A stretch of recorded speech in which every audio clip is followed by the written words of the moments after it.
Hello and welcome to another episode of the Underhive Lorekeepers podcast, the number one Necromunda lore podcast recorded exclusively in the language of the Panpacific Empire, English.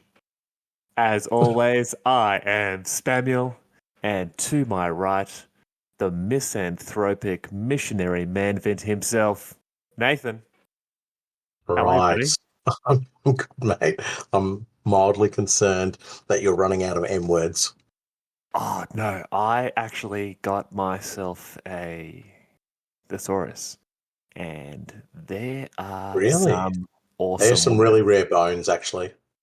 There are some great words. I'm ignoring the thesaurus reference that I just made. Thesaurus. Thesaurus. It's just this really like nerdy loser dinosaur that none of Yeah, the other dinosaurs wanted to hang out with. but it told everybody about the meteor. Yeah. I'm telling you the truth. Just look up. You can't look up. We're No, like dogs. no thesaurus. Nobody cares about your space rock, mate. You big nerd. You big dog. So, Question was, how am I? yeah, how are you? Derailed already, folks. Welcome. Derailed. We've been here for 2 minutes. How am Gang I? idea. Gang idea. Just trains that derail. Perfect. Yeah. How am I? How are you?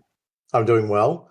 I'm still in recovery from 7 hours of power, but thankfully, folks, you'll be happy to know we've got about 14 hours planned for this episode. So strap yourselves in for at least a week. No, I've already got messages from a couple of people who've finished it, and I'm just like, dude, stop, go outside. Go outside. It is, you need to do something else. Even as much as I love talking and hearing my own voice, even I can't knock it out in a workday, mate. Come on. Yeah. No, I'm. I guess people should know this. We do listen to the podcast ourselves after the fact. It is incredibly narcissistic, I guess, but it just allows us to, work out the kinks for next time. And even at this stage, I'm still not through. I reckon probably half of it. I don't think. That he's actually talking about the first half of a brief 10,000-year history. He's really fallen behind. Yeah, I've dropped the ball big time. But yeah, we do listen to our own podcast, and just reaffirms the point that we both love our own voices. Oh, massively. I stand there in the mirror just coming up with introductions and M words. Yeah, well, I mean, if you can keep doing more M words, respect to you. I guess you've got a massive multitude of them. It's 2 M words. Maybe. So we did a 7.5 hour episode, and the feedback so far on it has been fantastic. Except one piece where someone was just like, your gang ideas sucked, but the content was great. I'm sort of like, how do you believe Goliaths in monocles and top hats suck? Gang ideas suck. No. I'm not going to take it personally. I'm taking it personally, but I'm going to outwardly say, I don't take that personally. That doesn't hurt at all. No, it was someone I've spoken to a few times via our Instagram, and they were just like, man, the gang ideas just were not at what I was expecting. And I immediately went, I'm sorry, Goliaths in monocles. And you just went, okay, yeah, that was pretty rad. I'll give you that. Exactly. But the Aranthian Succession is much bigger than just gang ideas. And when we're able to fill, basically at least in Australia, your entire average workday with just an episode, and I didn't even go on a caryatid rant once. You sure? Nah, I came close. Yeah, close enough for me. At no point did we have to pause recording because I was, I was standing on my chair again. On the soapbox. Anyway, how are you, brother? I'm good. I'm good. Good.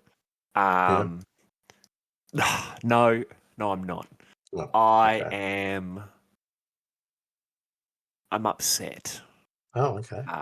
Which I'm is an gravely excellent. concerned. It's an excellent segue into the once again return of a fan favorite segment, the Spamuel corrections. Yes.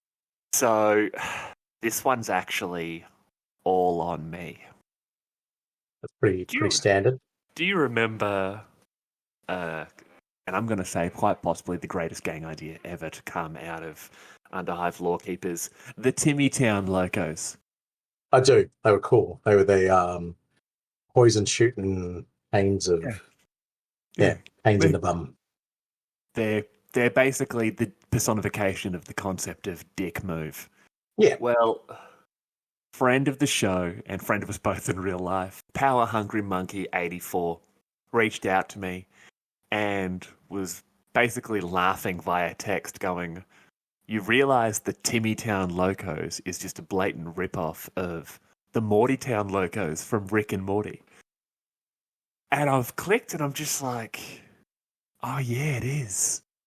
And then almost pre-planned, like a bunch of nomads in the ash wastes, I had about 5 different messages from different people all saying, hey, do you remember when you came up with the name Timmy Town Locos? Nah, man, you've stolen that from Rick and Morty.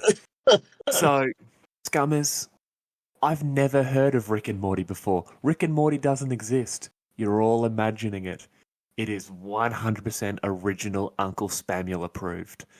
So that's, so it turns out I'm blatantly ripping off Rick and Morty. I was just going to say, you are currently wearing a Rick and Morty t-shirt, so it's pretty hard to make that sell.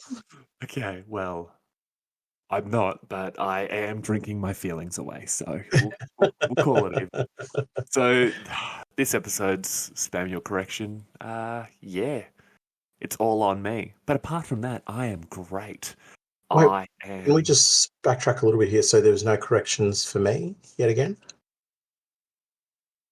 I'm not saying that there were no corrections for you, simply that no one has picked up on them yet. That really hurts, that answer, but yeah, no, fair enough. That was a good answer. I like that. I thought so. But otherwise, you're good. Otherwise, you are good. I'm good. I am currently...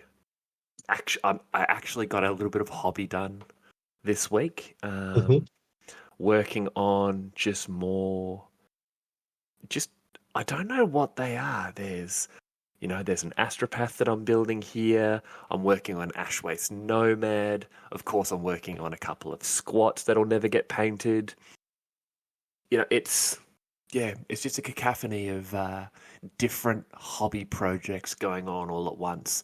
And now I'm going to ignore them for the next few days while we record and edit another episode.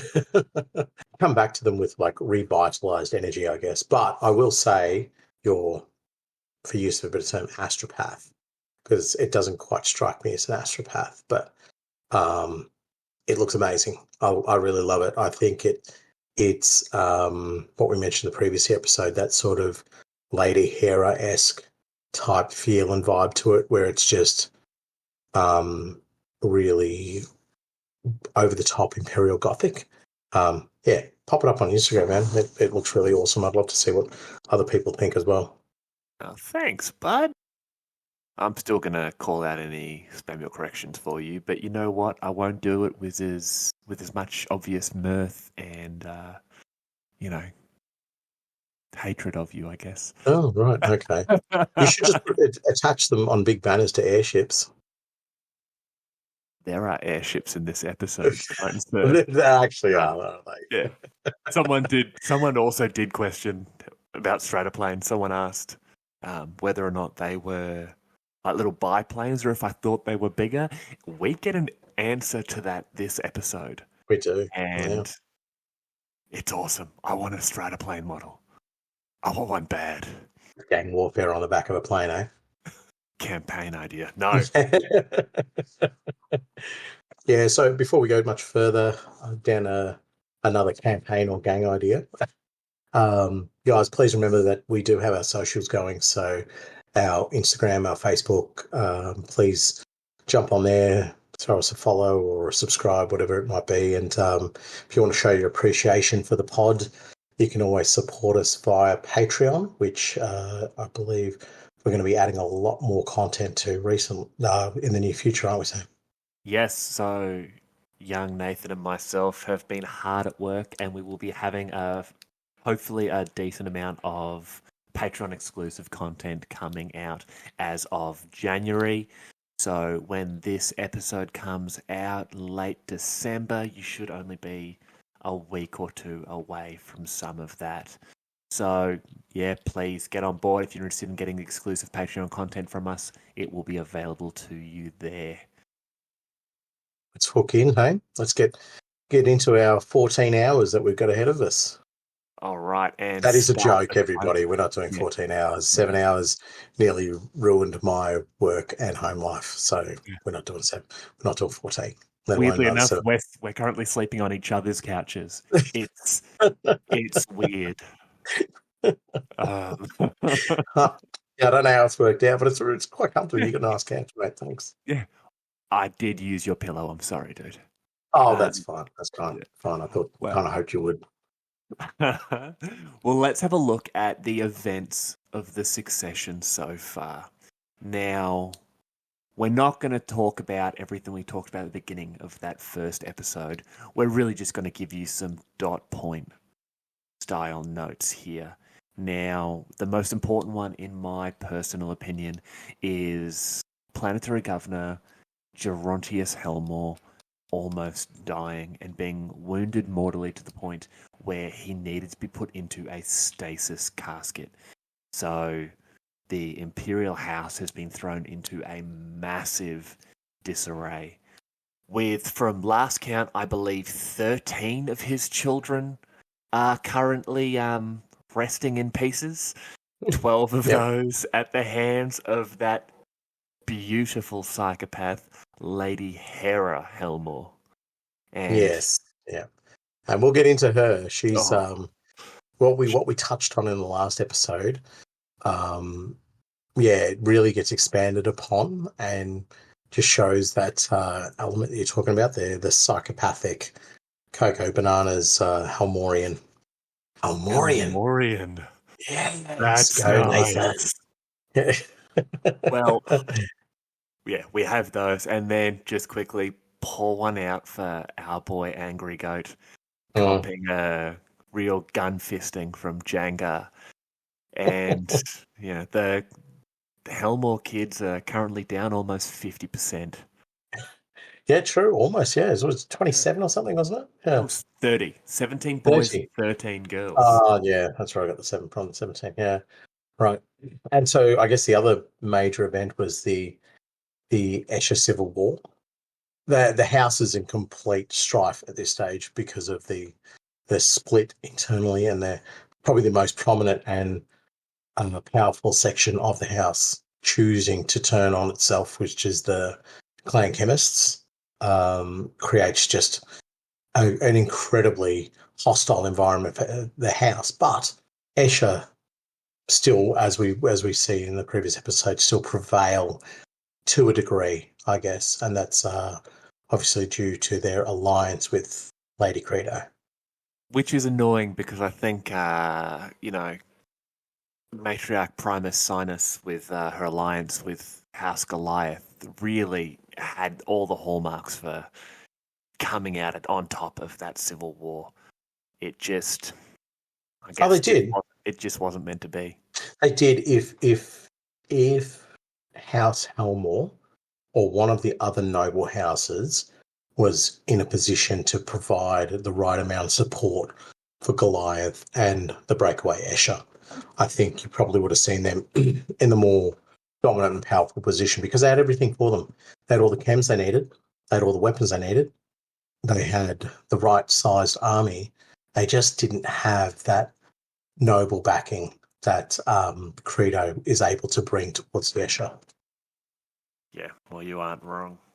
Well, speaking of leadership and noble backing, the change in leadership of House Goliath with my boy Jengar Gunfist getting in there, taking out Varen Gore, and becoming the new over-tyrant of House Goliath, and then immediately taking control of Varen's plan to capture Cinderak City with that army of Goliath just running roughshod across anyone who defied them across all of Necromunda.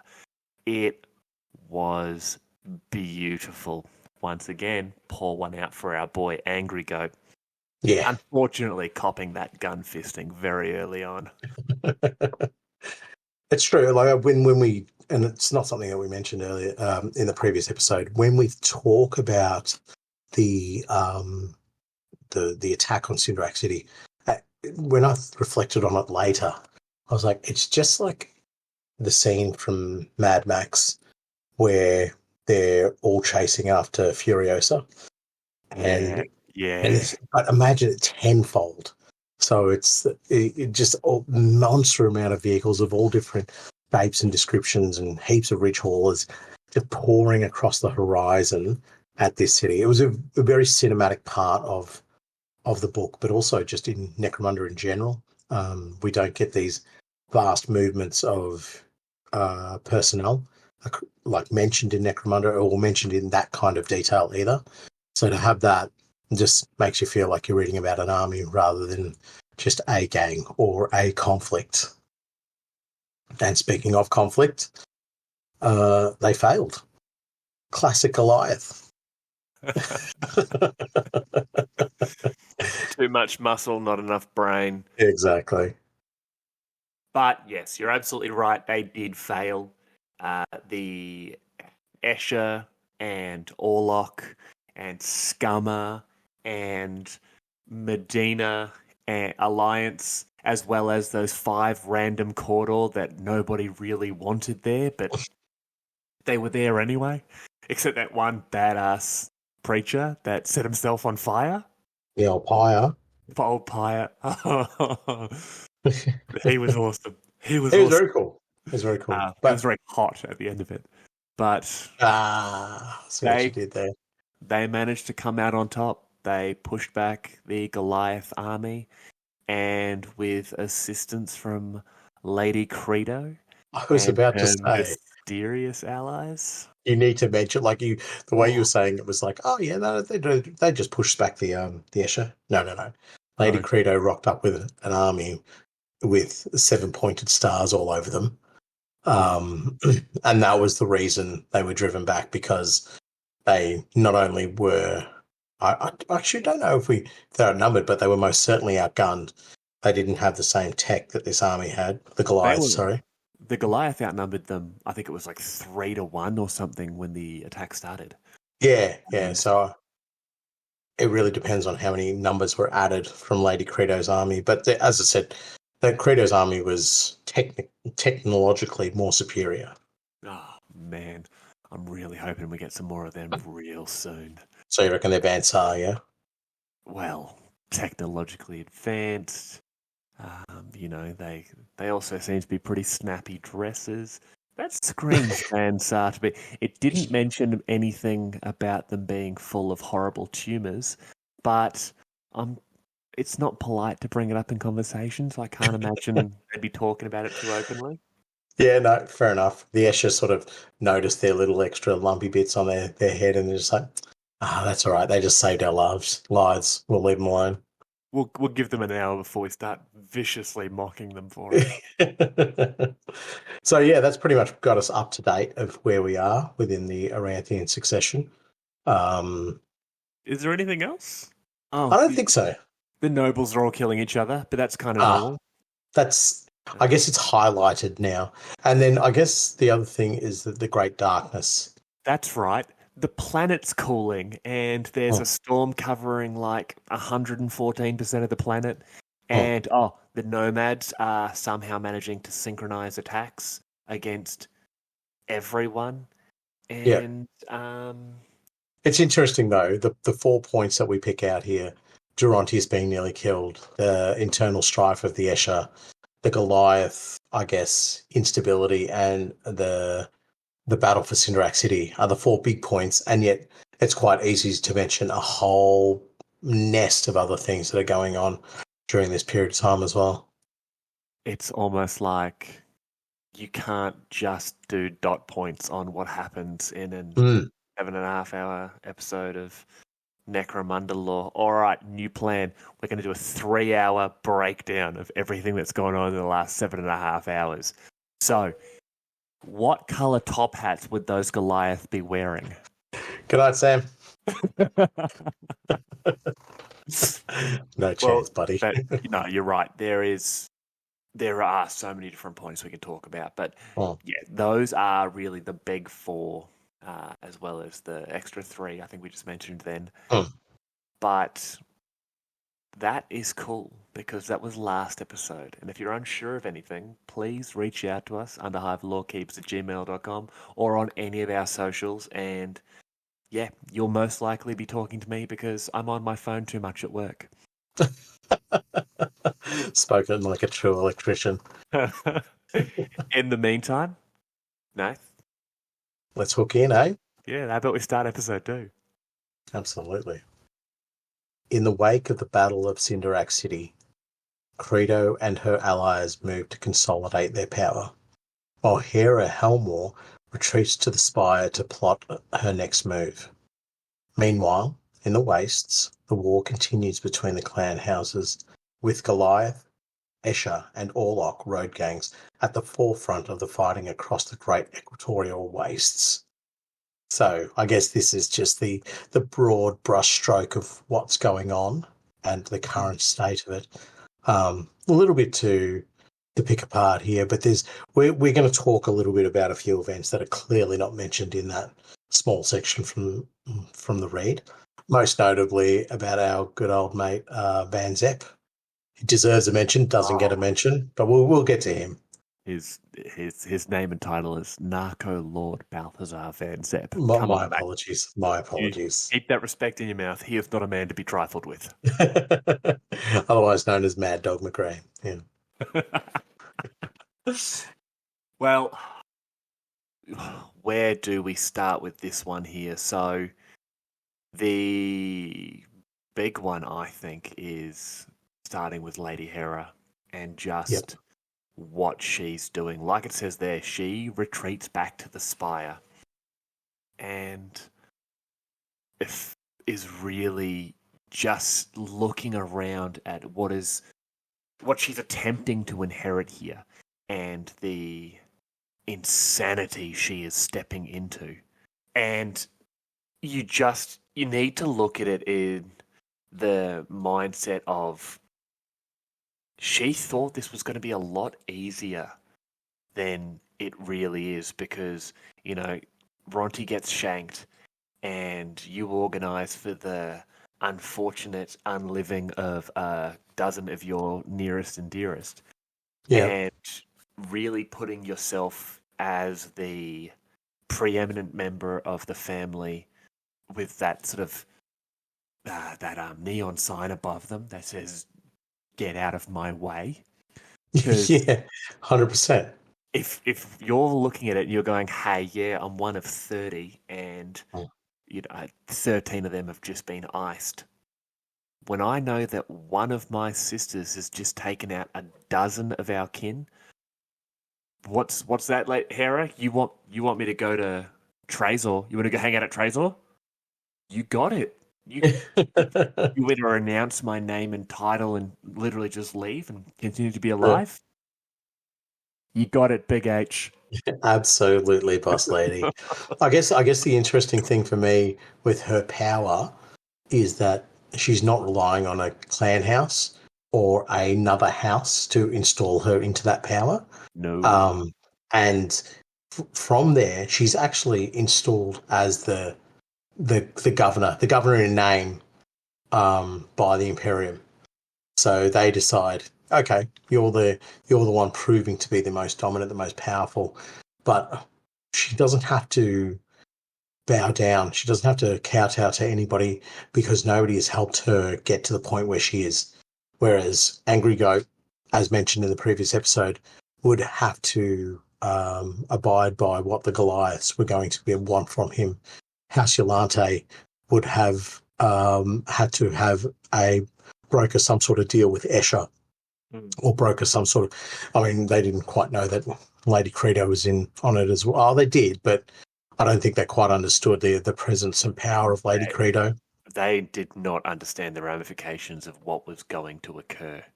And we know for fact that Credo and the Escher were still really expecting Angry Goat to be the one to take over. She was very upset when she found out that Jangar had basically gone away from her plan. Because we remember, she was the one who snuck Gunfist into the fist. She was the one who had sought him out during the darkness and had gotten him there because he was part of her plan. And with Angry Goat gone, and obviously Lady Hera pushing her way to the forefront of the Helmore clan, with, from my understanding of this, the Adeptus Terra and the Imperium as a whole sort of saying, hey, you know what? That's fine. You can be in charge, but you need to sort this crap out, and quick.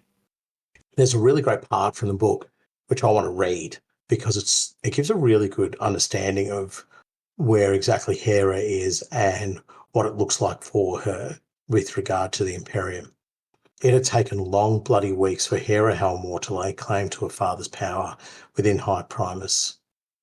Weeks during which Cinderak City had fallen and much of her world seethed with rebellion and discontentment. The only grace the 13th daughter had been granted was as de facto Imperial governor of Necromunda, though the Imperium had yet to exert its will upon her actions. In fact, many of the agents and soldiers of the Adeptus Terra had departed Necromunda to fight in far-off wars.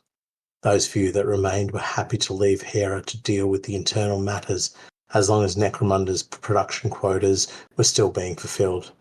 But Hera knew it was a situation that would not endure, and so she moved to consolidate her power before anyone came to question it.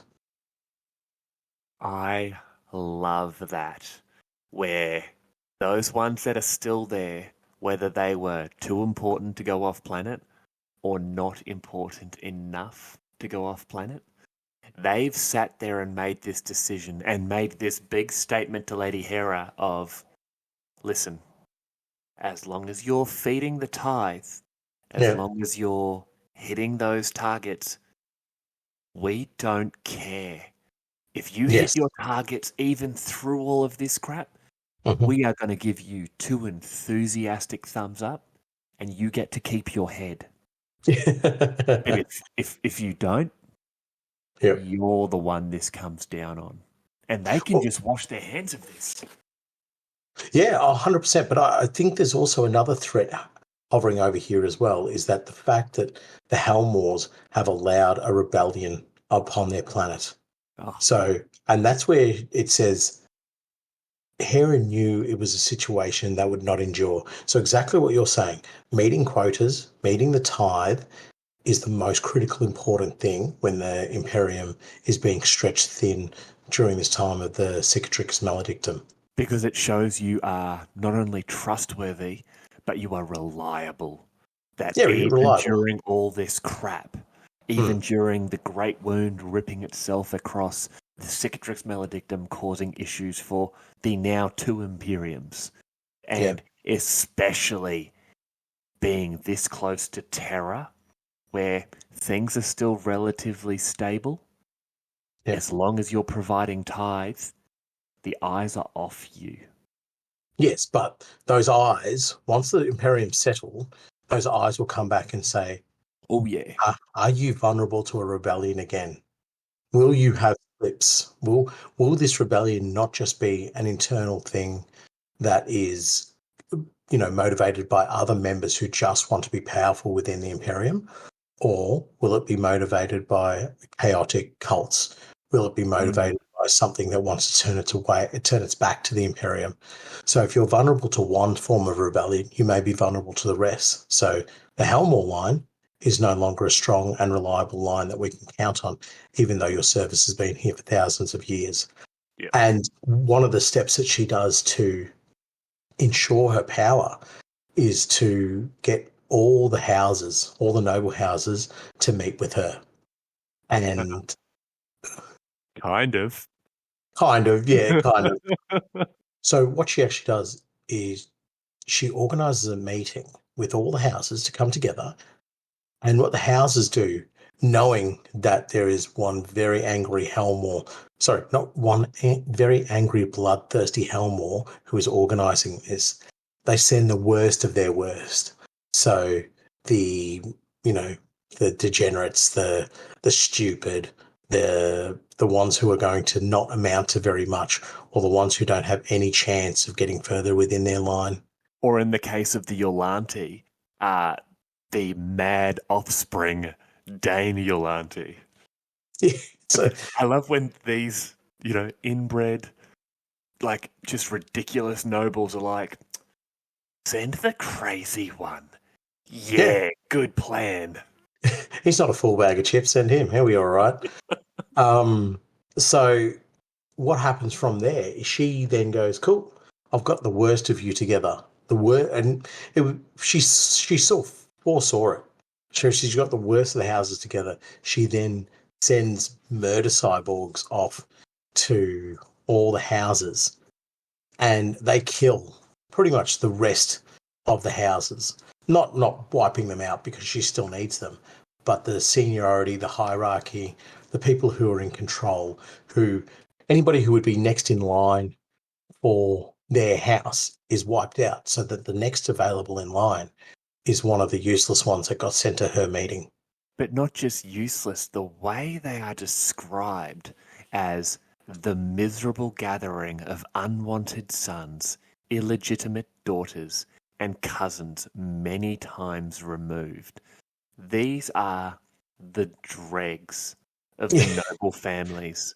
And every single one of these kids not only knows that they continue to be alive at the grace of Lady Hera, but they now lead their families, in some cases, purely on her grace and her will.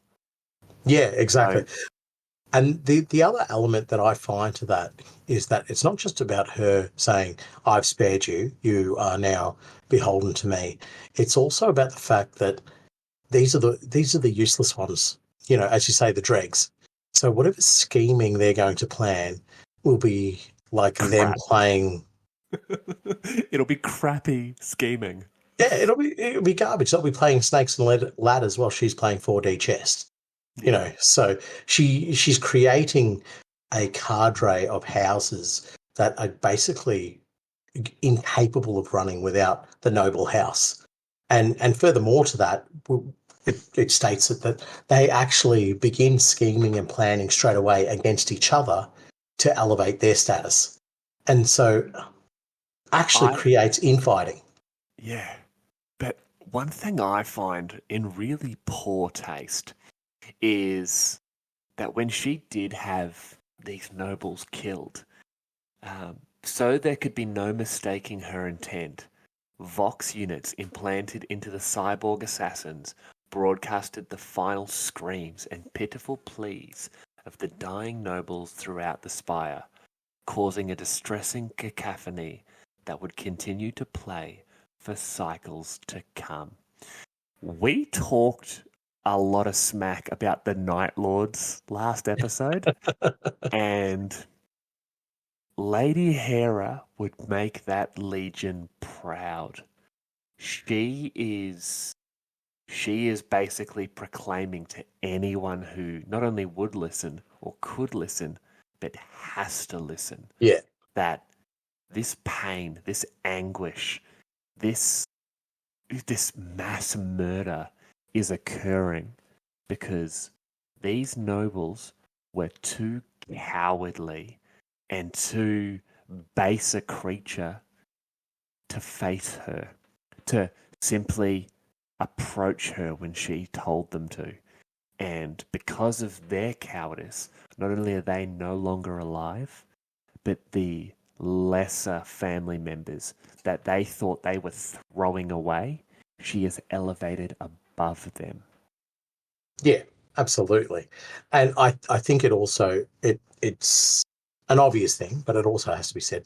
This is to say, when my father, or when the Helmore name was under siege, under threat, you all either attempted to try and usurp it, or you just did nothing to assist the Helmores.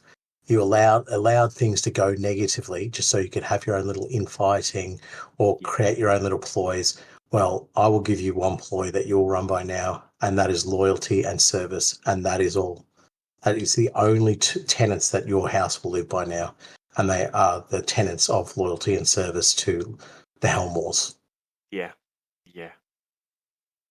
So, I guess, look, she's a very scary character, and we will find out a lot more about her throughout this episode as well. But, I love her. Oh, she's great. She's a good character. Love her. She's insane. I'm gonna call it now, though, without knowing how the Aranthian Succession ends, that the Helmores will stay in power, and she will be the new governor of Necromunda. And I only have one bit of reasoning for that, and that is because GW made a miniature of her. Okay. Counterpoint, you're wrong. And I do know what's going on. And I've actually known what's going on since before the Aranthian Succession was completed. And is this because you have a little caryatid friend that tells you all the secrets? No, I am from the future.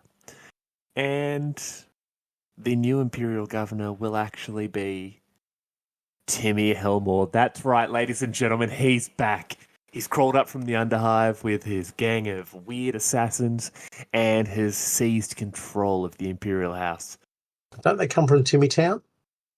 In fact, yes, he is currently residing in Timmy Town with his friends, the Timmy Town Locos, pulling out for the boys. But yes, obviously we've got still 2 books to go down, but it is always very telling when Games Workshop release a model, and such a model. Yeah.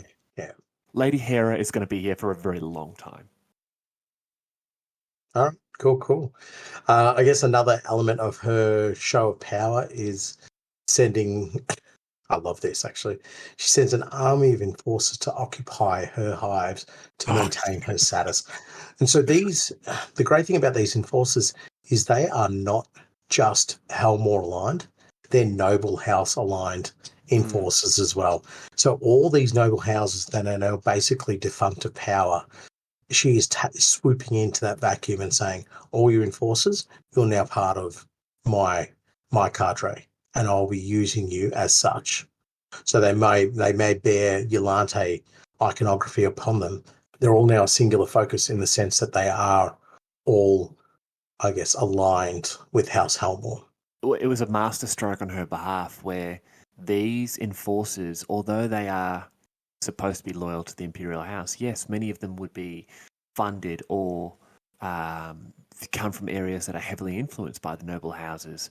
But by raising the new heads of those houses to be loyal to her and casting that net out across these different patrols and these different precinct houses, their greatest loyalty now lies with her.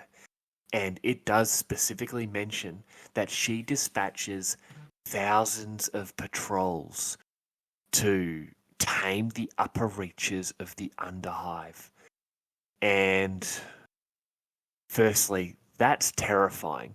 Thousands of patrols of enforcers who are maybe outside of Lady Credo's personal army, the best armoured and best armed paramilitary force on Necromunda. But unfortunately, one of the first places that these patrols come to is a place that holds a very special place in the heart of this podcast. And I can only assume in the heart of all of our listeners. And that is Dust Falls. Good old Dust Falls. It has taken an absolute shellacking in the book so far. Not only from the hordes of mutants and chaos hallets and all that nonsense, and the city defenders having to defend themselves as well. Their own with it. Then they also had their own internal fighting, I believe, and it's something we didn't mention earlier in the previous episode. Sorry, was there was I think it was the Goliaths that attempt to stomp out Dust Falls as well in an attempt to claim power there. They get rebuked and sent on their merry way. And now we have the enforcers attempting to basically dethrone Narco Lord Balthazar Van Zep because they now have respect you. They now have effectively a free state within Necromunda. Yeah. Oh, that is a great way to describe it. The free state of Dust Falls. Oh man, I like that. Are you thinking it? Nah, I'm not going to say it. I am. Gang idea. Free state of Zep. Oh. There's a it's a movie, but it's also based on history called Free State of Jonas. And it's actually set during the American Civil War, where a group of I believe it's Northerners and slaves get together to create their own free state, which is not beholden to the southern states nor the Union, and they become their own thing. So that's some people are probably going to pick up on it, but that's exactly where I'm generating an idea from, the free state of Zep. But we're not going to talk about that here. That's actually on our new podcast, Civil War Talk with Brother Nathaniel and Samael. Mate, we're going to be busy. We are going to be busy. But yeah, Dust Falls, we said it last episode, and I'm going to say it again. Life really is just shitting on Dust Falls. Every bad thing possible seems to happen to them. But you got to respect Narco Lord Balthazar Van Zep. He, once again, he pledges his support to any who would keep the settlement free. And like the battle around the Abyss weeks before, fighters gather at the gates leading up to the Nexus above, once again ready to face the Enforcer onslaught. And it's been such a character development for Narco Lord Balthazar Van Zep, where he's gone from, let's be honest, a drug manufacturer, a drug dealer, a criminal. He's a crime boss. And he's also turned into this somewhat benevolent figure who is sort of like, he's a true, what are they called? Anti-hero. Yeah, anti-hero, but he's really is coming in there basically saying, I'm standing up for the common man, almost a sort of like a neo-libertarian, where as long as you're willing to serve the free state of Zep, the free state of Zep is willing to serve you. And that's awesome. That's so awesome. Oh, 100% gang ideas from there. 100%. And you got to remember that the first edicts from the enforcers was to shut the gates into the upper, to shut the Nexus. And so the Nexus, and so what they did is they killed people from Dust Falls who were trying to escape upwards to get away from the chaos cults. So what really annoys me about this is that they're now sending the enforcers back down to say, okay, well, the upper hives are protected. We're coming to reclaim all that we've lost. And they're turning around and just going, no, stick that in your pipe. We are not for this. We'd much rather go down fighting than have to take take back being under the yoke of a leader that just doesn't care about us. Here's a thought. Why would the people of the Free State of Zep, as from now on Dust Falls will be referred to as, Yes. why would the people of the Free State of Zep serve you in your time of need, when in our time of need, you weren't here for us? Yes. That is the mentality I think so many of these people would be having, because we've gone through all this stuff. We've been the ones fighting off hordes of cultists and mutants and cannibal killers, and Yep. you locked the doors behind us, and if we got too close, you killed us. Yep. We just needed help. Why would we serve you? Like, do you know everything you're saying sends there? Chills down my spine. And this is, I didn't think we'd go this far into this actually, but I'm really enjoying talking about this Free State of Zep / Dustfalls. But everything you say there is heretical. Oh, absolutely, it is. Yeah, it's ridiculous. No, but it's not a bad thing. It's exactly why those imperial houses and why the noble houses would think, well, of course, you're our subjects, you serve us.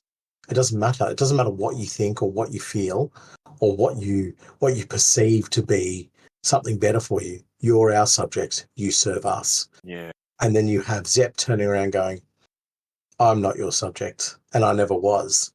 I was always my own thing.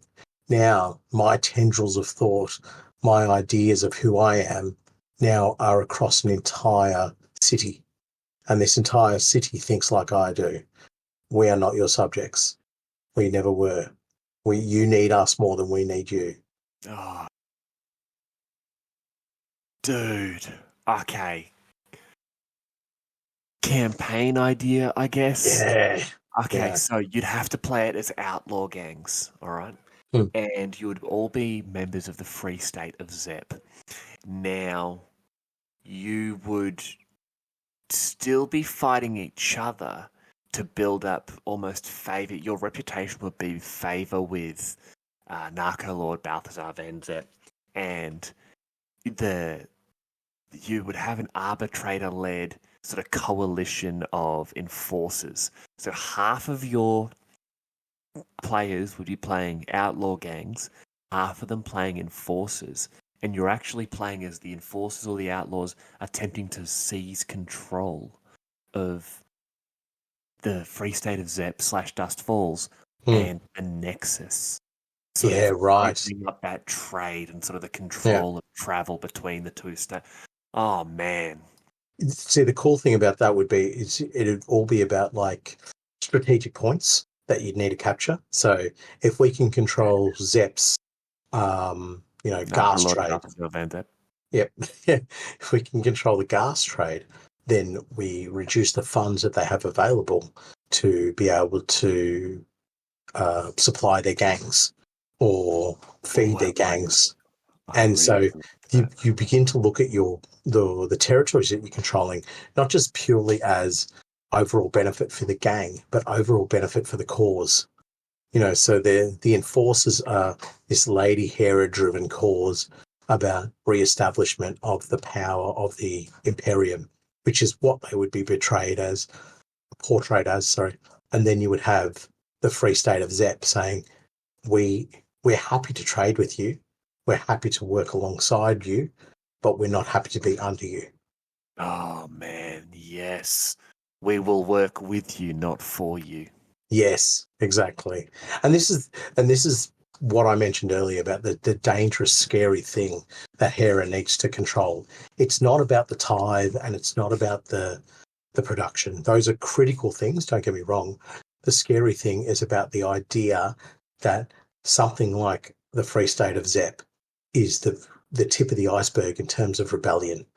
And so just the thought process, the ideology that exists behind that is what she needs to stop. And it takes just one or two nosy inquisitors to come down from the Imperium and start to go, well, hang on, what is this what is this free state of Zep / Dustfalls? What is happening there? Why is that happening? Why is it still persistent? Many months after the Imperium has won the war across the events of the Cicatric Malediction, we've won this war, and yet we're still fighting a microcosm of that war on your planet. You're the Imperial House. You should be governing this. You should be correcting this. And that is what she's scared of. She is scared of more Narco Lord Balthazar Van Zeps. And this, ladies and gentlemen, is why you shouldn't trust your governments. And this has actually been a months-long campaign into what we call guerrilla political discussion. Now, we are going to talk about the inevitable military coup here in Australia, led by myself and Nathan to install Goblin Juve as the new leader of the Panpacific Empire. Strap yourself in, kids. Uncle Spamuel is about to learn you the basics of guerrilla combat. Now, what's happening? I'm talking about Necromunda. Sorry, that's our new podcast, How to Overthrow Your Government and Alienate People, with Uncle Spamuel and Goblin Juve, apparently. Apparently, yeah. But you are absolutely right. Like, we've gone on a hell of a tangent here. These were supposed to be dot points, but this is the first read. the scariest thing for Lady Hera or the nobles or the Imperial House or even the Imperium as a whole is more Narco Lord Balthazar Van Zeps or more, I'm trying to think, Gain and Vunda, Yeah. Or these figureheads pulling people together around them and saying, no, enough is enough. And we were there for each other. No one was here for us. We don't need them. They need us. And at the end of the day, that is what is the big bad, that basis of power where the multitudes come together against the few. Well, that's the whole nature of the Imperium, isn't it? Absolutely. Yeah. The whole nature of the Imperium is to say that we, the Imperium, when you're with us, we protect you from the great darkness. We are the ones that will not only provide you with the protection, but the light, so that you are not swallowed up by the masses of all cords or tyrannies or whatever might come at you. Now, in the smaller scale on Necromunda, you have that in the sense that the enforcers and the Imperial House say to the people of Dustfalls, the civilians there, you will be protected and guided by us because we are here for your protection as a collective. But if one part of that collective falls down, then we can't be as effective together. But what happens through the Great Darkness is Dustfalls, or the Free State of Zep, shows that it doesn't need them. And if it doesn't need them, then it doesn't need them at all, because that is what the Imperium at large, the Imperial House is showing, is that you need us in the times of darkness. You need us at the most critical times, and Dustfalls didn't. Dustfalls didn't. Two Tunnels didn't. Cinderak City didn't. Yes. These are just three examples that we've gone on about last episode. There are more. There are more. There are entire hives that didn't need it. But the noble houses and the Imperial House and the Imperium in general are coming back now and saying, hey, now we need you. All of a sudden, Lady Credo and her Escher allies and her Orlok allies and her mercenary allies and these rumoured allies in white cloaks with amazing armor and weaponry with that 7-pointed star, they are all coming together and saying, no, you do not need these people who betrayed you. You do not need these people who left you alone to die. You do not need the people that allowed Sump City to sink and be destroyed. Again. What you do need is to join us. And by joining us against the unjust and immoral Imperial House, maybe things end up better for you. And that's why this rebellion of Lady Credos is gaining so much traction, because the Imperium is a horrible thing. It's not the real bad guy of 40k. Everyone knows that's the Tau. 100%. It is the big bad when it comes to Necromunda. And it's I'm trying to rein this away. But one last point. Imperial rant. One last point. It's not just about what happens during the Aranthian Succession that the rebellion is saying that's why you don't need the Imperial House. It's what's happened for thousands of years, where the populations have just been grounded into nothing, just through overwork and tithing and production and all these other things that have destroyed Necromunda, left it basically into a planet that is a shadow of its former self. And when I say former self, I'm talking about from the early days of the Imperial Fist having liberated the planet. Boo. So the light that is being shown to these people, these civilians now, is that this is the concept and the idea of your life without the Imperium, and this is what it looks like. And that's what the Imperium can never handle, is for humanity to understand what it could be if it didn't have the bureaucracy of the Imperium hovering over it 24/7. But this is exemplified by when you have nations or planets or systems that wish to secede from the Imperium. Yeah. Because it benefits them to not be part of it. Or when you have, is it Guaysavar, that humans that leave for the Empire? I don't know the correct name, but yeah, I know exactly what you're talking about. Yeah.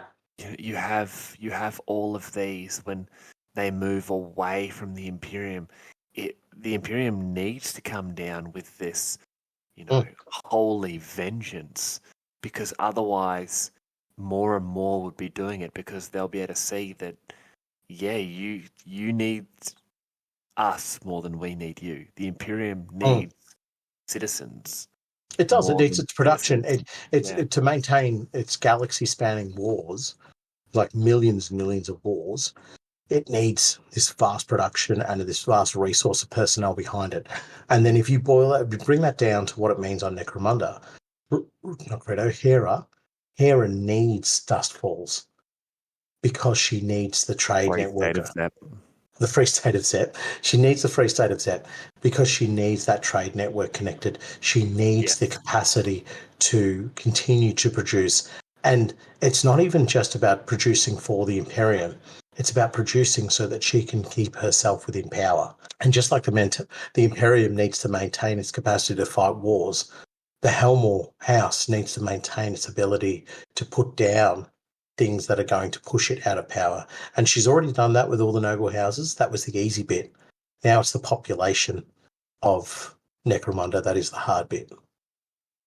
Well, that's going to be a little bit harder for Lady Hera now, when you have multiple hives being taken away from her control, either by the Goliath or by the, I'm going to call it the Credo Alliance, where, for example, Hive Mortis was seized almost completely by House Escher, when, as a favour to Lady Credo, Matriarch Primus Adina actually sent cadres of Death Maidens to clear out any resistance to Escher Dominion, allowing the Rebel Lord to assert her claim of ownership of the Ancient Hive as part of her ancestral birthright.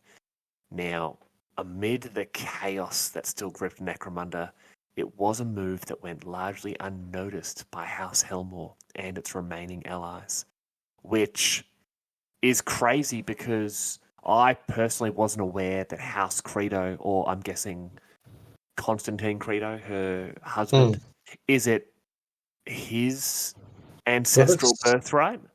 That's what I assume it is. Or is it where she came from? Because she obviously married into the Credo family.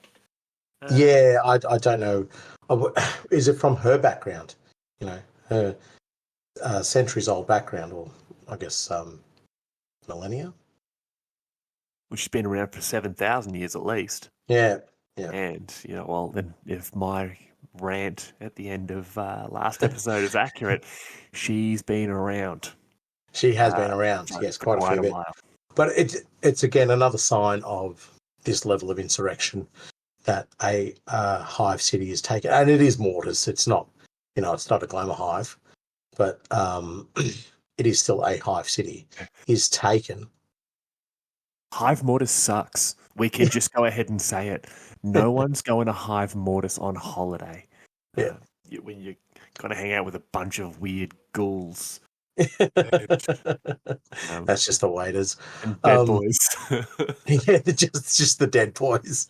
You want to go kill something? No, mate. I'm on holiday. But yeah, so for a whole hive to basically be swept away, and this is on top of Cinderak City. So you now have Mortis and Cinderak City outside of the yoke of control of the Imperial House. So what started off as a quite quiet rebellion, in a short manner of time, has ended up with Cinderak City being taken and also Hive Mortis. So there's a fair bit going on in a very short window of time that the Imperial House is unable to react to. But not just Cinderak City and Mortis. Hive Trasia, which we all know is a centre for trade between the northern hives, where during the rebellion, the merchant guilder class were basically being taxed, into annihilation, where anything they were getting was basically just being taken away from them, from their southern counterparts. And this was because the southern guilders were all allied to the Escher. Now, this caused a lot of the northerners to make side deals, casting aside their loyalty to the Imperial House. And this was primarily done because of the one true bad guy of Necromunda, apart from the Imperium, obviously, and the Tau. But capitalism. The noble houses that they were allied to, being the Helmors, weren't making them enough money. And if they allied with Escher or Orlok or Credo, they got cash back in their pockets. So the Helmor family has lost the allegiance of Hive Trasia and its guilders because they didn't want to pay taxes. Yeah, exactly. And that's another part of the rebellion that we haven't really talked about at all. Not just the militant side of it, but the economic instability that's been created across the planet, which has led to a hive going, we're not going to be part of this anymore. Yeah. You don't provide us any sort of advantage. And if the Imperium were to come cracking down on a place like Trasia, it'd probably be the Imperium would probably treat them with a degree of leniency because they would understand that the failings would be from the Imperial House.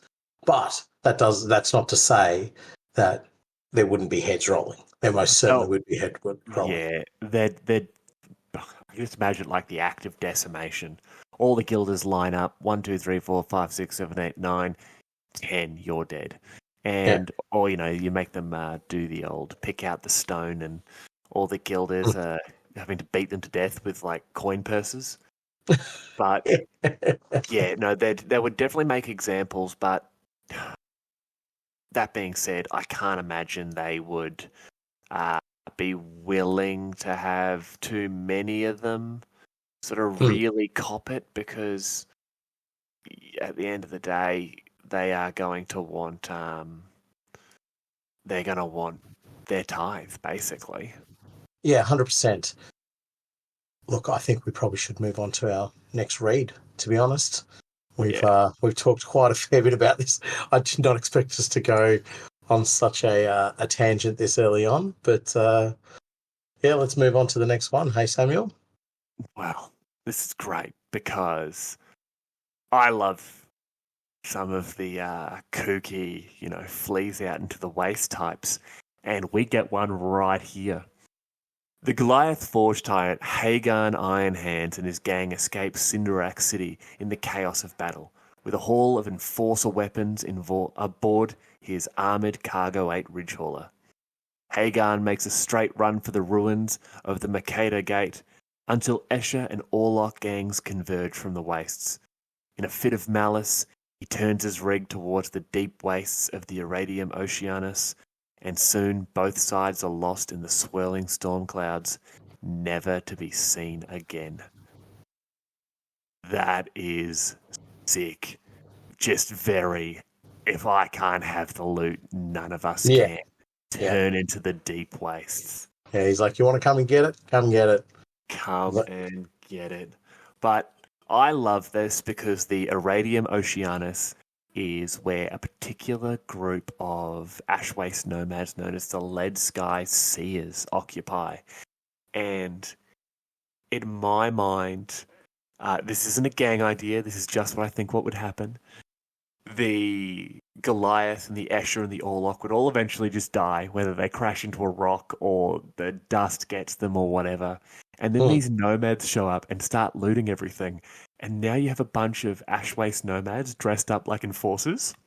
And they've got their enforcer armor on and they're like, hey, look at me. I'm a hive man. Oh, don't you jaywalk, don't you litter, bang, bang, Imperial house.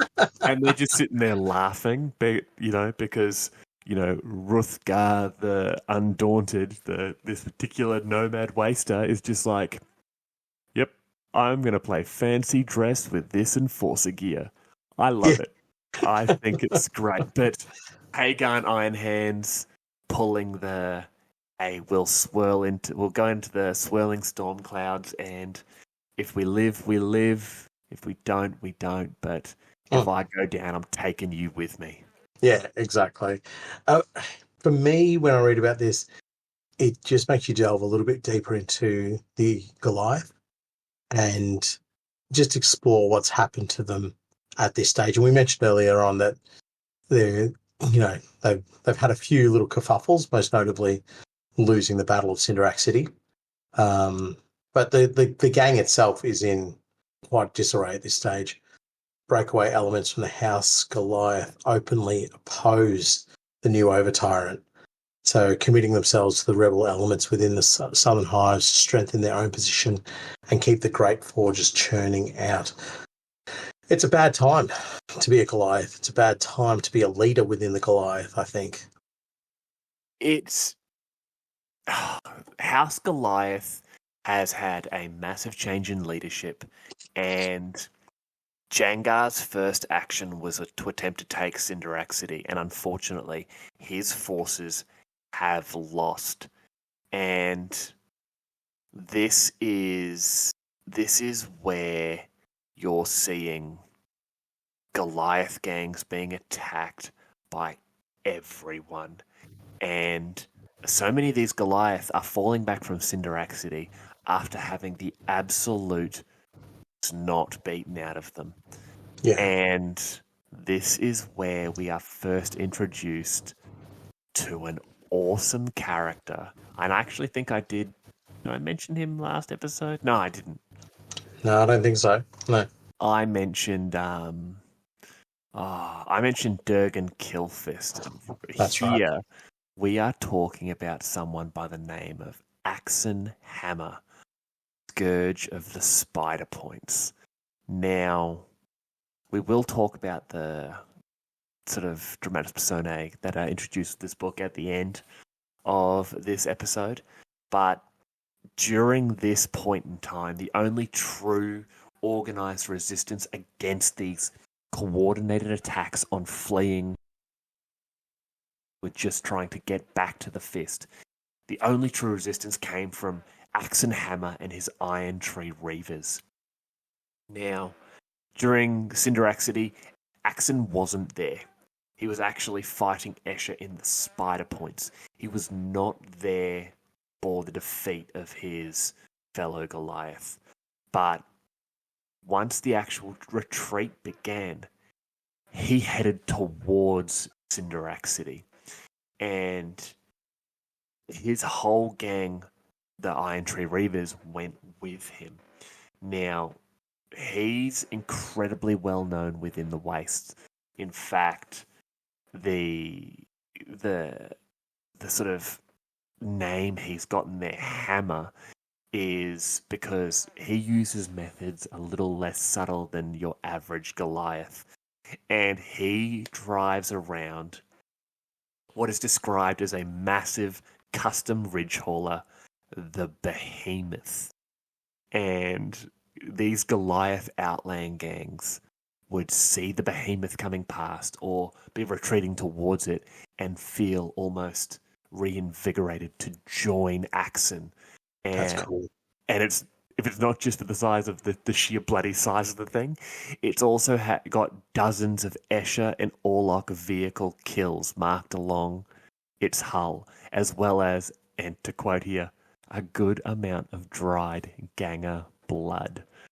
Like, this is where we are going to be seeing a hell of a lot of, let's be honest, these brutal characters. These, all gangers are killers. Someone like Axe and Hammer, he's a killer of killers. Yeah. He is the one you turn to when you need the bad people put down. But it's the period of time that they're in. It's those kind of people that will be the survivors. Yes. Those kind of the ones who will make a name for themselves. And his moniker of the Hammer, I understand that was given to him by the Escher. Yeah, by the Escher and the Orlok, where they're just like, he's bonkers. Like, they genuinely have a respect for him. It's like, this is a scary, scary character. But it's a good juxtaposition for seeing the downfall of the Goliath and then having characters like this starting to rise up through them. Perhaps these are the type of characters who will bring the gang or the house back up into the position it's normally expected to be. We can only hope, because we hang a lot of crap on the meatnecks, but they are actually pretty cool. I like the Imperial House at this point. What do you reckon? Yeah, so at this point, the Imperial House it's a nothing name. People are attacking it, and it's these same Orloks and Escher gangs that are raiding convoys of the Imperial House transports and even merchant guilds, as well as these titles no longer add any sort of value or protection. Sorry, they add value, but they don't add any protection to they these. They definitely add value, as in I can take your value and make it my value. Exactly, yeah. So that, again, another interesting point that the status of Necromunda is where the merchant guilds and Imperial House have lost that presence and that power, where Axe and Hammer, which is probably more likely to offer better protection than those two others against the Orlok and the Escher, it's a scary thing for the continuation of trade, but it just shows you the absolute disregard that most notably the Escher are working in when it comes to Necromunda now, where they've decided Credo's the boss. Everything else is free game. Well, it definitely suits her for the Imperial House to be taken out.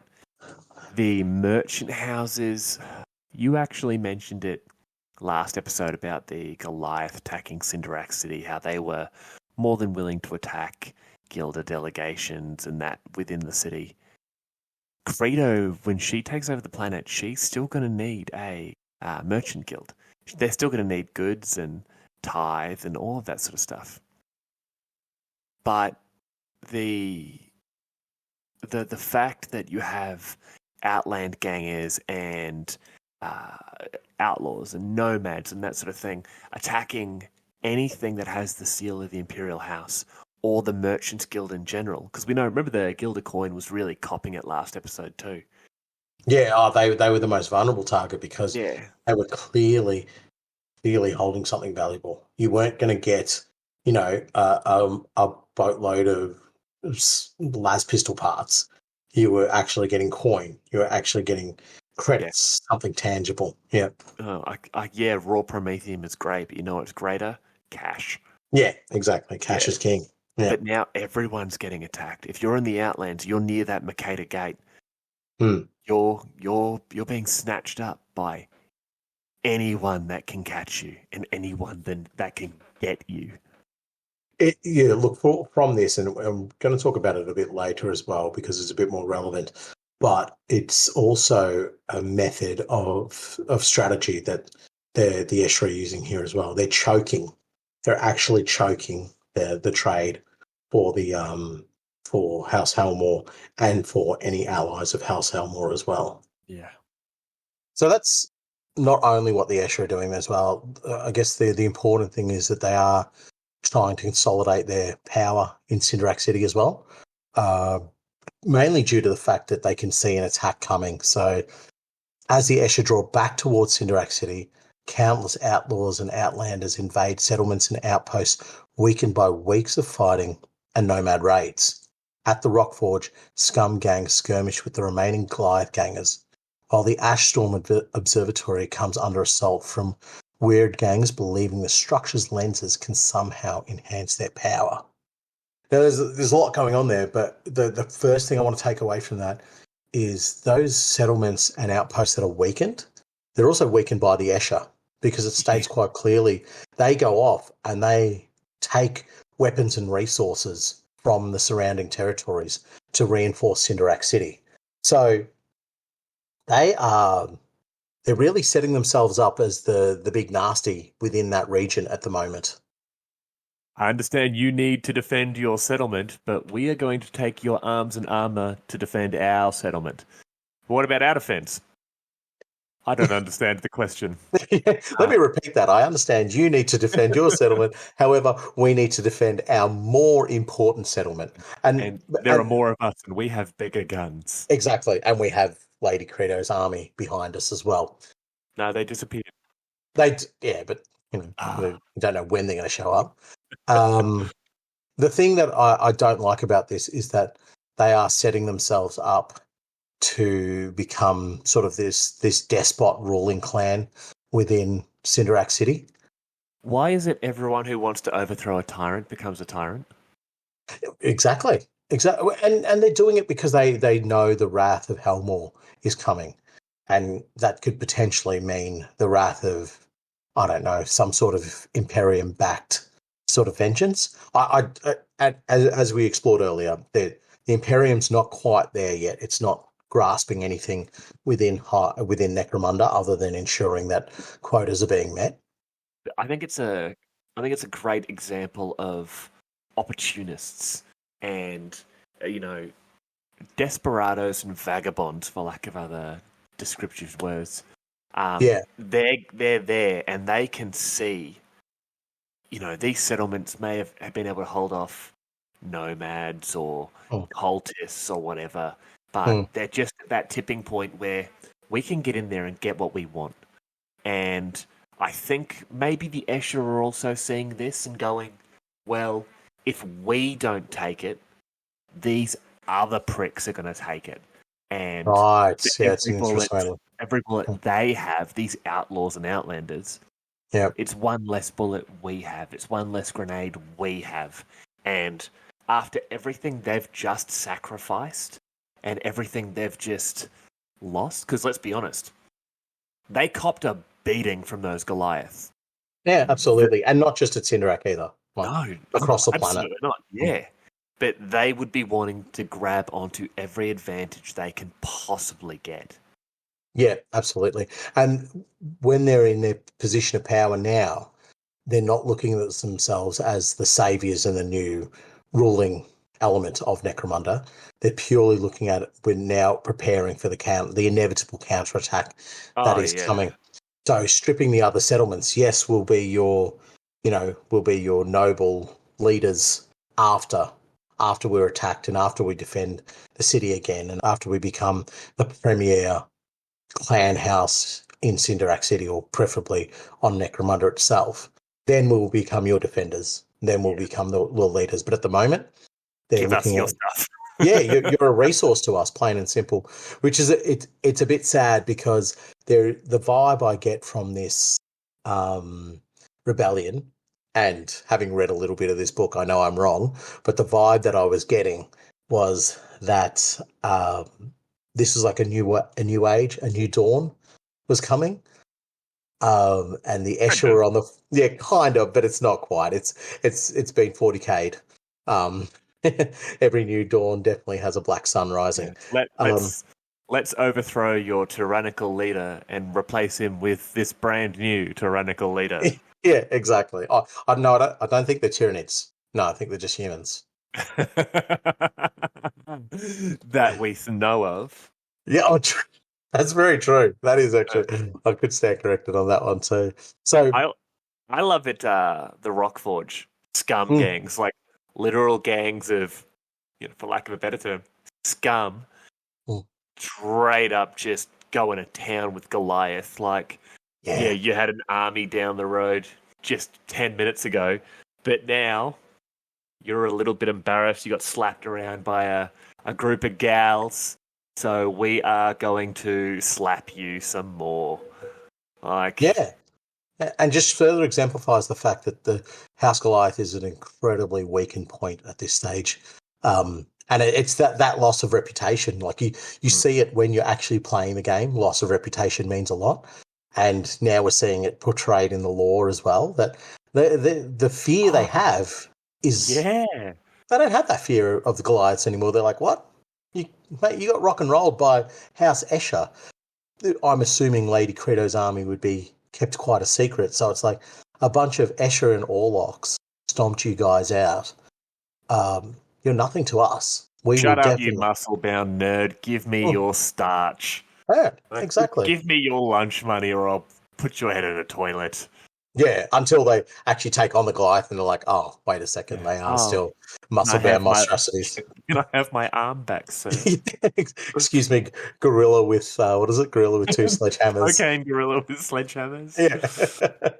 So Uh, there's a lot that we can see coming from just that little read about where the Escher are now placing themselves within the network of being more tyrannical and more set up for a war against House yeah. Helmore.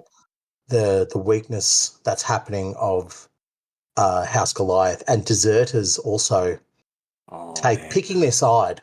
You know, they're now Yeah. going, okay, we're going to ally ourselves with House Escher because they're preeminent. They're the ones who are going to get the result here. I'm assuming the lack of communication around Necromunda is continuing. They wouldn't know necessarily that Hera is starting to cement her power. They wouldn't know that House Goliath is already on the upturn as well. So all these factors are unknown to the deserters, and they're like, well, we'll join with what seems more powerful, which Well, is Escher.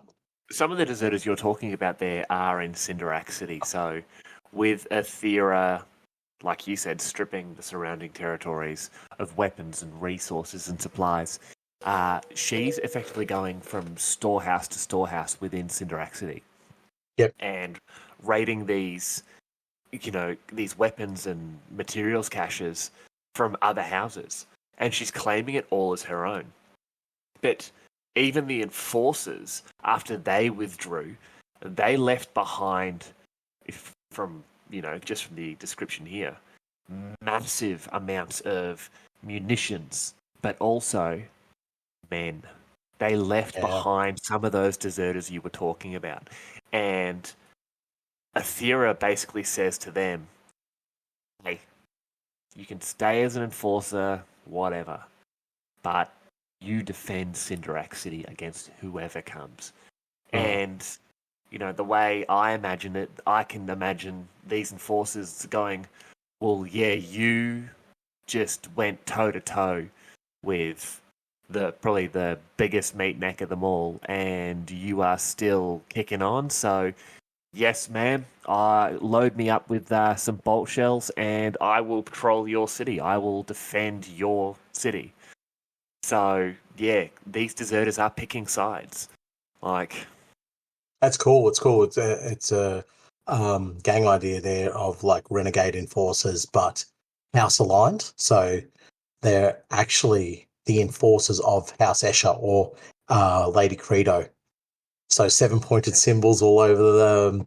They still very, very, very much function like a normal enforcer gang, except you'd include a lot more bounty hunters and whatever and hired guns in addition to, and try to have Escher or really model them up as scum. Like really model them up as Escher or what's the word, like on their, all the different gubbins you can have on them, like enforcers with maybe animal skin patterns down their pants, or even just the chem packs that the Escher have. Yes. You just put that all over them. So, and then make it as one of your things about trying to buy chemicals for your gang. That represents their supply from Escher. Oh, yeah. Another thing that I also love, moving away from the enforcers, the Escher forces, or whatever you want to call them. Escher? Well, that sounds like something actually quite medical when you pronounce it like that. It sounds like a venereal disease. It does. I was trying to avoid saying that, but exactly that. So moving away from them, we go to that last little bit of the read. We're talking about the weird gangs raiding the Ash Storm Observatory, which is it's really cool because this idea that the whole planet has gone into chaos, and it's highlighted by bonkers psychers going after a couple of magnifying glasses. If you were to boil it down to brass tacks, really, just they've just lost the plot and they've gone, we can see the cicatrix maledictum if we can get these lenses. Yeah, that's exactly how I see that, where they think they're going to get their powers enhanced by being able to, I don't know, witness or maybe interpret or communicate with the Great Wound. Like, yeah, mate. All you're doing is just kicking down your own front door for the demons to come in. That's all you're doing. Yeah. That's, like, I get it. You're a Chaos gang or a Helot gang or whatever you want to call yourselves. Y'all are just making bad decisions. 100%. 100% bad decisions. But they think they're doing the right thing. So, I mean, the whole rebellion could be flagged as that, isn't it? Bad decisions that you think you're doing the right thing. Well, speaking of bad decisions, you've actually made one a couple of times by questioning my glorious misinterpretation with this next one. As trade suffers in the wake of the war between the houses, sky pirates crewing plundered stratoplanes raid the wasteland. On gleaming aircraft, they descend from above amid a storm of fire. Some of the planes are large enough to carry off entire ridge haulers, like birds of prey snatching rats from the ground. So, okay, stratoplanes are awesome. Sky pirates crewing said stratoplanes are awesome. And before you end up saying something stupid about stratoplanes, I actually Googled what a stratoplane is. And it is a hypothetical airplane capable of travel in the stratosphere. Now, I don't know exactly how high the stratosphere is. I'm not a scientist. This may shock the audience, but I am not a scientist. It won't shock them. It will not shock them. But the stratosphere is still like halfway up the hive or something. Those things are tall. But, yeah, stratoplanes are a real thing. And, well, hypothetical real thing. But we've got an answer to my question from last episode of how big they are. Some of them are large enough to carry off entire ridge haulers. Can you imagine? You're driving down the road, you can see there's no one around, nice clear day. Yeah, cool, no nomads, no other gangs. We're going to make this run not only nice and chilled, we'll make it early, get a bonus from the guilders. That'll be great. And next thing you know, some pricks in a giant biplane swoop down and snatch your entire truck. I like the idea that it makes a screech, very much like a pterodactyl or something. Yeah. Or the first thing they hear is the screech, and then the next thing they know, they're X amount of kilometers in the air. But it would be really confusing because they'd look back and finally see it, and they'd see the plane and wonder why it's got a giant balloon trailing behind it.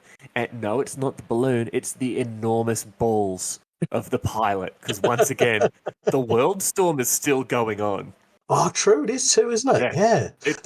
That world storm, that's what's grounding all the Zeppelins. Yeah. Except for this one particular enormous stratoplane. The stratoplanes are fun. No, they're not Zeppelins, mate. They're not Zeppelins. If you think this justifies your Air Guild Zeppelins, you are so far from it. I reckon if we say it enough, someone is going to write it into an official publication just to shut me up. I'd love to see it. I'd love to see it. I would. This pod will take full credit for Zeppelins on Necromunda. Yeah, I don't care if they wrote the book 3 years ago and they're just getting around to releasing it. You know, it's just like, boom, Zeppelins. It's just like, that was all me. That was all me. I will give you that if that happens. Done. I'll start the petition. Yeah, you do that. I think that's all we need to mention about stratoplanes, though. I'm happy you got some sort of vindication out of it. Honestly, it's all I need. I'm ending the podcast. Done. Done. Finished. Thanks for listening, folks. So, look, I guess we'll move on from your high watermark. Mate, you can talk about whatever you want. I'm going to have a little sleep. Oh, so like a regular podcast recording. That's good. All right. Rumours persist of white-robed warriors bearing the icon of the seven-pointed star fighting in Cinderak City. In the aftermath of the fighting, these individuals soon become the objects of myth. Great deeds and feats of battle are attributed to them, even though no sign of their presence can be found. So they pull the Santa Claus, basically. This is something you've mentioned. I think you mentioned it earlier, but also last episode. They weren't supposed to be there. Yeah, I'm totally agree. Totally vindicated in that idea. Still, that she was forced to show her hand way too early. Yeah, and I'm yet to find out if there's any repercussions from that in the reading I've been doing, but it feels like the starter pistol went too early. Yeah, I think it was more of a old Gunfist is really screwing with my plans. He's gone against our agreement, and I need to pull the ace out of my sleeve to save this whole revolution here. And that's why her, the white robed. I'm just going to say, that's why Lady Credo's army has come out from the catacombs beneath Cinderak City. That's why they've come out and done this huge, just shock and awe battle there and then, and have immediately retreated. Because if Credo says to the Escher and Orlocks and everyone who was there, who's now under her control, and says, "Hey guys, shut up." Like, if anyone asks, you never seen them. Yeah, I don't know what you're talking about. They don't exist. Yeah. It's interesting, though, to contemplate whether or not her army was stationed at Cinderak City, or she managed to bring them to Cinderak City. Well, I think with enough... I said this earlier. Actually, I think it was very late in the last episode. I think Lady Credo, whoever she is smart enough to either recognise patterns or to have established herself, at least logistically, with Necromunda. So no matter where her army was stationed, given the obvious manpower and technological advancements, she has access to. Either she's been able to travel through the tunnels and underways, or how did we describe them a few episodes ago? Like the subways. Yeah. She's been able to get, because all the hives are connected. We know this, Mm-hmm. and she's either been able to get her army there quickly, or she knew Cinderak City was going to be very important, being the largest Ashway settlement. And she's had some of her army there the whole time. I don't think either of those... Oh, some of her army, yes. Okay, some of her army. I don't believe it'd be the entire army, no way. No. The moving through the tunnels, I don't think would fly unless they killed off any survivors that they came in contact with. And we know those tunnels are chockers full of refugees and whatever trying to escape the ash wastes. You're right. Yeah? No one ever murders on Necromunda. I think it's against the law. Nah, that's an excellent point you raised there, Nathan. Yeah. Okay. So this is the play we're going for, is it? Cynicism and sarcasm. Yeah. No. Yeah. If she is moving an army beneath the tunnels, I think they would have a very much so mindset of it's for the greater good that that you don't survive this encounter. Yeah, they'd have to kill everybody they came in contact with. Yep, unless the people they came in contact with were loyal to Lady Credo and the insurrectionists. I wouldn't risk it. Well, you start spreading rumours about an army moving around, you start to alert the big yellow boys. Yeah. So at which point, I think she'd have no problem killing those Imperial fists. No, the citizens in the tunnels. No one has a problem killing Imperial fists. I mean, if we want to talk about killing Imperial fists, we've got to remember the whole chapter actually already died. These aren't even real Imperial fists. The War of the Beast, the whole lot of them got wiped out. They got restarted by scouts from successor chapters. That is true, actually. Yeah, but we're not talking about that. We're actually talking about that on our new podcast, Imperial Fist Talk. Boo. That's in the title, the boo. Yeah, it's just the boo in brackets, all lowercase to show the disrespect. I like the Imperial Fists. I don't know why I'm doing this. I don't. Yeah, that's fair. You don't like Warlocks, though. People find that really weird. Yeah, I know. I'm very opinionated when it comes to things in 40k and Necromunda. I set on something, and I'm willing to have my mind changed, but until that point, I'm like, nah. I'm set in stone on this one. Yeah.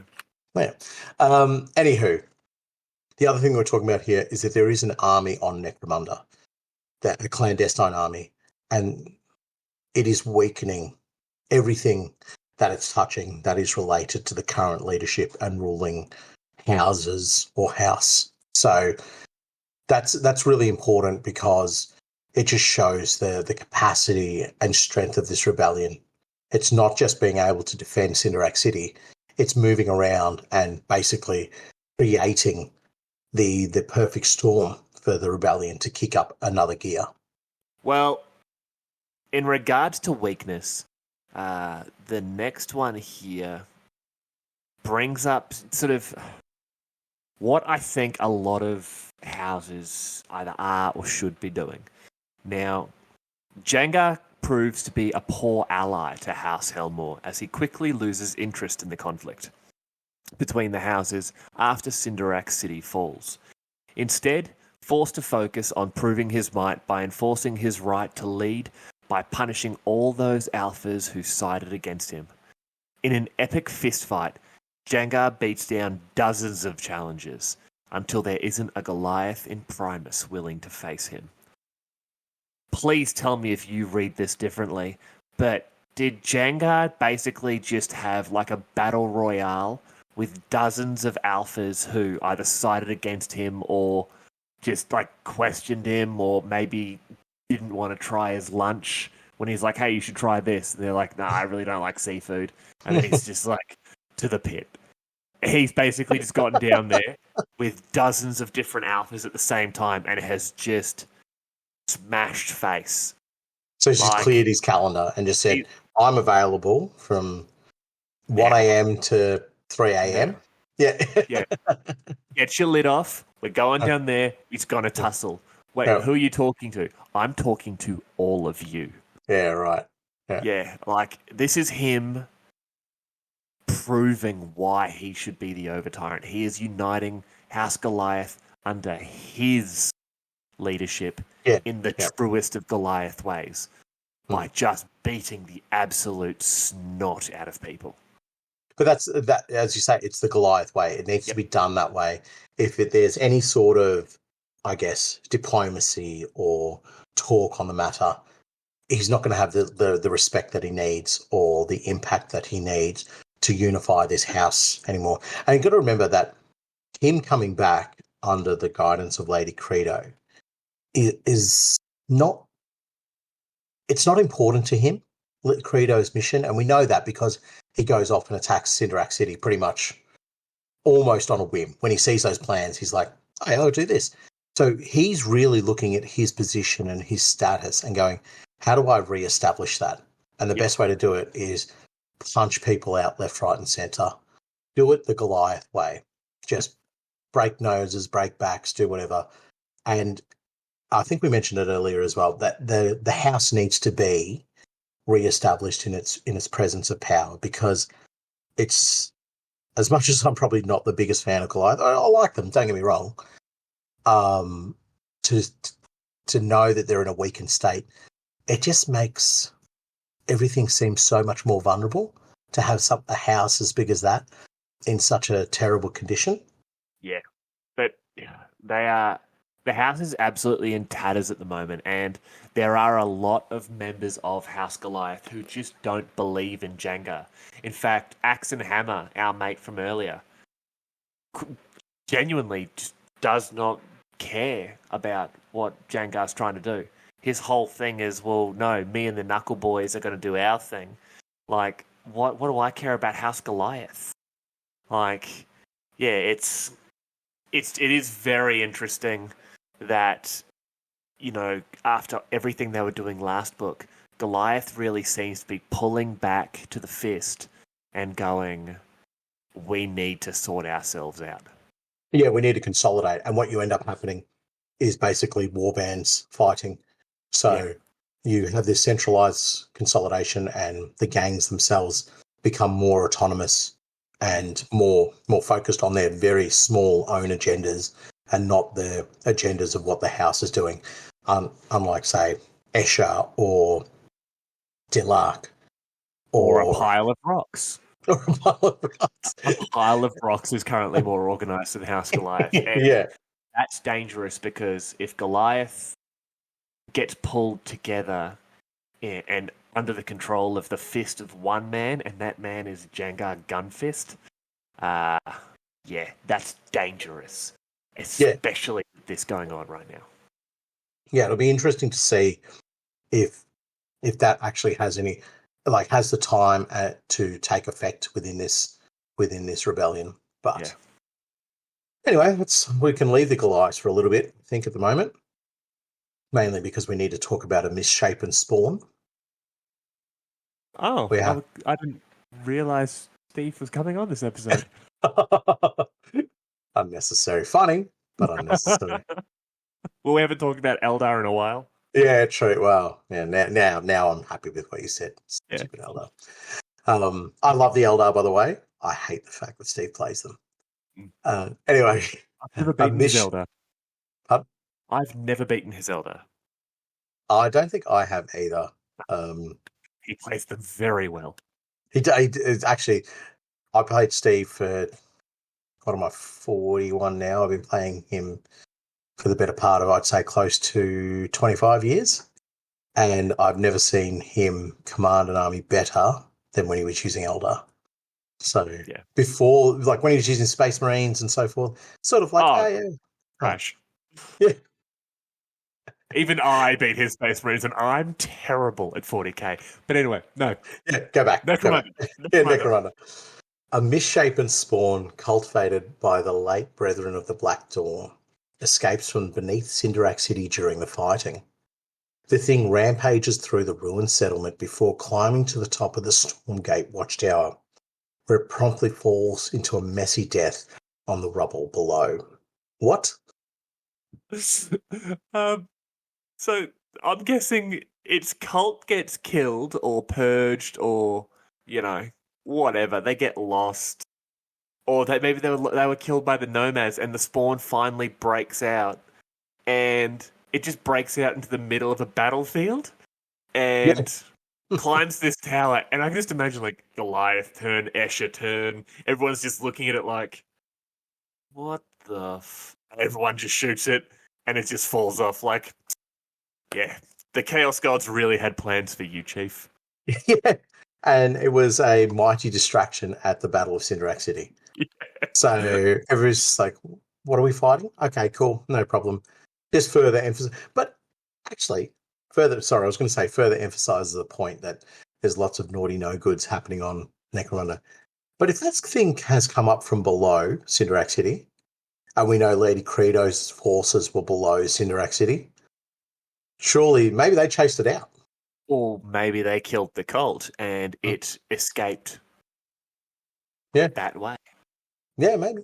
But they definitely had an interaction. We'll put it there. Yeah.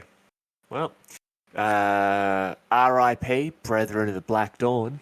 Pour one out for our fallen homies. Absolutely.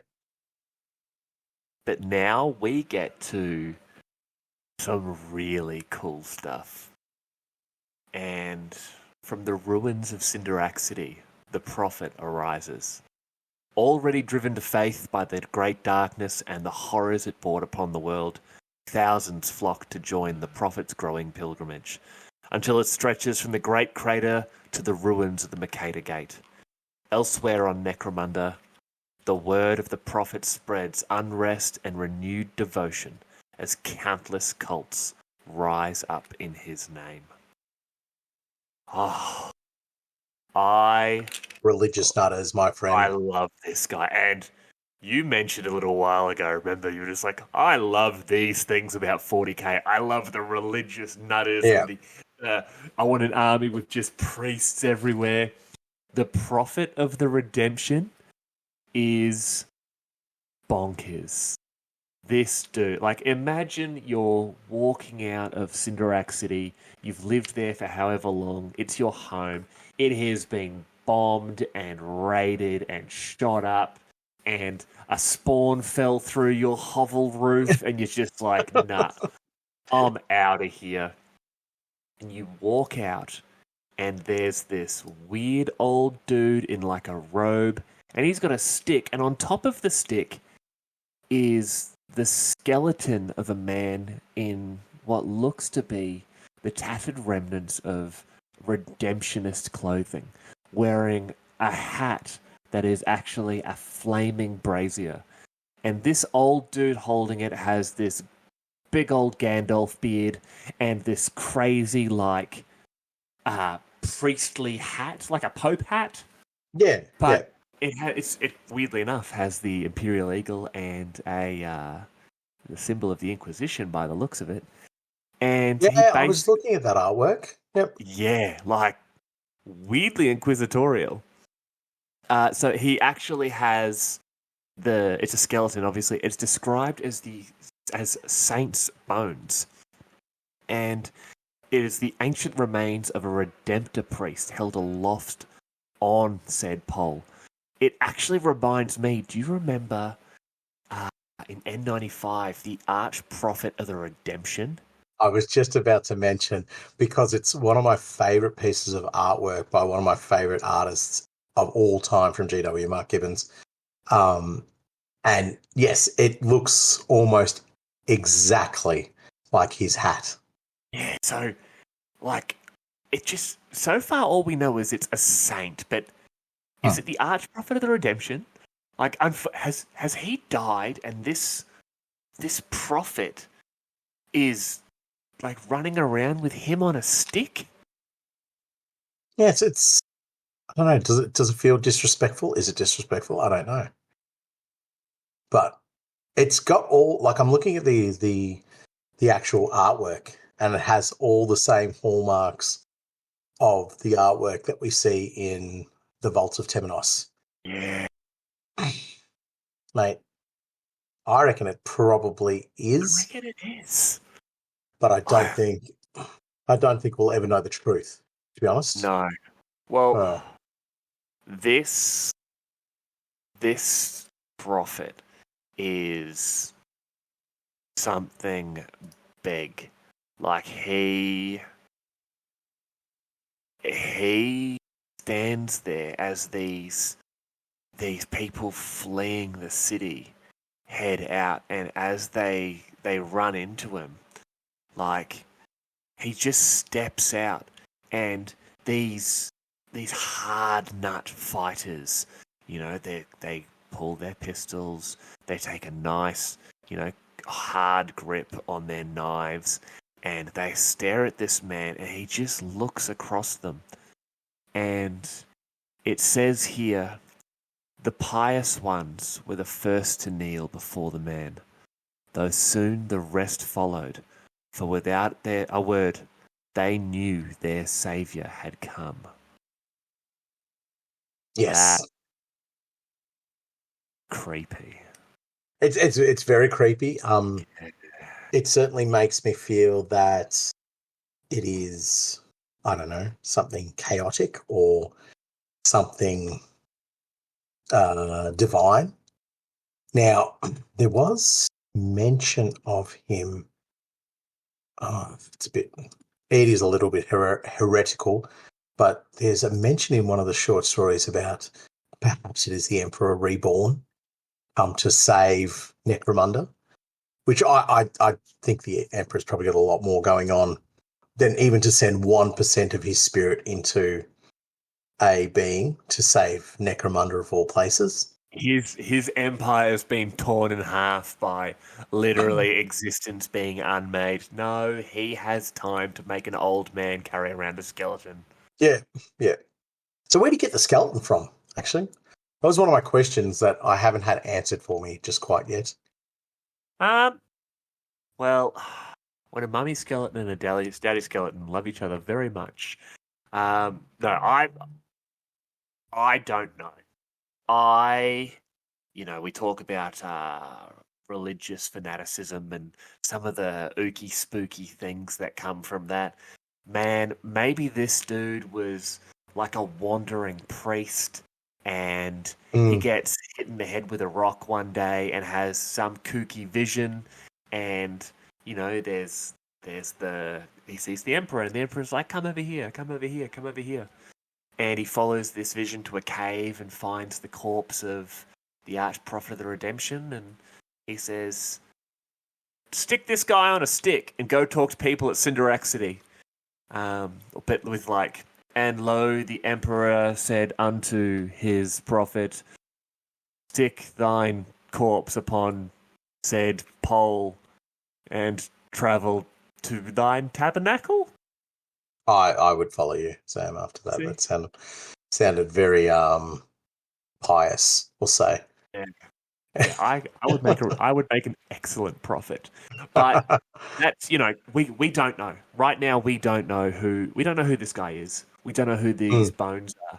All we know is people see him and they are immediately calmed by his presence and his words.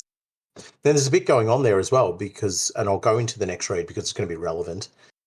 The prophet appears on the edge of the great crater, and all those who look upon his relic hear the voice of the lost saints speaking to them. Soon a vast camp gathers around the holy man, filled with survivors of Cinderex City reborn in the light of the god Emperor. So relating to what we're talking about, people getting calmed, it's not just his presence, it's this voice of the lost saint. And I'm yet to find the answer to this question. Who is the lost saint of the redemption? Well, it actually mentions it, and it's going a little bit further. It actually mentions it in book 4 of the Aranthian Succession. The Yes. Rise of Timmy Helmore is the title I've been told. It's actually Saint Timmy. And Yep. no. Oh, sorry. We shouldn't be talking about that book yet. No, we're revealing too much. Revealing too much. It does not tell us. I want to know who this saint is because, everyone seems to know about him. They can hear the voice of the saint. So there's something tangible what's going on here. And for my mind, everything that's going on, you're talking about this huge camp that's being set up and the sort of people of all makes and creed and whatever are being drawn into this redemption crusade. We'll call it a crusade for now. They're all being drawn together. This is how I imagine a chaos cult or a chaos incursion would begin on a planet, where they begin to get drawn in, they begin to add military forces to themselves, and then suddenly you have a hell of a problem when you've got, say, a corn worshipping or just a chaos worshipping cult that's infiltrated the military now in full flight and full swing. And that's how I imagine they would work, in a very similar manner to what's happening here. It's about changing their idea and their concept of what the redemption is about, and being able to draw so many different elements of Necromunda together.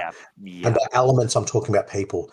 And the people we're talking about, yes, they're ground level, but it seems as though the prophet is able to influence everybody from the very higher ups to the very low. So something is going on. But what does that remind you of?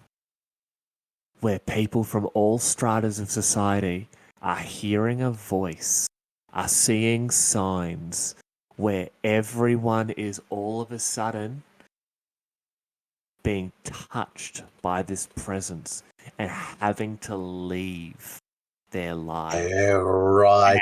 Goosebumps. I've not clicked onto this until you've said about the cult, and I'm just, in my mind, I'm just like, man, it's exactly what oh my god.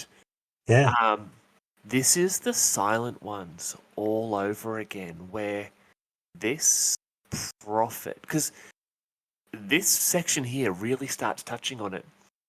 People all across Necromunda are starting to hear these voices. Yes. Where they're saying, find the prophet, follow him, find the pilgrimage, join, leave your sinful life.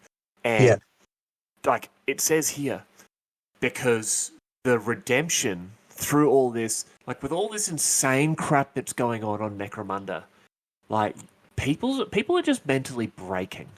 And organizations like the Redemption have been just running absolutely unchecked. And these hivers are basically just going, you know what?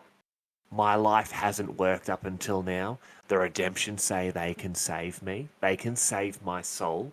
And a lot of these people are going to be having just some super weird PTSD. Yeah. And they're going out and joining these redemptionist bands and, flagellating themselves and burning anyone that disagrees with their particular interpretation of the Imperial cult. And these groups grow bigger and bigger and bigger every day.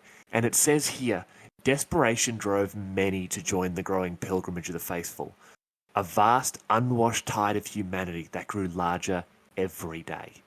Hivers abandoned their habs to take up with the pilgrims, discarding the tools and trappings of their profession to carry religious icons or flagellate themselves in the name of the God Emperor.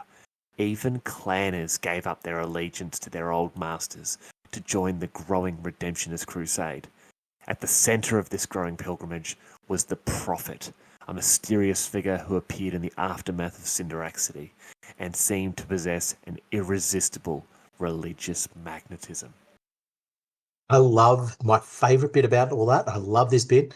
The clan is giving up their allegiance. It's so good because who created some sort of semblance of order on Necromunda during the Great Darkness. It was the clan houses. They were the ones who put in the effort. The enforcers were protecting the high-ups. The noble houses were up the duff. It was the clan houses that kept, for use of a better term, kept the shit together. So for them to be giving up on their clans and going, after all we've done, after all we've established, I believe in the prophet more than I believe in my clan house. Oh. That shows some dangerous, dangerous thoughts brewing within what supposedly should be some very loyal members. There's just one other thing I want to mention, just in that section that you read, there's just one little thing before it, which I really, really love. Where once many had heard only the ramblings of madmen or empty praise for an absent God in the words of the redemption, they now felt the truth and salvation in those same words. So it is what I was talking to you about before, about the idea of a perfect storm, and that's what's being created. So you have the desperate nature of these people, and suddenly these words make sense to somebody who's gone, I don't need to listen to that. But now it's the end of days. Because their life was good before that. They didn't. Their life was as good as it could be. So they're like, I don't need to listen to this guy screaming on the street corner. I'm going to do some friends on with my buddies and punch on with an amble.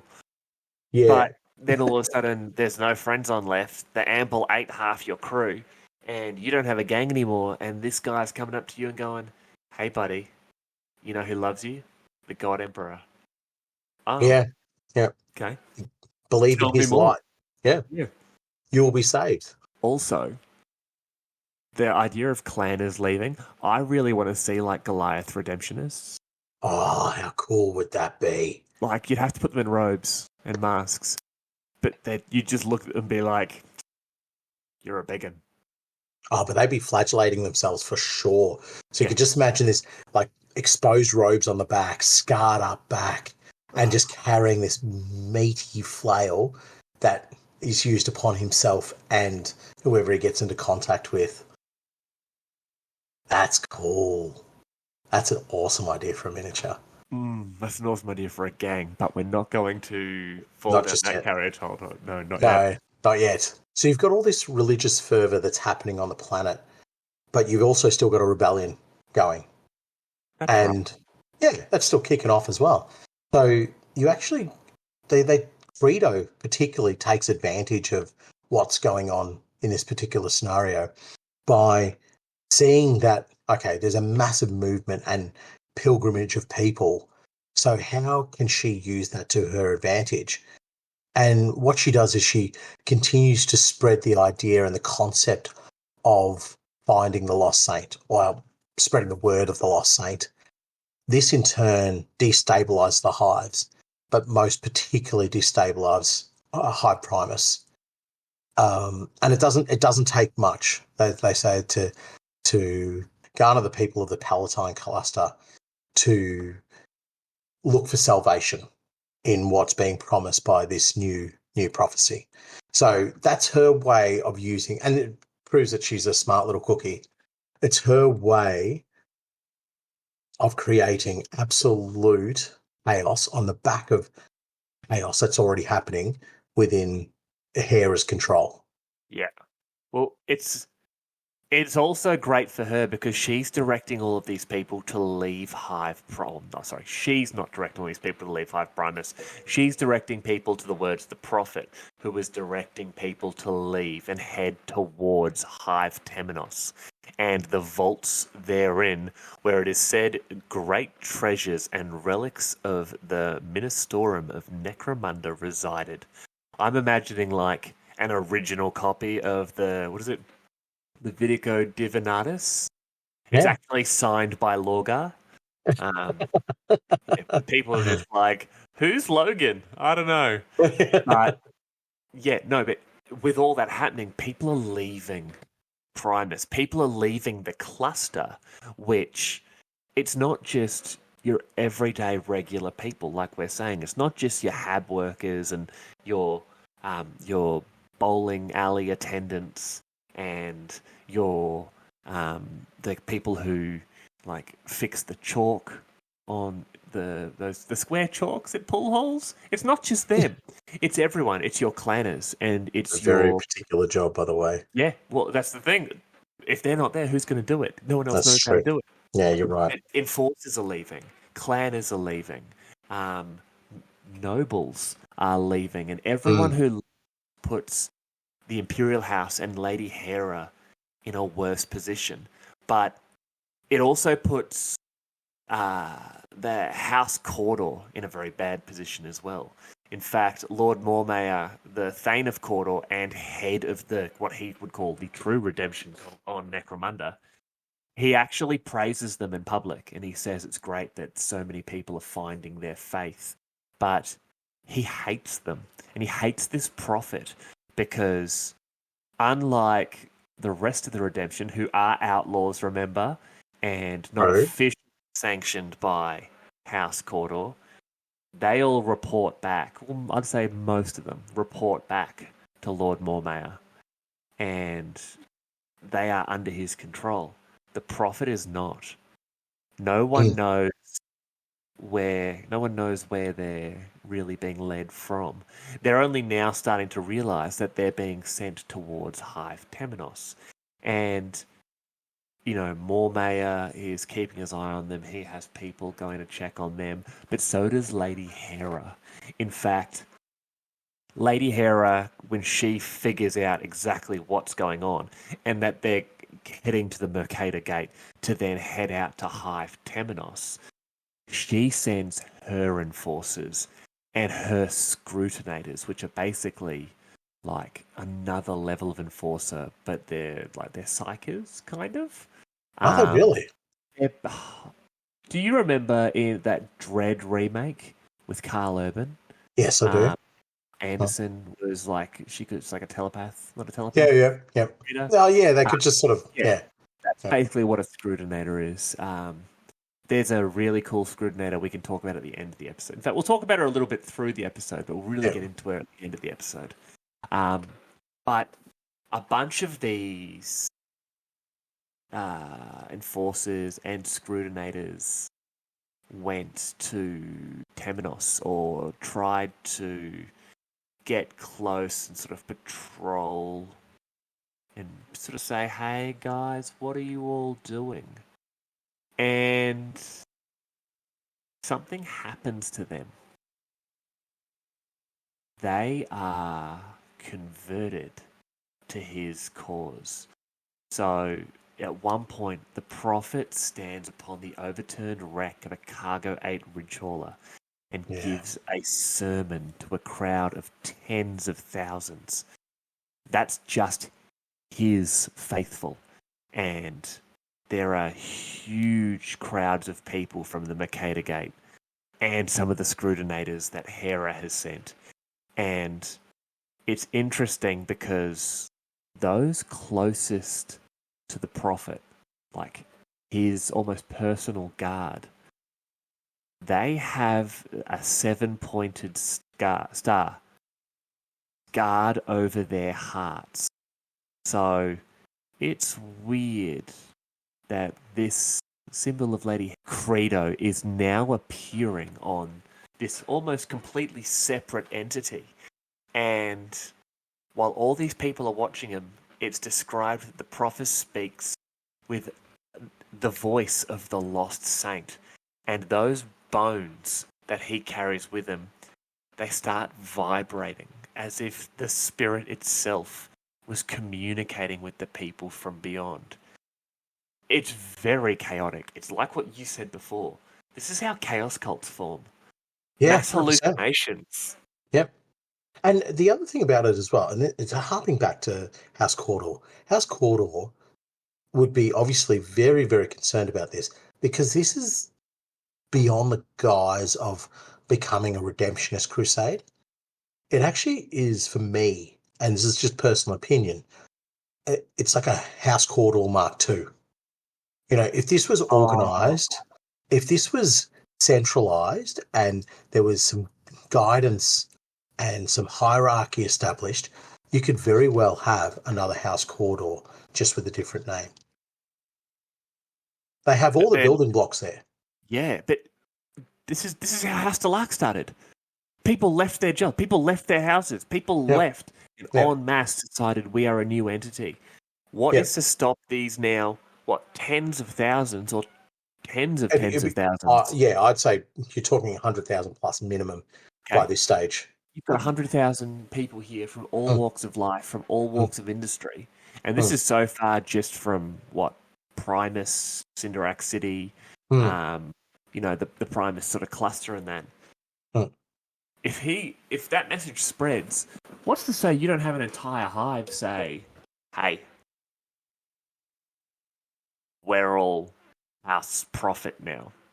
Yeah, we belong to this house and we have control over X amount of territory and we have control over X amount of production and so forth, and we are to be recognised as a house. And this is probably a little bit more political than what this section of the read needs, but I think you'd probably see a unification of the other houses against something like that.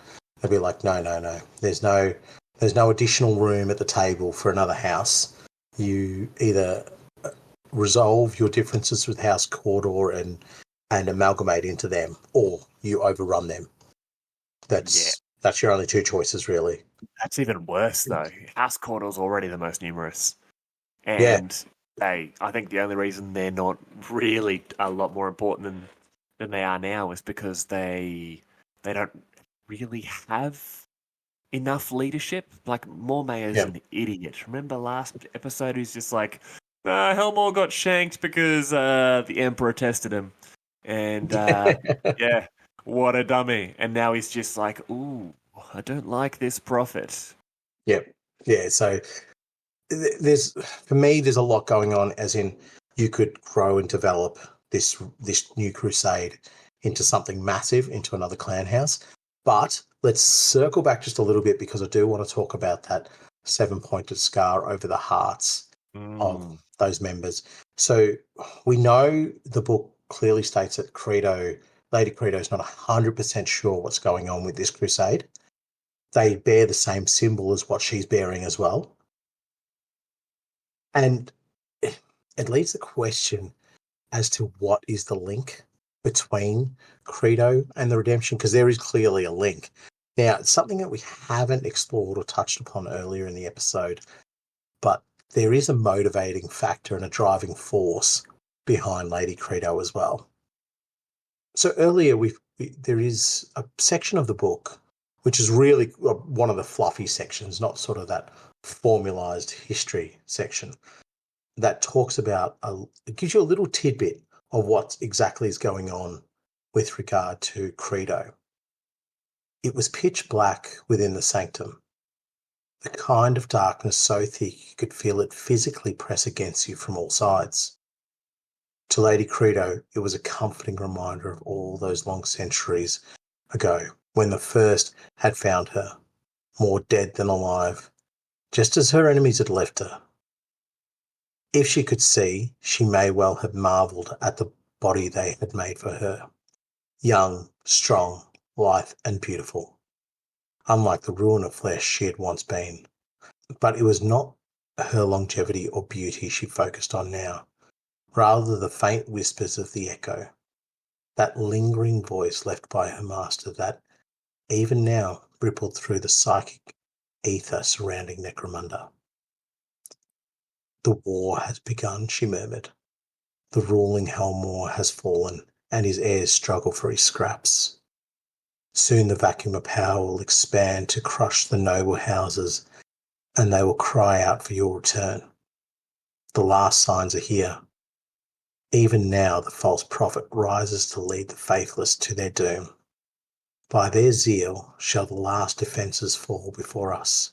It is as you have planned, my master, all those long years at last coming to fruition. Pretty full on. And this is the very start of the book. So this is a great way to, I guess, introduce another character that we know diddly squat about at this stage. Lady Credo's blind? Got on the terps, mate.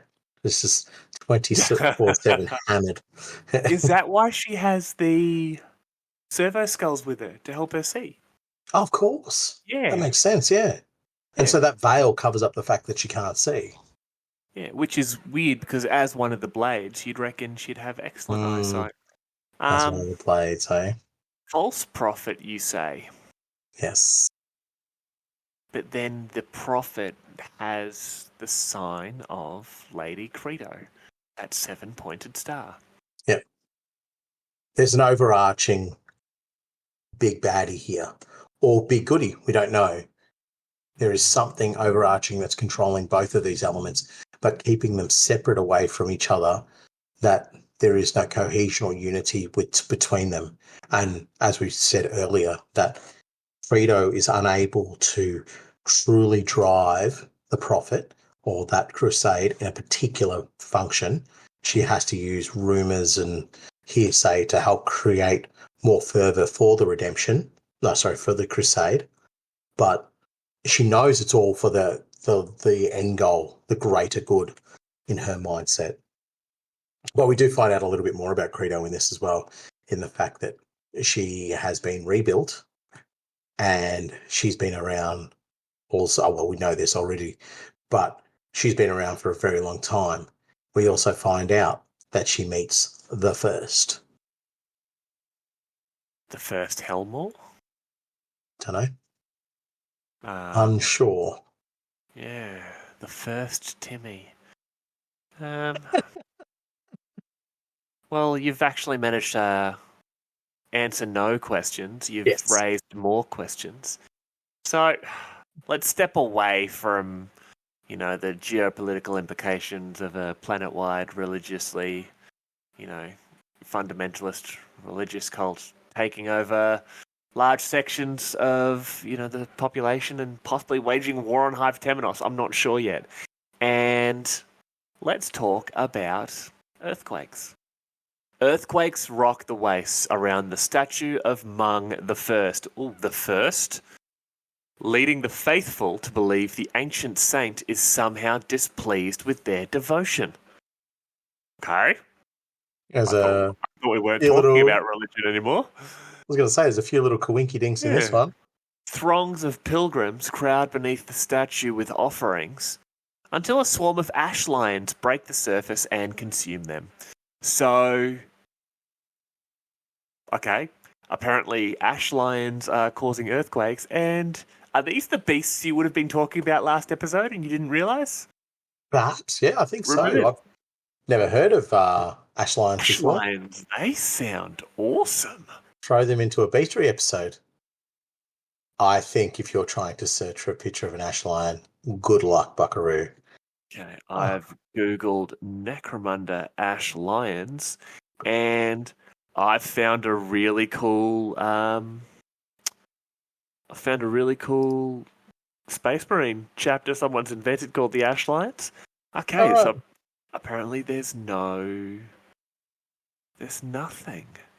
I think the ash lion could get the Lorekeeper treatment in a bestiary episode, and we create all the lore for it, and that gets ratified and becomes concrete. Well, it's already in a book, so anything we make up is officially canon. But so Mung the First, he's an ancient saint. This leads us back to possibly who you were just talking about with Lady Credo. Yeah. The first. We're talking about a saint. There's a fair bit going on there. Faithful believe he's an ancient saint. Okay. But also then dummy dum-dums getting eaten by ash lions. I love it. I love everything about it. A swarm of ash lions. That implies they're bugs. Would it not be like a pride of ash lions? I don't know. Maybe it's just the wording. I like to think it's like lion-looking creatures. Lion bugs. Six-legged lions. Yeah. With mandibles. Done. But like antlions from Final Fantasy. Yeah, exactly like those, except probably obviously scarier and very 40k-ish. Yeah, not cartoony at all. No, not at all. Yeah, sick. All right, I think we can move on from old Mung the first bloke to eat something. Well, we eat mung now. No, because when you mung on something, you chew on something. No, remember we mung vases? It was the brains of Oh, our yeah, that's remember? disgusting. No, that's been put out of my brain. No, that's gross. I don't like it. Anywho, next point. Across Necromunda, thousands of word keepers and redemptor priests hear the voice of the lost saint in the rumble of machines, the hiss of carbon scrubbers or the howl of ash winds. Gathering up in their flocks, they depart their hives and settlements, making the long journey towards Hive Primus and the Prophet. So this is exactly what we've just been doing a lot of talking about. The voice that is being heard, but in this particular circumstance, it's being heard in the rumble of machines and the hiss of carbon scrubbers and the howl of the winds. So this is not just the prophet doing this. This is coming from the environment and the machinery itself, which speaks to something more and probably really sits true to the fact that it could be something to do with the Silent Ones. Well, it's also weird here that it seems to be affecting specifically the religious, specifically thousands of word keepers and redemptor priests. And then, making these obviously already religious folk alter their perception on their religion. And they gather their flocks, once again, depart their hives and settlements, and they start moving towards Primus. Yes, it's what we have mentioned before about them leaving their homes, what they're safe and comfortable with. But I guess more importantly for me, I see this as just an explosion in numbers for this crusade, because it's not just the prophet and his immediate crusade. It's happening all across, and because it's the environment and the factories and all that is starting to spread this word. Basically, every part of Necromunda becomes some sort of, I guess, calling siren song for those who are religiously inclined, and they're going to be drawn further and further down to join the crusade. Where for me, it's like the crusade is what you would use to convert the ones who are sitting on the fence or who don't believe in any of this, whereas the voice that's coming out of this it will be easily heard by those who want to hear it, or the believers, for use of a better term. It's also, in my opinion, just fantastic that, once again, this is exactly what happened with the Dalark.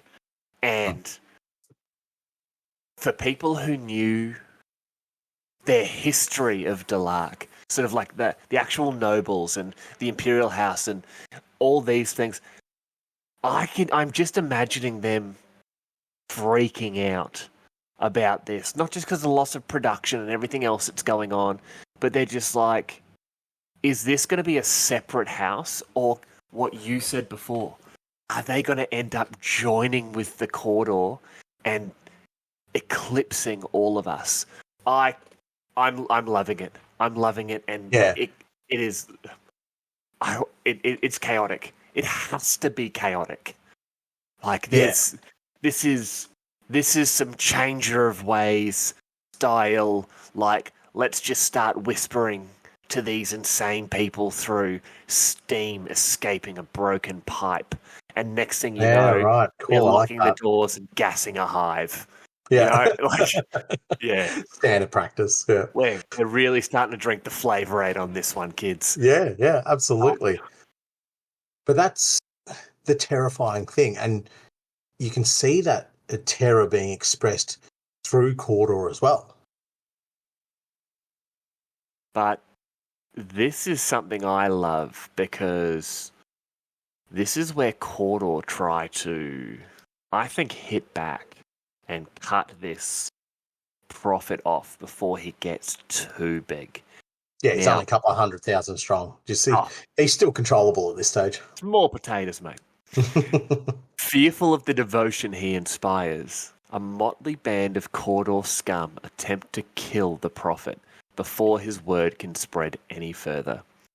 When confronted by the holy man, they immediately fall to their knees and swear their allegiance, turning on those few among them who refuse to join his growing pilgrimage. You cannot tell me this is natural. When groups of scum coming to kill you, you turn them with your words to your cause so thoroughly, so completely, that they kill those of their ilk who are not willing to follow you. They're killing their own possible gangmates, their own family, because they aren't immediately bowing to you. So, there is a hope that this is not all-encompassing then. Because if there are those who can resist it, True. then there are those who can say, no. There is a false prophet here, as Credo calls him. So... You know who this reminds me of? Go on. Remember in the last book, what was his name? Yith Wild Eyes. Yes. That weird that came up was just like mind controlling. He was turning dozens of gangs to his control, and like how I described them, they were in their own minds screaming because their bodies weren't obeying them anymore. That's how I imagine this, but it seems almost more willing upon Yeah. It feels like it's either you are or you aren't. But it's obviously a lot more you are. Like once you're on my side, you're completely and totally devoted to my cause, which then becomes your cause. Whereas it's I think with Yith it was more sort of like, well, you're on my side no matter what. Even if you don't want to be, you're on my side. And because you mentally can't resist me. Exactly. Yeah. Whereas with the prophet, I think you're right. So Yith was obviously driven by chaotic powers. Yeah. But I think with the prophet, you are right. It is a chaotic element to it. But it seems a little bit more refined, a little bit cleaner.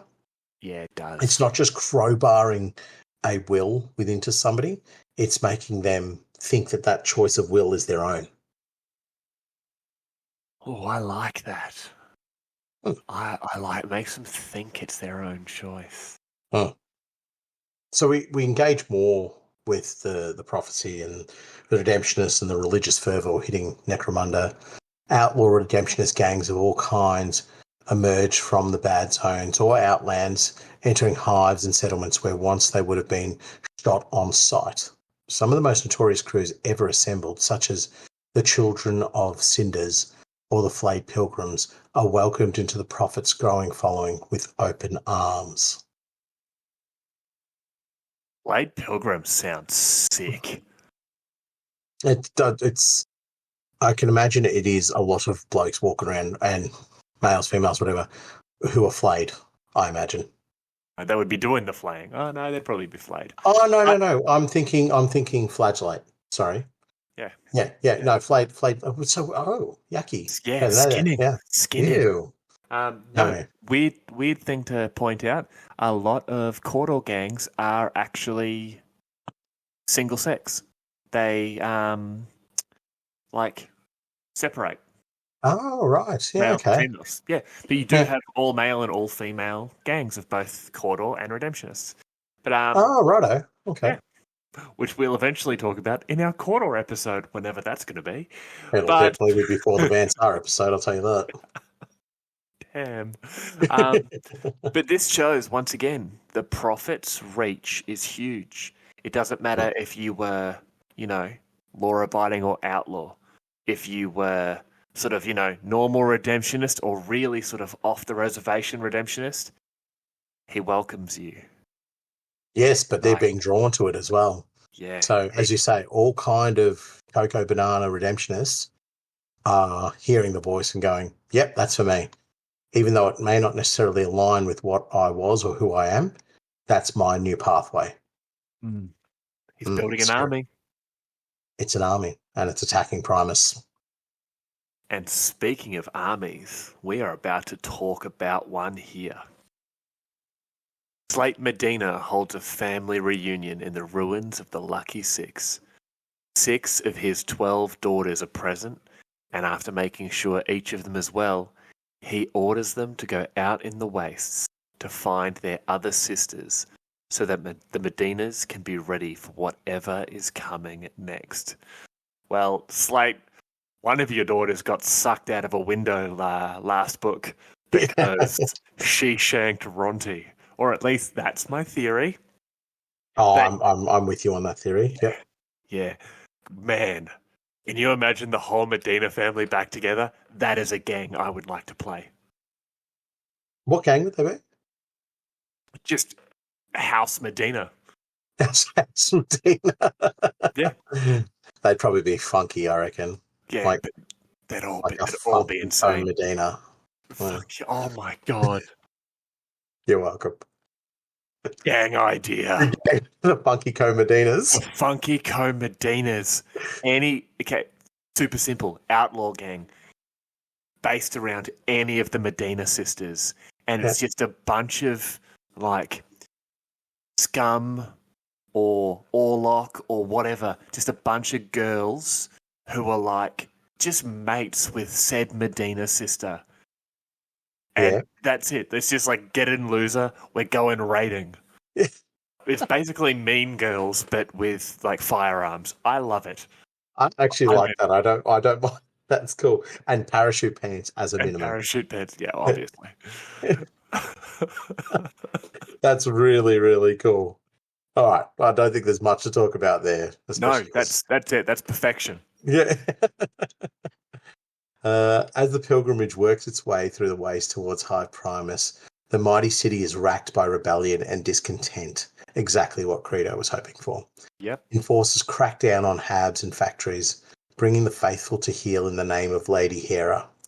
But it is only a half measure, as more and more pilgrims pour into the Hive, bringing tidings from the prophet with them. So this is exactly what Greedo and I guess the first her master who would be looking for. Complete and utter chaos within Primus, and it's an unstoppable wave of humanity that is causing the disaster without any sort of real tactical advantage being gained. They're not particularly trying to take out a building or destroy a complex or undermine a particular group or whatever the case might be. It's just a vast population pouring in, upsetting the status quo within the Hive and stretching the enforcer cadre thin. Yeah. But you've said it perfectly, this is what Credo wants. She's directing them in this fashion and saying to them, head this way, get to Temenos however you need to, but you got to either go through or come close to Primus, because that is drawing more troublemakers straight into where Lady Hera wants them least. And it's drawing more and more of her citizens out and towards the cause of this prophet. Yeah, I love it. And the enforcers just doing what they do. They're enforcing, and they're just, they crack down on habs and factories, and they bring the faithful to heal in the name of Lady Hera. So they're going to shoot 3 of your mates and say, stop misbehaving. Exactly that. Yeah, they are a brick on a string that someone is swinging in a crowd. Yeah, absolutely. Whoever's going to draw their ire is just going to cop it, whether or not that means they were actually doing something wrong, or they had just been the unfortunate to get in the way. Classic Necromunda. And speaking of drawing the ire of someone, relic peddlers infest the streets of Dustfalls, offering tokens and trinkets they claim to have come from the prophet and his followers. After a particularly poorly fashioned bone Aquila, said to have been blessed by the prophet himself, fails to stop an Escher gang queen from getting stabbed to death, The sisters make a sport of hunting down every peddler in Dust Falls. Man, the one time my crudely fashioned bone aquila fails, a gang queen gets stabbed to death. I mean, classic story. You've heard it 1,000 times before. Yeah, no. Oh, it's a genuine classic bit of reading for Necromunda. But this is just classic, Necromunda consumerism at its finest. People have seen the opportunity to make a quick few creds, and, everyone is just knocking together as many, little relics and fetishes and all that sort of stuff that they can to get out into the marketplaces. And unfortunately, Gang Queen has put a little bit too much faith in some silver-tongued merchant and has ended up bleeding out. I actually feel sorry for the peddlers, to be honest, because after everything that's happened in Dust Falls, and they're just like... The Free State of Zep. Sorry, the Free State of Zep. They have tried to just make a little bit of coin on the side, and they've turned themselves into targets. Shouldn't have lied. Yeah, that's true. They did to an Escher Queen, so I don't really mind. Have at 'em, girls. Have at 'em. Anywho, House Co-Iron seeks to harness the power of the prophet for themselves and employ an impersonator of the holy man to parade around the spire. The noble house's reaction to the poor impostor is one of abject terror rather than devotion, and a bloody battle immediately breaks out when he is presented, leaving the prophet as little more than a stain on the chamber floor. Classic noble nonsense, using some poor soul to generate some sort of outcome for themselves, and the poor geezer dies.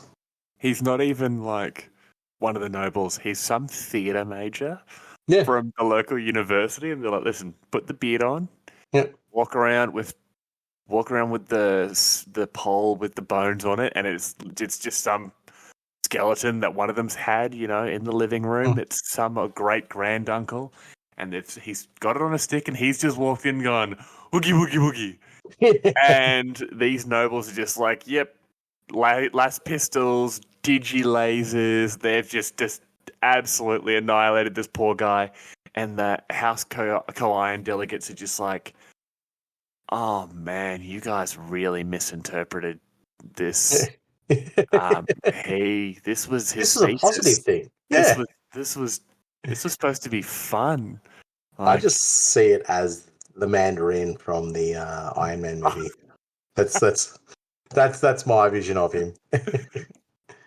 Oh my god, it's the Mandarin. I love that. Ooh, this is a good one. An all-female redemptionist gang known as the Daughters of the Flame invades Hive City from the Underhive, claiming to be servants of the Prophet. Those of House Cawdor faithful to the Prophet are divided between welcoming their sisters to the fold and fleeing in fear as the daughters burn down everything in sight. It's good to know that even female redemptionist gangs are still absolutely insane who love setting things on fire. I am a huge fan of this. And I also love how these House Cawdor guys are just like, oh yeah? Yeah, they seem pretty cool. They've got masks and robes on too. And no, they've set fire to the town. Guys, cheese it. I purely think the Daughters of the Flame have taken advantage of the situation. Yes. And they've just turned up and just gone, we just want to burn stuff. We just want to, we're pyromaniacs. We're long since given up the idea of any sort of religious devotion. Just want to burn things. And they're like, oh yeah, Prophet sent us. Or, here we're on his pathway. So we've got to burn down the local hospital. The local school? The local. We're just burning down the local. But exactly. I love it because this is classic Cawdor redemptionist insanity. Like, go nuts. just have at it. And it's a perfect time for it because there's sort of a bit of escapism with everybody. They're just like, oh yeah, no, the Emperor willed this one. He hated that bloody local bakery in that orphanage. Nah, mate. Yeah. Doing all the wrong things. Yeah, they had sultanas in their porridge. You know who does that? Heretics. Yep. Justified daughters of the flame. Yep. Everyone knows you have raisins in porridge. I'll say this on behalf of the audience. Boo, Samuel, boo. Okay. Keep it up. I will burn down your settlement next. So, Spamuels of the flame. Spamuels of the flame.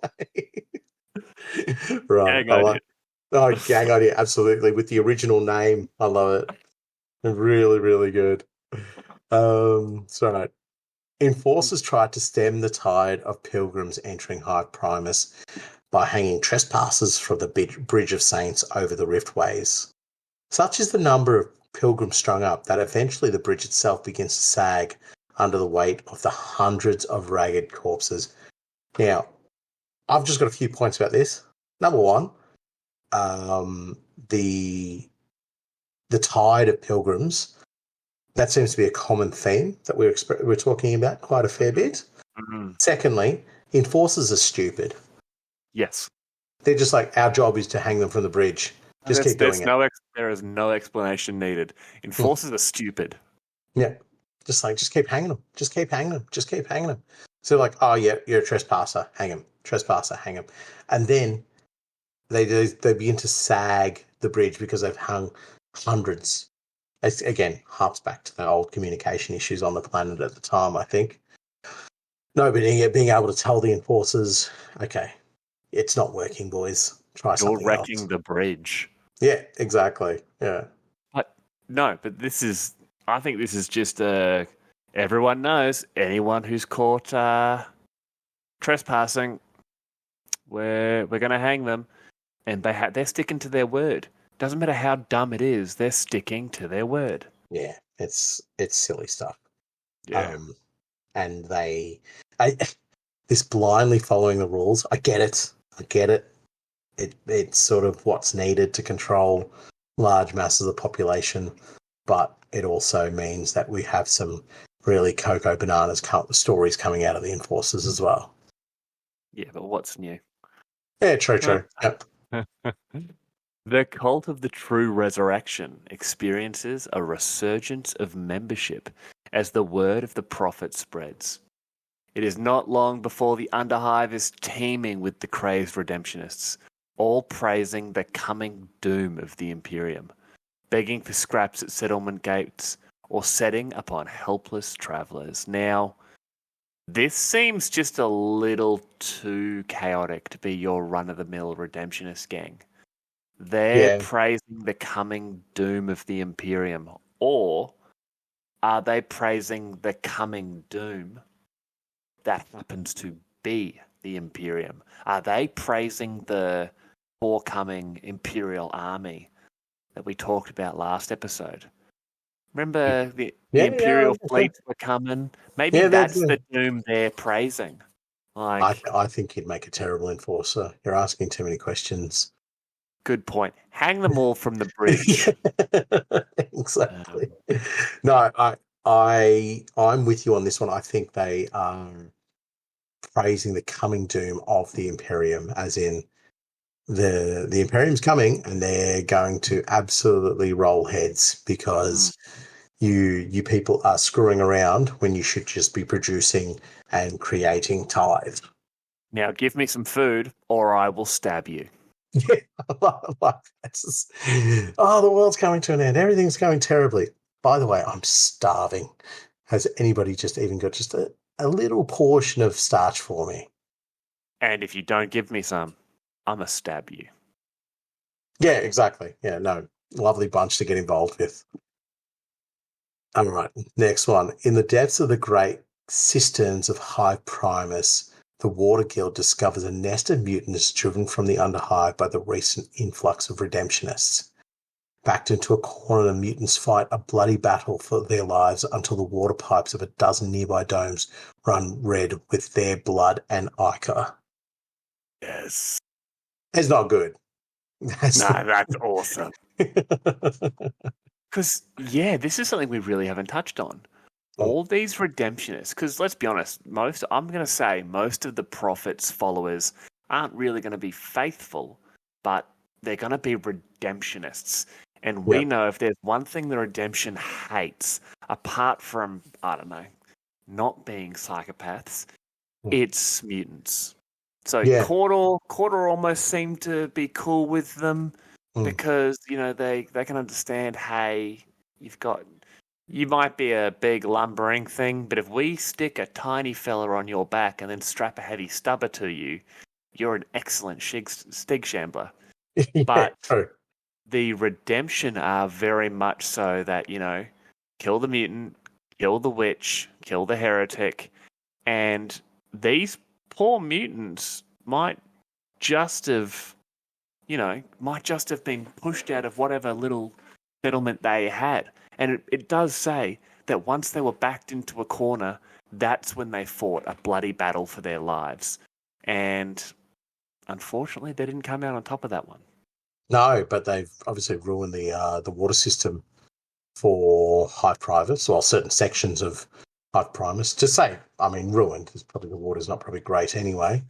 But it's exactly what you're saying. Something we haven't touched on is that a lot of the mutants and so forth and scabbies and whatever are being driven out by redemptionist gangs that are now sort of getting some sort of legitimacy because people are going, oh, well, that's just part of the crusade. That's part of the prophecy. So they're okay to exist. Man, I kind of feel bad for them. I do, actually. I do too. Feel bad. Damn it, Necromunda, making me feel feelings. I don't know why I think this. I view the mutants and scabbies as sort of peaceful. Yeah, leave us alone. We're lepers. You shouldn't come near us. And the redemptionists are just going, let's go get them.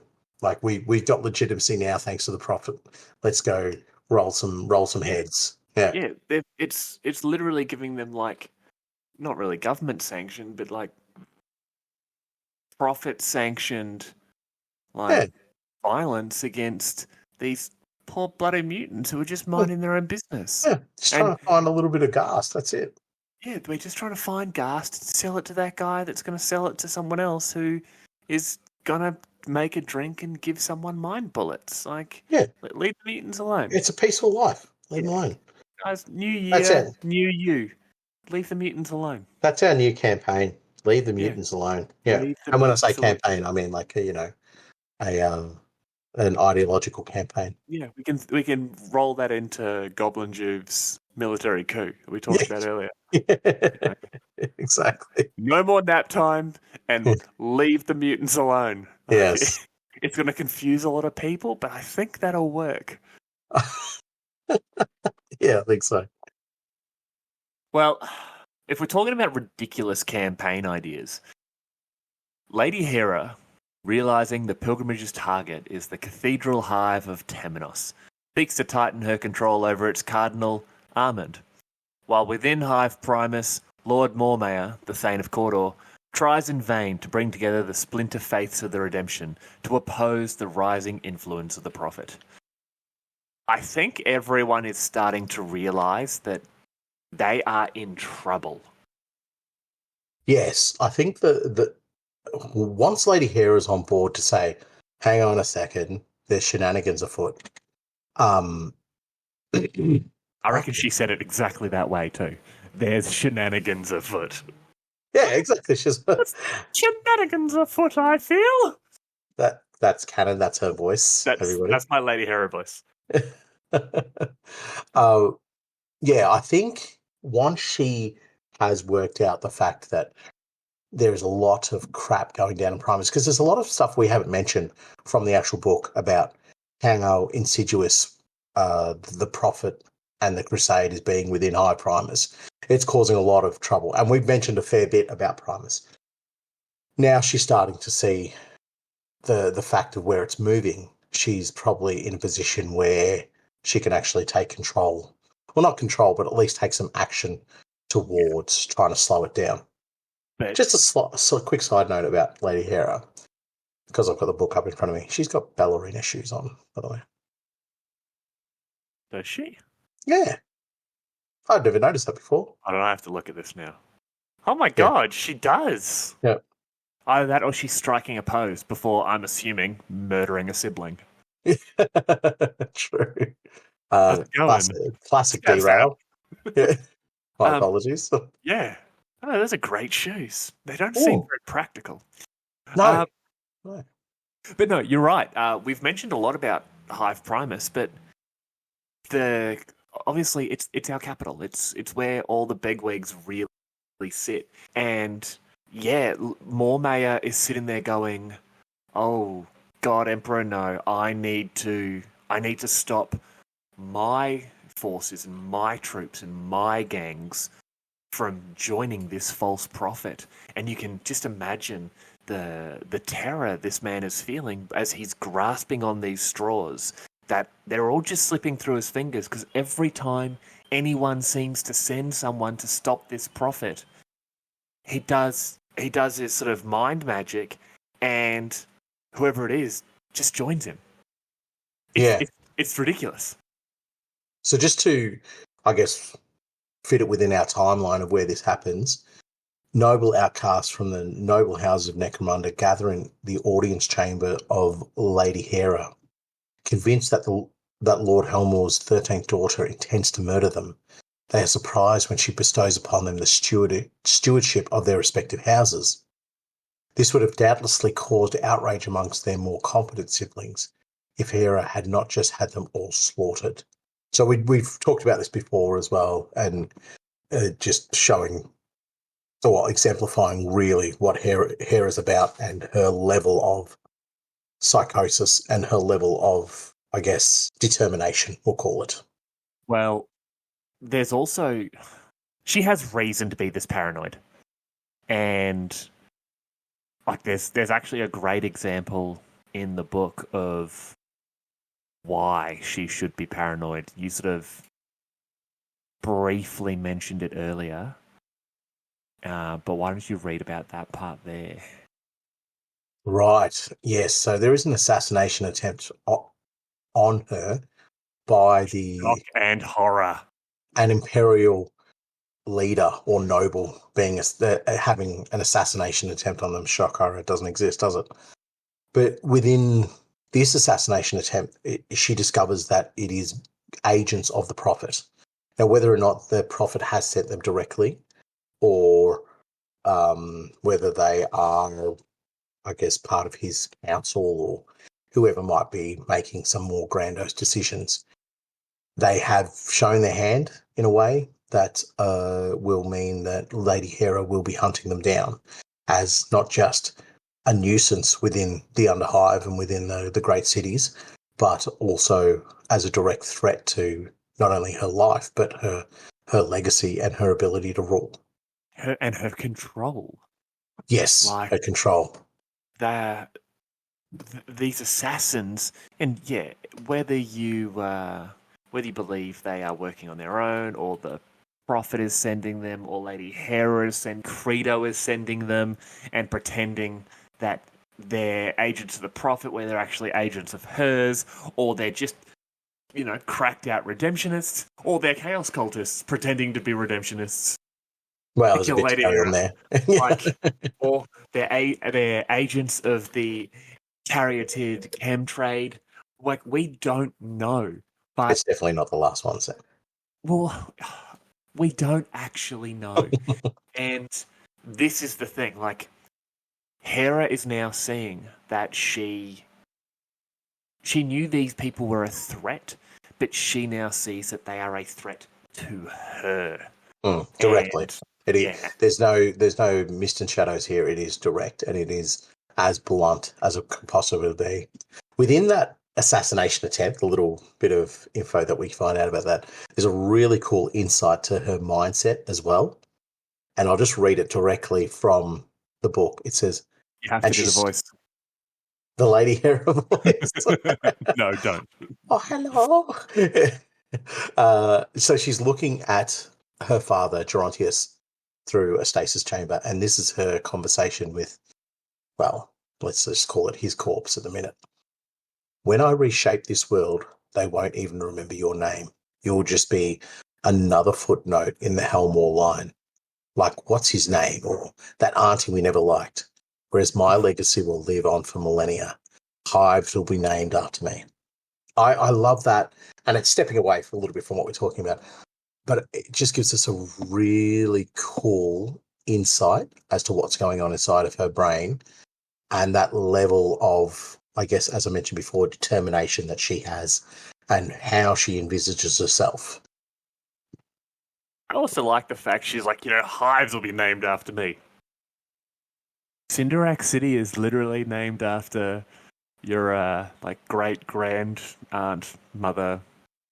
Gothrel's Needle was named after the brother that she straight up murdered. Then the Eye of Selene. Yeah. All of these places suck. Anywhere named after a person just seems to suck. Hive Mortis, mad. Love that joint. I was about to mention Mortis probably the exception to the rule. Yeah, Gothrel's Needle actually pretty rad. Titanworks represent. Oh yeah, and it's the democracy as well. Yeah, dirty democracy. But yeah, Hera's starting to crack here, and then she obviously turns around and there's just a bunch of murder hobos with very expensive-looking weapons, which is what sort of throws me. Like, maybe someone else is supplying these weapons. Hell, this might just be Mormaya sort of going, you know what? I don't like this new Lord Helmore. I'm going to have her shanked and hopefully we get someone a little bit more malleable put into place. Or are they the archaeotech weapons of the... That's what I'm saying. Lady Creator? The white cloaks, we'll call them. Yeah. Who knows? Yeah. Moving on. Well, we're going to see some actual troops of the Prophet here and some more shenanigans going on in Hive City.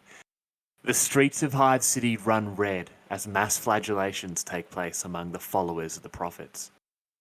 Lines of bareback pilgrims wander the plazas, followed by creaking auto-scourges, the sounds of the barbed whips tearing at flesh ringing throughout the city, and fresh blood spattering anyone not quick enough to get out of the way of the procession. It's like the world's worst Mardi Gras. I imagine it still has the same super upbeat music. Yeah, absolutely would. It's a bunch of just insane religious fanatics being whipped by servitors, but their arms just sort of spin in circles, and it's just whips. Yeah, it's just continuous flaying.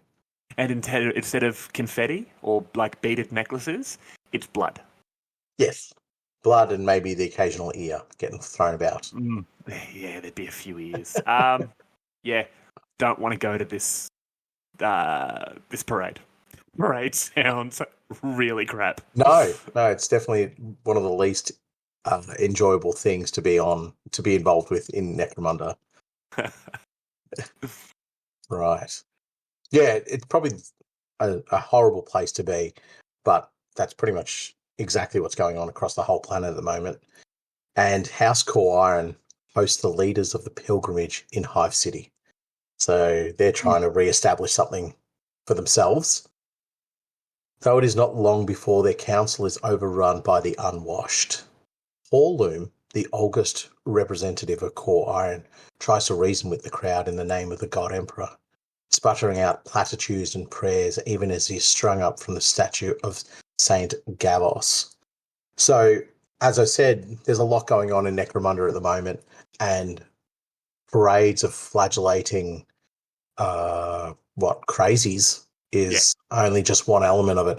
But it's very interesting, and it's something that I always mention, and I probably bore the daylights out of people with it, is when the nobles are getting attacked by the great unwashed, there is some serious serious issues going on your planet. They need to be utterly protected, whether by enforcers, their own house, or just the threat of the idea of what the enforcers could do to those who try to get away with this. But that's the thing, like, House Coiron, obviously, is the house most closely connected with the church. And Armand, the fellow we mentioned earlier, he's the one, I think, trying to curry all this favour with the prophet and his sort of forces. So for him watching this, flagellation parade and saying, hey, Halloum, you're going to head on down the road and basically find who's in charge and just sort of say to them, hey guys, let's all be friends. Why don't we all sit down and have a chat? And no, they are stringing him up from a statue of Saint Gavos. Yes, exactly. Ooh, this ain't looking good, and that is what I think this next part here is really flavoured by, because in the wake of Halloum's demise, Lord Mormaer tries to quell the warring factions within his own house. The crazed Redeemer, among other fringe members of the Redemption, are officially pardoned by the Thane, provided they stand with Mormaer against the rising influence of the Prophet. This, oh my god, this is just awesome. So, for those of you who may not know, the Redeemer in this case is Clovis the Redeemer, former Hordor noble turned redemptionist crazy, dialed up to 14. He is all sorts. He's the religious crazy that other religious crazies look at and go, he's a bit much. Yeah, he's a bit much. His go-to phrase of, if it doesn't hurt, it doesn't count. Oh, I love him. I love him. Someone I would have loved to have talked about in a quarter episode if we'd thought to do it before this. But why would we? But it shows the desperation of Mormaer here, where he's willing to say to these straight-up outlaws who, and we mentioned them before, they're like the flayed, those outlaw gangs that if they showed up anywhere, it was just like, well, you're just going to get shot in the face. Nah, all these criminals. Oh, the Wordkeepers and all those. Yeah. Like, people are getting the carte blanche to allow the redemption to go off and do its thing. But in this particular case, Mormaer is stacking the deck as much as he can on his side, because as he's seen, the crusade, I don't know what to refer to him as, we'll say the prophet. The prophet is drawing numbers to him, not just through servants, as we've already mentioned. Yeah. It's through other methods. So Mormaer's looking at that going, these numbers are just growing exponentially. And the simple balance to opposing numbers is to have more numbers on your side. Yeah, even if they are the bad guys. Even if they are the bad guys. Yeah, that's a problem for future Mormaer, where he can potentially kill off the redemptionists. Well, it's funny because those ones we mentioned before, I've just realised, the children of Cinders or the flayed pilgrims, they joined the prophet. Yeah, so right. Maybe he wants the Redeemer and all these proper nutters to sort of maybe counteract the other side's proper nutters. Yeah. Like, you've got nutters. Get a load of what I've got. Yeah. Yeah. I got some real proper nutters. Things are just getting worse, though, across the planet, and particularly for House Cawdor and Mormaer. High Primus is overrun by pilgrims, and the Palace of Bones, heart of House Cawdor in Hive City, is stormed by hordes of the faithful. In the confusing battle that follows, great fires rage unchecked across a dozen levels of Cawdor enclaves, the other clan houses keeping their distance and allowing the House of Faith to resolve its conflict alone. Two things I'll say about this. Number one, I called it. The Prophet and the Crusade is secondary House Cawdor. Number two, I love that they mentioned it's a very confusing battle, and it Yeah. bloody would be. Hey, who do you fight for? The Emperor. Who do you fight for? The Emperor. Yeah. Wait, you fight for the Thane or the Prophet? Wait, do you fight for the Thane or the Prophet? Stab, stab. Wait, who do you fight for? The Thane. I fight for the Thane too. But You just it's a bunch of nutters in masks and robes fighting a bunch of nutters in masks and robes. yes. It's was it? It was Temenos. It was Temenos last time. Remember with the corridor charged the corpse grinders? Yes. Or Yeah. just like just religious crazies. And this time they're the same religion. Yeah. They're all like, yeah. Well, I mean, they're the same religion. They're sort of the same religion without being the same religion. yeah. But I do love that it specifically says the other houses are just like, let them have at it. Not our problem. We hate the corridor and we hate the other corridor. Just let them fight. Oh look, and now those redemptionists are setting fire to everyone. Cool. Yeah. You guys want to go get a beer? Yeah, all right. Just I imagine like House Goliath, like Goliath and Escher just chill it out. Just like, we could be fighting each other, but this is genuinely interesting and entertaining. My money's on. I know he's already dead.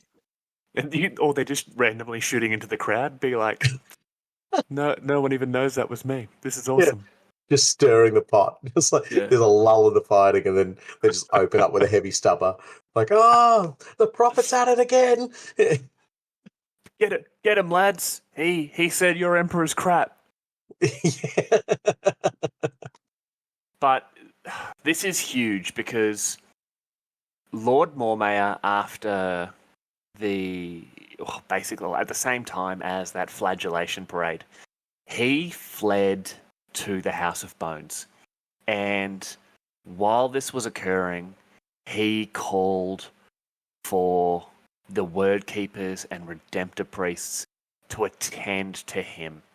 And hundreds of them fled towards Mormaer, looking for answers. They wanted to know what was going on. And at the same time, hundreds more saw this as a betrayal by Mormaer and immediately took themselves and their flocks towards the prophet. So Mormaer has effectively, by this action, brought more troops to his own side, but reinforced his enemy as well. And this really smashes the divide between Cawdor and the Redemptionists even further. I love what Hera does in this scenario as well. She puts it all on House Cawdor. Yeah. It's up to them to be able to resolve this situation. And that, I think, being the cunning fox that she is to buy her time so that she can enact whatever plan she's hoping to against the prophet, because she can see now it is a true enemy of her legitimacy / her reign. Well, Hera's not dumb.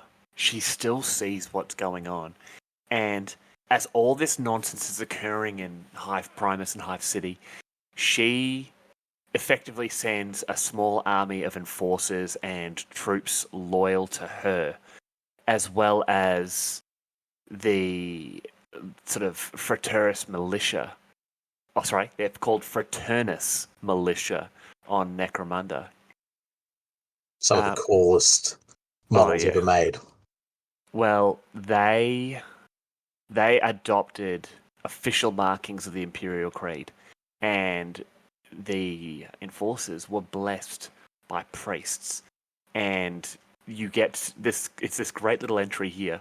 Soon, even the lumbering sanctioner pattern automata were hung with tokens of the faith or marked with the holy symbols of the great cathedral to show their allegiance to the true faith of Necromunda, or more specifically, the ecclesiarchy and Armand.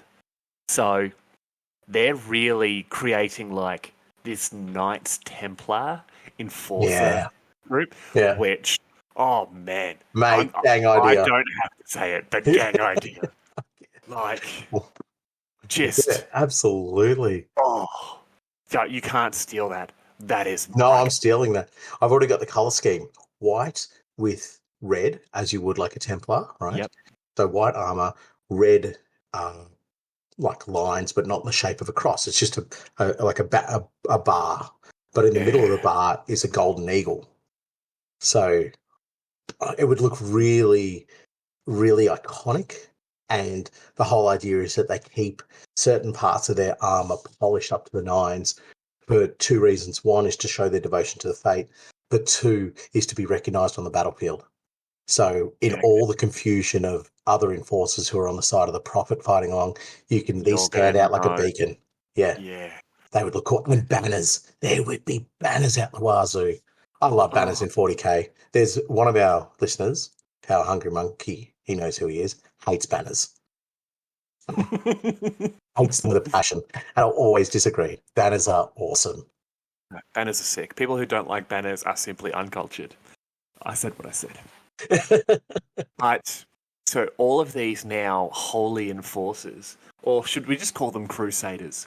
These crusaders Yes. are now in Temenos, and they're effectively dealing out preemptive justice to anyone who crosses their path.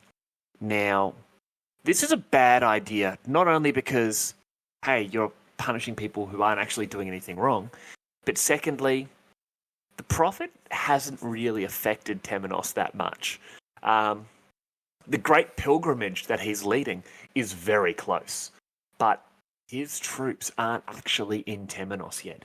The ones these crusaders are punishing are loyal to the Imperium and Hera. The ones these enforcers are punishing are their religious nutjobs, not the enemies. So they're literally weakening themselves. It says here, supposed faith traitors were hung from the walls between the spire and the hive city as a warning to transgressors. These were people loyal to you. And because everyone's on a hair trigger right now, this is how they're reacting.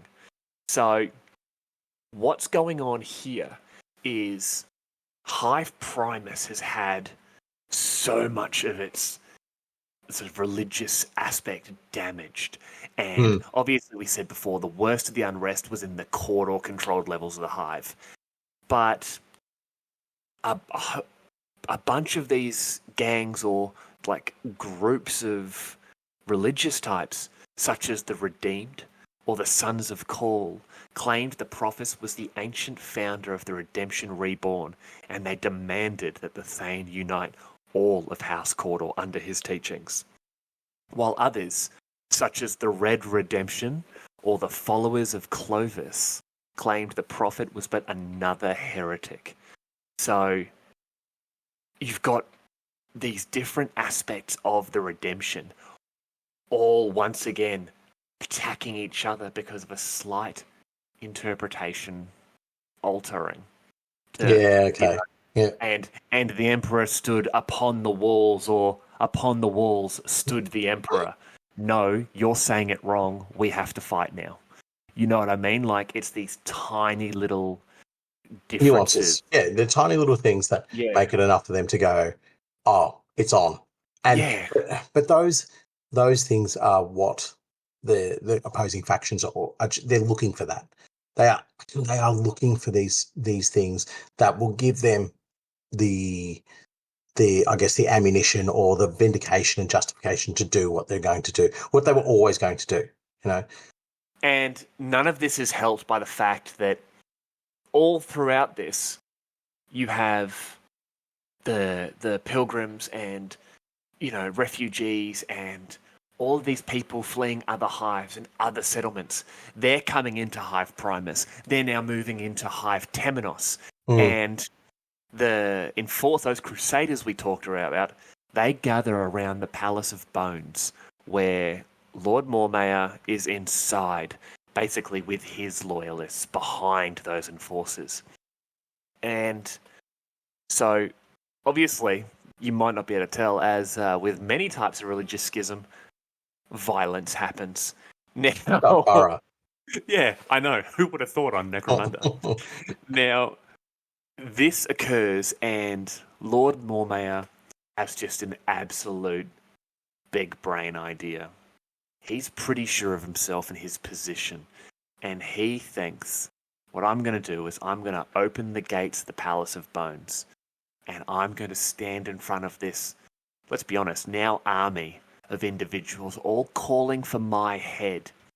And I'm going to sway them back to my cause with just the power and majesty of my words. I mean, if this upstart and prophet can do it, I'm definitely going to be able to do it. I'm actually the Thane of Cawdor. I'm 2 steps removed from the Emperor himself. I was about to say, almost the right hand.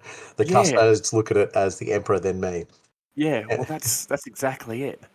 And so this worked out actually pretty well. At the sight of the Master of Clan Cawdor, the gathered pilgrims and gangs surged forwards, causing those enforcers watching from the walls of the palace to open fire. His bodyguard barely had time to drag the protesting Mormaer back inside before the first crazed gangers came crashing into the sacred heart of the redemption. He done goofed. Well, there's a potential other version of this. Were they surging forward to celebrate him though, maybe? Just hold him aloft and say, oh, this is actually our true leader. No, I know that. They were definitely going to cause him a bit of a kerfuffle. I just love that there's these enforcers there who are all faith-driven at this stage, right? Mm. So iconography all over them. But they see a swarming mass of great unwashed, and they're just like, oh, yeah, forget about the faith. Load the bolter. Boom, boom, boom. Yeah. I love me some Emperor. I love me some Emperor, but I have trust and faith in my bolt gun. Yeah, they just absolutely level the crowd. Yeah. It's really cool, though, because earlier to this, you mentioned Primus. And the cool bit that I love about this is that the locals, and we're sort of detracting a little bit from what's happening around the Bones, but it's something I do want to mention, the Palace of Bones, is that, again, the industry around Primus slows down, and it doesn't slow down because people are becoming religious nutters and fanatics and joining the Prophet. It slows down because the locals are too scared to go out onto the street. Yeah. Whether they get wrapped up and killed as, part of the Prophet's forces, or vice versa, they get killed by the others, or they just get swept away in the masses and the crowds or the violence of what's going on. And this is killing the industry. And it says specifically grinding to a halt. Yeah. So that would surely be weighing on Hera and the nobles, and exactly what is their next step from that. But anyway, wind it back to the Palace of Bones. Well, it's actually pretty good. Obviously, once everyone got in there, they were pretty calm. They sort of went, hey, we captured your base. And everyone, they said, yep, sweet, no problem. And yeah, that was the end of that one there. But for our fans out there, I'll just literally, the next words are battle rampage through the hallowed halls of the palace. He's a liar. Yeah.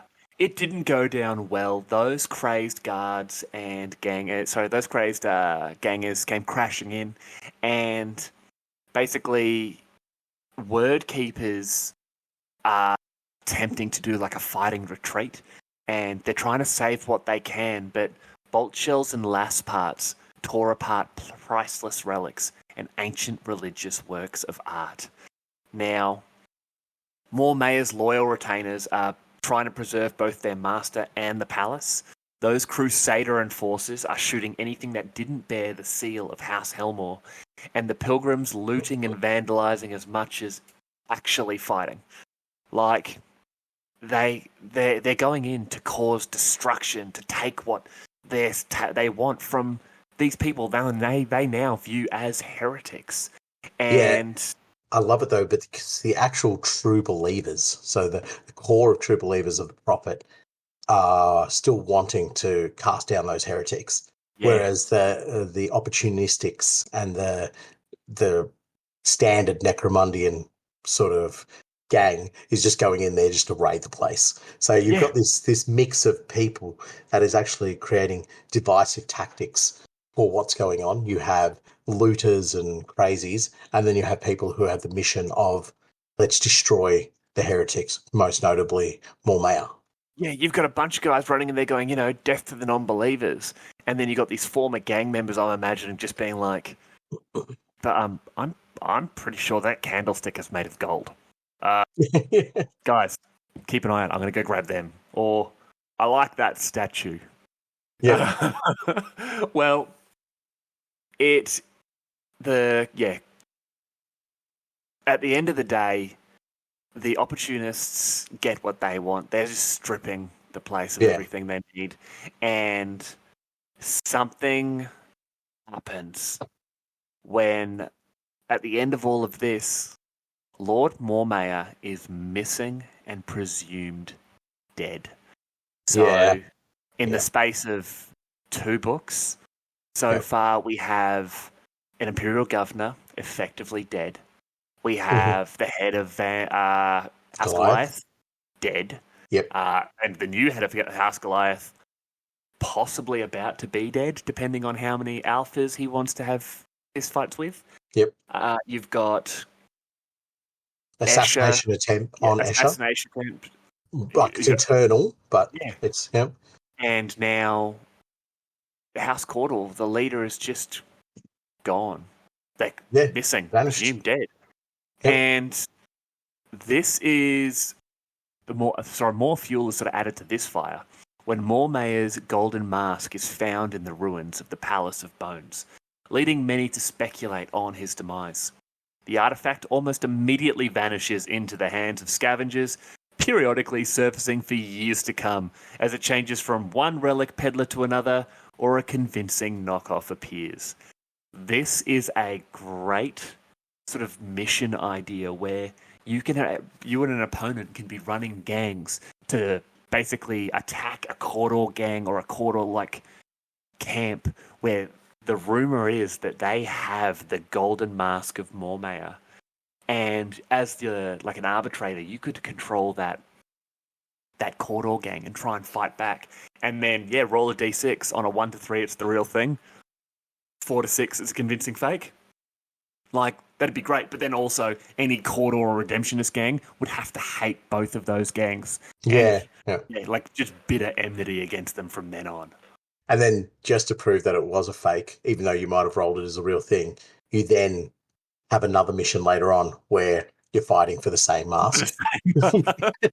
It turns out they're both real, and you're like, okay, that's not how this works. Yeah. Play a third mission. Yeah. And for some reason, corpse grinder cultists have it. Yeah, it's perfect. It's a mask. They love a good mask. They do love a good mask. I will push on a bit because there's quite a fair bit. We're in the guts of it, but there's quite a fair bit to go through with the rest of this episode. So, numbering in the millions, the Great Pilgrimage winds its way across the ash waste between Hive Primus and Hive Temenos. It is a journey fraught with peril, and thousands are claimed by ash waste nomad attacks, predatory wasteland creatures, and the blighted landscape itself. Even so, countless more press on, following their prophet to the lost saint. That's the best. I just think it's a way to get the ash waste players involved. You guys are still relevant. Don't worry about it. You've got some caravans to pick off. You can just imagine these nomads sitting there and just being like, that is a lot of people. Hey, look, those ones stopped because they're tired. Let's go shoot them in the face. They're going to be tired forever now. Get them. But it's in numbering in the millions. So our speculation of what was I saying, hundreds of thousands or whatever it was. It's either grown. Yeah, I reckon it's grown. I think the machines talking to the people and the validation of the redemptionists and just the nature of the prophet in this crusade driving people onwards. It's definitely growing into quite a vast beast. Well, it's insane because it mentions in the some of the background information that roaming bands of Caudal Ridge Walkers can't really do much to stop these raiders, and it specifically mentions that the nomads are attacking the edges of the pilgrimage, killing or carrying off those unfortunate enough to survive. Like, have we ever heard about Ash Waste nomads taking prisoners before?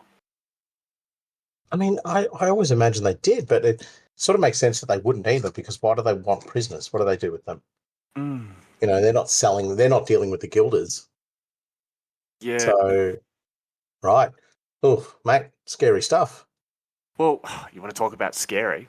At Way Shrine Temenos, the first pilgrims to arrive were met by a gang of outcast scum, led by a waste-maddened Delark Doc. Before the prophet's soldiers could come to their rescue, the crazed Doc had skinned a dozen unfortunate travellers and turned their hides into a tent to house further experiments. That is glorious. Yucks. That is awesome. I want more flesh tents. I want a flesh yurt. And I also want to talk about how this next one's awesome. So, do you remember the statue of Mung the First, where they were dropping all those the food and stuff, and then they were eaten by ash lions? Yes, that's right. Yeah, those giant insects. Now, that's it. Yeah, underneath the swarm. So, meanwhile, beneath the serene gaze of Mung the First, Axon and his Iron Tree Reavers attacked a convoy protected by several corridor gangs and destined for the pilgrimage. The running battle circled the Great Saint statue, the two sides trading fire until a well-placed missile from the behemoth brought Mung crashing down on the corridor ridge hauler. Like, once again, Axon just coming in, not giving, an absolute snot who you are fighting for. He just wants your loot. I love this. Axon is awesome. He's just proper Ash Waste. It's crazy. We got a fanboy. No, 100%.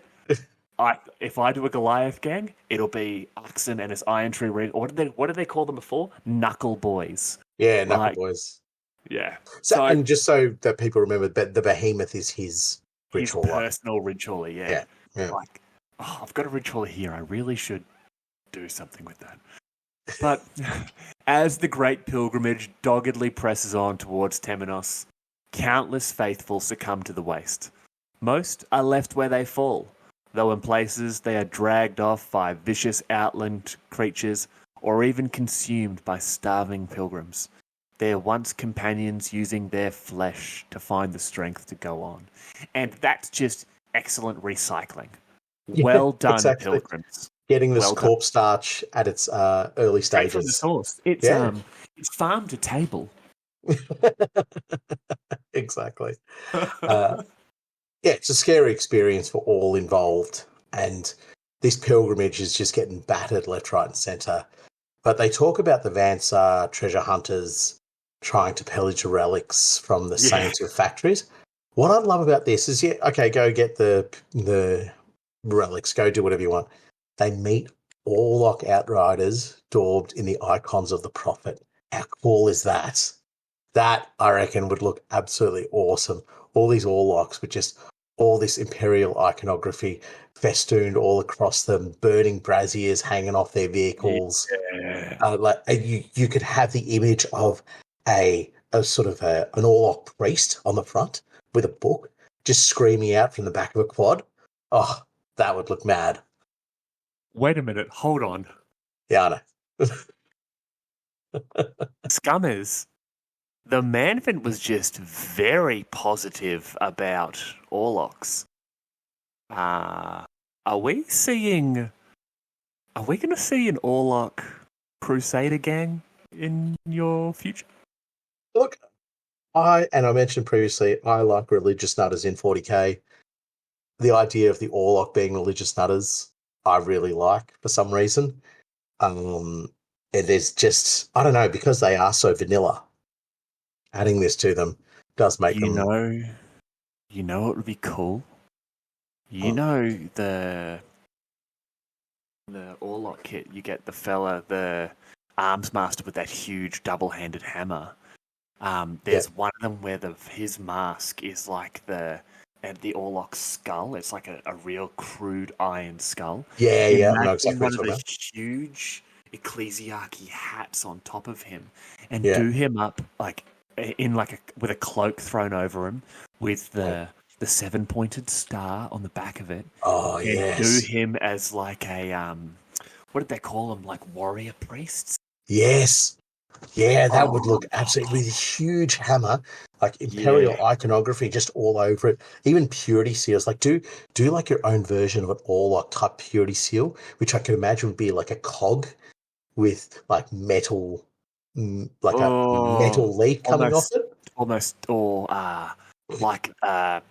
Almost like tilt shields, but then instead of the actual the scroll paperwork that comes off a normal one, do tiny bits of chainmail. Yes, chainmail. Yeah, something metallic coming off it.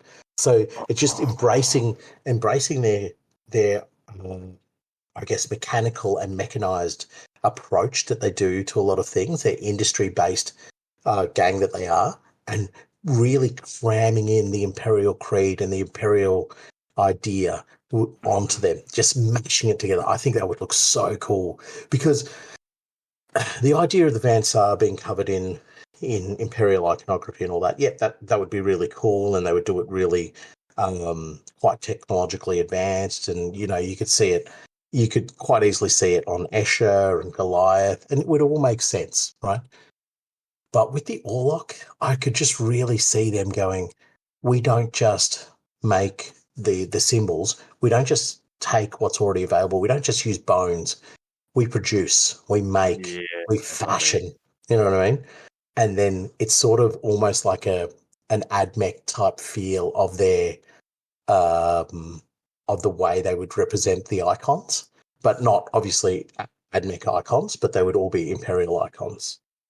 Anyway, distracted from the cause yet again, gentlemen. You should do that. You should do that. It's either that or a Crusader gang. The Enforcer Crusaders. Enforcer Crusaders would look sick. Anyway, I have a couple of sprues of Enforcers still. You could do both and put them in the one gang. Because remember, if they're serving the Prophet, they're going to need mixes of all different types. Oh, right. But get that out of your brain. Get back to work. We're going to talk gang ideas at the end of this. That's a really cool idea I've got too. All right. So the small outland settlement of Halfway is beset by a grim ash storm. In the midst of the gloom, raiding parties of grey waste walkers emerge from the dust and attack the pilgrims sheltering in and around its walls. It is a chaotic conflict, as much a slaughter as a battle, ending as swiftly as it began and leaving a carpet of pilgrim corpses across the wasteland. So this is an attack of opportunity by the Grey Waste Walkers. So Halfway is quite literally an area that is halfway between Temenos and Primus. Interesting. It sort of makes sense, doesn't it? That it's halfway. I guess what happens here is unoriginal. Unoriginal. Yeah, it is unoriginal. Yeah, sometimes you just need to put a marker in the ground and just be like, well, that's halfway. Right? So anyway, the Grey Waste Walkers smash into Halfway and they crash through the doors, and we get to see a character we all know and love, the Enforcer Ashwood Stranger. Yes. So he comes to the forefront and basically rallies the settlers and the other pilgrims around him and hammers the nomads, forcing them to leave because it obviously turns into too hard a fight for them, and even has a few local enforcers fighting alongside of him and so forth. So this is sort of the big battle in the pilgrimage. So everything we've talked up until this point have been skirmishes and small elements. This battle is not just a couple of random raids. This is a huge fight at this particular city. I love how you just like, there's been a couple little skirmishes, some slight kerfuffles.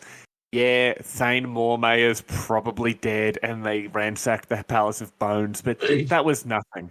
The Ashwood Stranger got a couple of barflies and some off-duty cops to shoot some nomads. I'm It not was pretty talking rad. about that. I'm talking about the actual pilgrimage. On the Yeah. actual pilgrimage, this is the big fight. No, this this is the is the big one. Yeah. yeah. This is the high watermark for pretty much everything else that's going on at this stage. Well, I really hope the Ashwood Stranger doesn't end up joining the Prophet, because I think he's pretty cool. And I'll be honest, I don't trust this Prophet fella. He just doesn't seem kosher. Well, moving back to the pilgrims making their way up to Temenos. While crossing the Saint's Waste, a long column of pilgrims becomes lost in the constant dust storms, wandering too far north towards the Thartos High Ridge. By the time they notice the first Helamite mounds looming out of the gloom, it is too late to run, and thousands of the faithful are dragged screaming into the insects' nests to be consumed by their young. Yuck. And Helmites are scary looking. Yeah, you really needed some bug spray. Yeah. Honestly, if one of them had a can of Raid, could have saved hundreds of lives. Mate, against a Helamite, your bug spray is going to look like a shotgun with slug rounds. It is, in fact, napalm. Yeah. It's a spray can full of napalm. This was probably also the ash lions dragging people back towards their insect mounds. The swarm. Swarm of ash lions. You upset me sometimes. You really do. No, we don't. I know. Anyway, we're still staying on the Great Pilgrimage.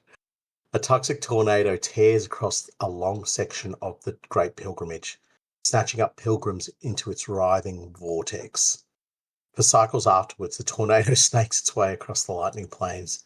The screams of the dying faithful still trapped within its radioactive heart, carried on the wind for kilometres in all direction. Just a horrible way to go, and also just a horrible thing to exist. The weather on Necromunda sucks. Like, everything about Necromundan weather. I want nothing to do with it. No, it's god awful. It's horrendous. And this pilgrimage is getting hammered from pillar to post, isn't it?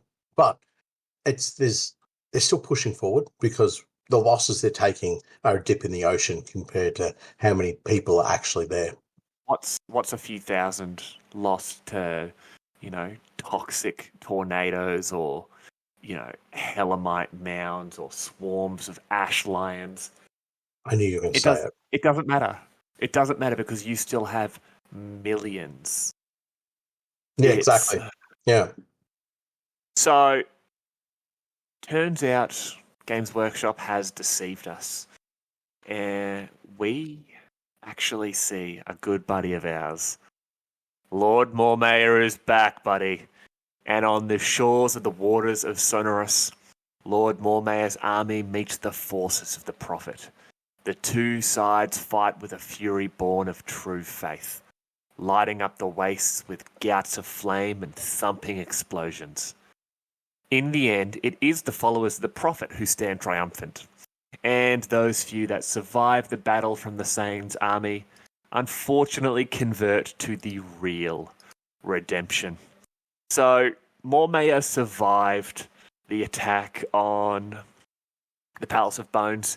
He had actually sent out a call to the Wordkeepers and Cawdor gangs throughout the cluster. So he's declared the Prophet a heretic of the faith. And every quote-unquote loyalist, Cawdor or redemptionist around joined this army of the true and set out in a rumbling column of vehicles adorned with icons of the faith. Now, Mormayer himself, just clad in the full regalia of the redemption, no longer pretending just to be the Thane of Cawdor, but embracing his true redemptionist face, leads a flaming spearhead of ramshackle vehicles and walkers into the ragtag outlanders, brandishing scavenged weapons. And I love this because Mormayer himself is firing a flame cannon mounted atop his ash rig until the scrap metal walls of the settlement were ablaze with burning promethium. The man is bringing the fire of the Emperor to the ash wastes and gets slapped around by, unfortunately, just the absolute elite of the Prophet soldiers.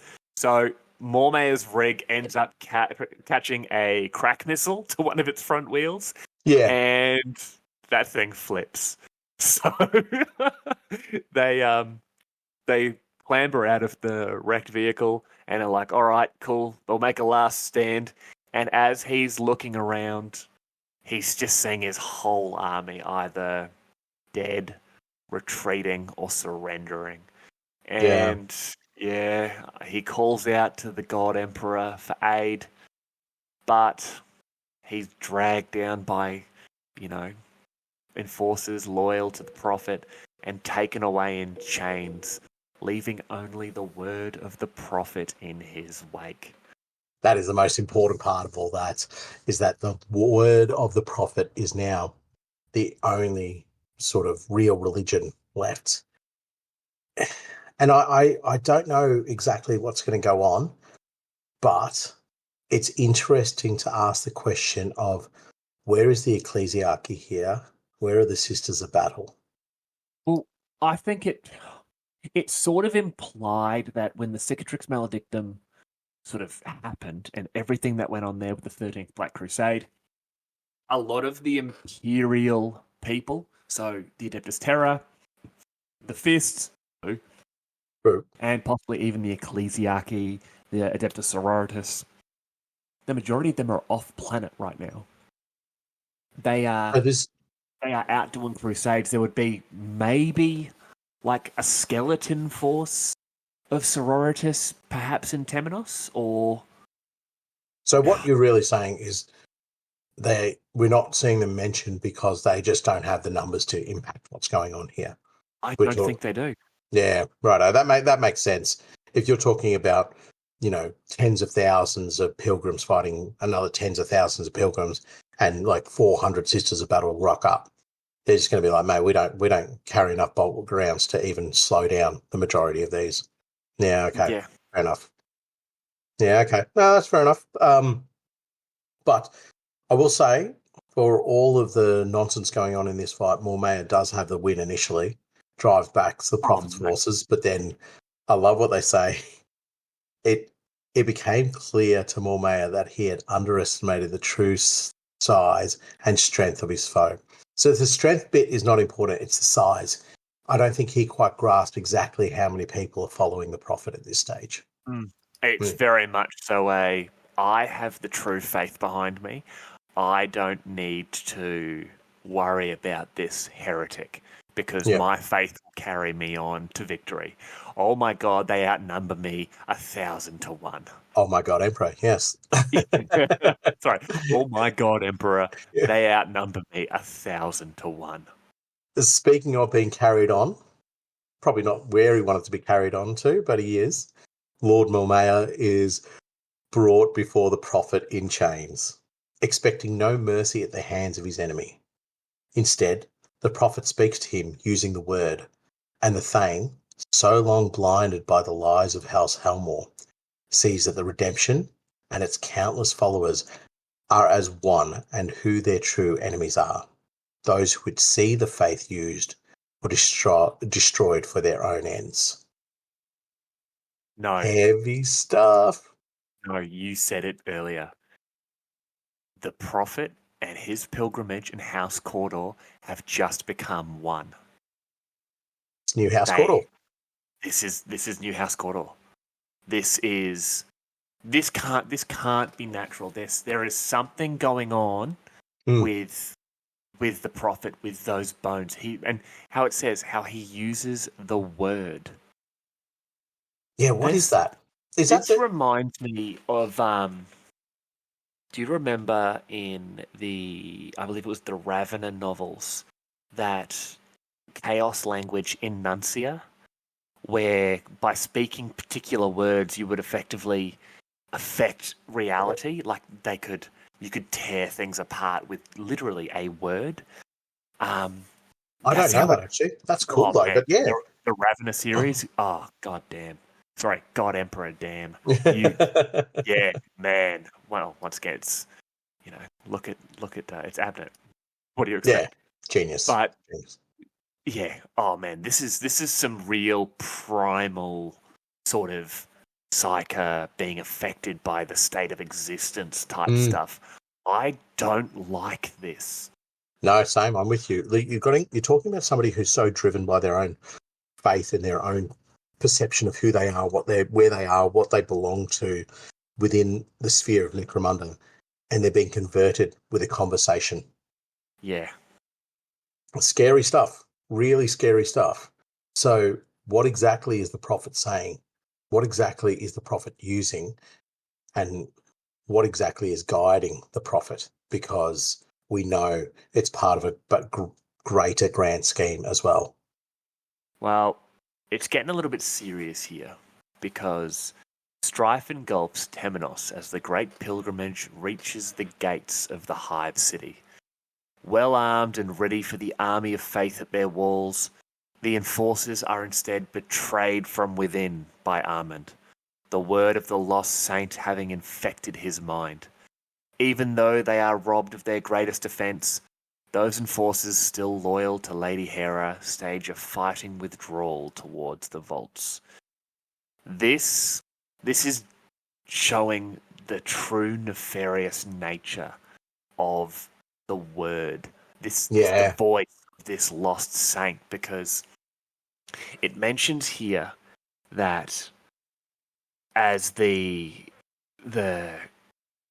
prophet and his pilgrimage get to the gates, after days and days and days of pilgrims attacking and trying to get their way in, the prophet's faithful had actually entered the hive secretly, and Armand opens the gates, and this great cardinal of Temenos walks down, greets the prophet, and they embrace, with the people surrounding rejoicing at seeing the two faiths unified, a sign that the redemption of Necromunda now speaks with a single voice. So this is this weird unification where, because both the cardinal and the prophet hear this lost saint, it's calling out to them from beneath Hive Temenos, in the sacred vaults underneath, where the ecclesiarchy has stored countless religious treasures, countless, books and slates and all this information that is essential for them and no one else. Unfortunately, the voice is calling to them from within those vaults. So staying at Temenos, we begin to see a few other things unfold, with Scrutinator Primus Surveillance uncovering a zealous rot within the enforcers of Temenos. Following suspects into the shadowy crypts beneath the great cathedral, she finds men and women she once counted as allies, exchanging tokens of the prophet and speaking openly of Lord Halmore as a heretic of the faith, forcing the Scrutinator to accelerate her plans. So her plans actually involve our good mates, the Delacroix. So in conjunction... They're not my mates. Oh no, your mates with the Delac. That's right. Slightly different. So this is really interesting. I think it's, and as we always say it, and we saw the Escher in Cinderak Burning, that when you start to involve the Delacroix, you start to really push the boundaries of how desperate you are. So by involving them, they're attempting to get into the crypt of the saint. But the forces of the prophet are just so overwhelming. And as you can see, actually infiltrate the enforcers of Temenos as well, which is a scary, scary thing to have happen. It sort of almost reminds me of the warrior enclaves within the Horus Heresy, and they're invading the legions. They're things where you think, oh, these are my brothers, and so forth and so forth, and then you find out, no, there's warrior lodges that are separate to the rest of the legion, and that's what's happening with her enforcers. She's finding these, I guess, religious lodges, or what is the wording exactly? It was a zealous rot within. I love the Temenos. connection there because, remember the warrior lodges had the lodge coins? Yes, the lodge yes. tokens. And these enforcers are exchanging tokens of the prophet. Yeah, exactly. Right. So one of my favourite characters from all of that is Torgadon from the Lunar Wolves. Absolutely love him. Like, it's a chat for a different day. 30K podcast now. Yeah, well. That'll be on our first episode of our brand new 30K podcast. Reasons Torgadon should have survived with Nath. Yeah. I won't be taking part in that as I'm a proud son of Iron Warriors. But just 16 hours of me talking about Torgadon per episode. Now, religious assassins penetrate the spire and strike at Lady Hera Helmore. In the aftermath, Lord Helmore's 13th daughter has dozens of guards and servants hung from the hive shell in storm cages for secretly harbouring faith in the prophet and for possibly helping the assassins. Despite a lack of any real proof, this gal is starting to lose it. And she's doing things that are just a little bit cocoa bananas because she doesn't know what else to do to maintain her control. And she's using that classic Imperial method of absolute carnage to keep everyone in line. So she's purging. She's getting rid of anything that she regards as a dissident or a threat to her at this stage. And as you say, the evidence doesn't necessarily need to be there. It's just take this cluster and you don't make need a evidence when you're in charge. Yeah, true. And I guess the religious assassins, we mentioned it earlier about that group that tried to jump her. Within that section of the book as well, it talks about the fact that her guards weren't present and the door was left open. So it's showing that within her household there are people who are willing to have Lord Helmore killed, not just Lady Hera anymore. So moving on from there, it's big, but there's still a lot more going on in Temenos. In the shadow of Temenos, between the great gates that ring the outlands surrounding the Hive City, enforced patrols attempt to slow the advance of the Great Pilgrimage. 100-kilometre marker of the Road of Graven Faces becomes known as the Saint's Grave for the shattered remains of statues destroyed in the fighting. So they're still pushing back the enforcers, sticking to what they know best, which is obey the orders. And the orders are defend Temenos at all costs. So running low on ammunition, running low on personnel and other supplies, they still attempt to hold back the ocean, which is effectively the pilgrimage. And this is like putting one rock in the ocean and going, this will work. Ugh. It's just great to imagine you can, those unwashed masses just crashing themselves against the shields of subjugators and, Palanite enforcers just raining down fire. Those, what is it? The automata, the sanctioner automata, just wading through just concussion cannons going off. Yeah. Absolutely crazy. And just every missed shot hitting one of these statues and they're just exploding. Oh, so that's good. Cool. Yeah, it's like a forest of statues exploding. I'll quickly mention that they talk about the pilgrimage as it's making its move from Primus to Temenos, and it's all the different tendrils that are joining it. They actually are creating what would you call them? Shrines and all these other different things in their journey. And it's really cool. It's just dotting the landscape of the ash wastes and the surrounding areas with just untold amounts of shrines and places of worship, all towards, well, I guess it would be the emperor, but in the guise of the prophet. And I really like that. But it sort of now beggars the question, does Necromunda lose its status as purely a production planet and potentially becomes a religious world as well? Oh,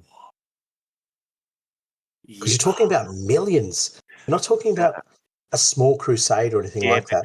Your average hive, as we said, there's 1 billion people in Hive Primus before you even get to the Underhive.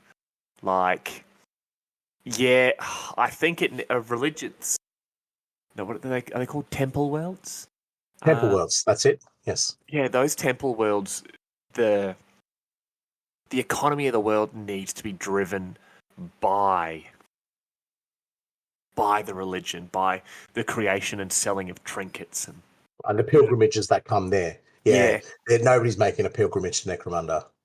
No, it sucks. Unless the word of the prophet becomes the truth.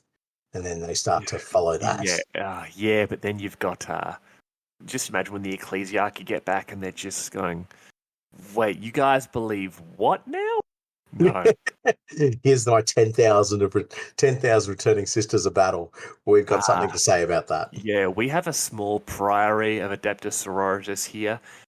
Just one second. Can you get the Black Templars on the phone for me? Thanks, buddy. Yeah. No, you guys are doing well. Yeah, keep praying. Love your prophet. Yeah. Oh, Helbrecht's coming? Awesome, thanks.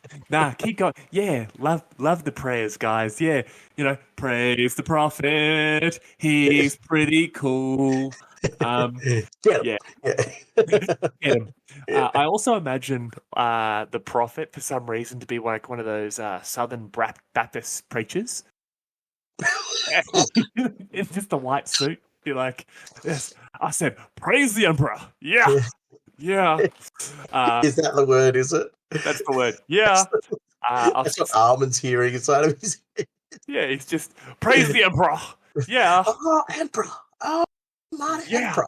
Oh, emperor, yeah. Anyway, okay, now that I've offended all of our Baptist listeners. Yes, good on you. Revisiting a great friend of ours, Cardinal Armand opens the gates of Temenos to the great pilgrimage. The followers of the prophet flooding into the Hive City, icons of the Ministorum and House Helmore are torn down to be replaced with those devoted to the redemption and its prophet. Those few high-ranking members of the church still present flee to the wastes or into the void, lest they face the wrath of the pilgrimage. This is a mistake. You are tearing down the symbols and icons of the Ministorum. You can tear down the Helmore banners, you can tear down the Cawdor banners, and throw up your redemption stuff, whatever. You are still an aspect of the ecclesiarchy, of the Ministorum. You tear down Imperial iconography. That is when they close the doors and gas you. Yeah. And that's when they're feeling nice. Apart from that, the Black Templars show up and surge and purge. Yeah, Halbrecht's just like, listen, my little yellow buddies, my little yellow cousins, you stay in your spire and I'm going to sort this out. Yeah, that's Imperial fists. But yeah, it is, though. It is not a good thing. No, absolutely not. For Necromunda here. This is insane as far as I'm concerned. As we're well aware, it's all kicking off at Temenos, and Temenos is invaded by pilgrims. The statues of the great stair weep. Followers of the prophet claim this is the emperor himself expressing his joy at their arrival in the holy hive. While their enemies say it is a great sorrow at seeing it defiled, then there are those who claim that it has more to do with the air pressure and an influx of so many warm bodies. It's cool. The implication here is that these statues are weeping. I don't know why. I first read that and I'm like, are they weeping blood? But no, it's literally, the pressure and the heat from the bodies in the middle of battle. Yeah, these statues may be weeping, but I love the fact that it's the bodies because the enforcers were there at the stairs because this led up to the cathedral of the Emperor deified. And the enforcers laid down a brutal crossfire with bolt guns and sentry turrets, killing hundreds in the first seconds of battle. Now, obviously, when you're fighting like 100 million pilgrims, that doesn't really mean much. And pretty soon, they were up close and personal. Mm-hmm. And unfortunately, the pilgrims had more bodies than the enforcers had bullets. Yeah, exactly that. And no matter how many there are, once they got in close combat, it's all over. Though I will say, on page 30 of the Vaults of Temenos is a brilliant piece of artwork just to show you the scale of what's going on. Man, if anybody wants to see it, page 30, and you just see, and it's not much. The artist is a genius, whoever did it. It's just little black dots with what's clearly gunfire and the thin line of enforcers trying to hold it off. And it just gives you a scale of what they were up against and how... The scale of the temple and the stairs. Yeah. It's so good. Yeah, really great piece of artwork that just tries to give you some understanding of what Hive Temenos would look like and what the pilgrimage would look like too. Well, in a final act of defiance, the lay priests of Temenos flood the Hive with devotional hymns praising the Ministorum and its Imperial creed. With only their voices to counter the cacophony, the pilgrims make the Hive shake with their own sung prayers, forcing many of the subjects of the Hive to seek refuge in the clanking, hammering hearts of factorums.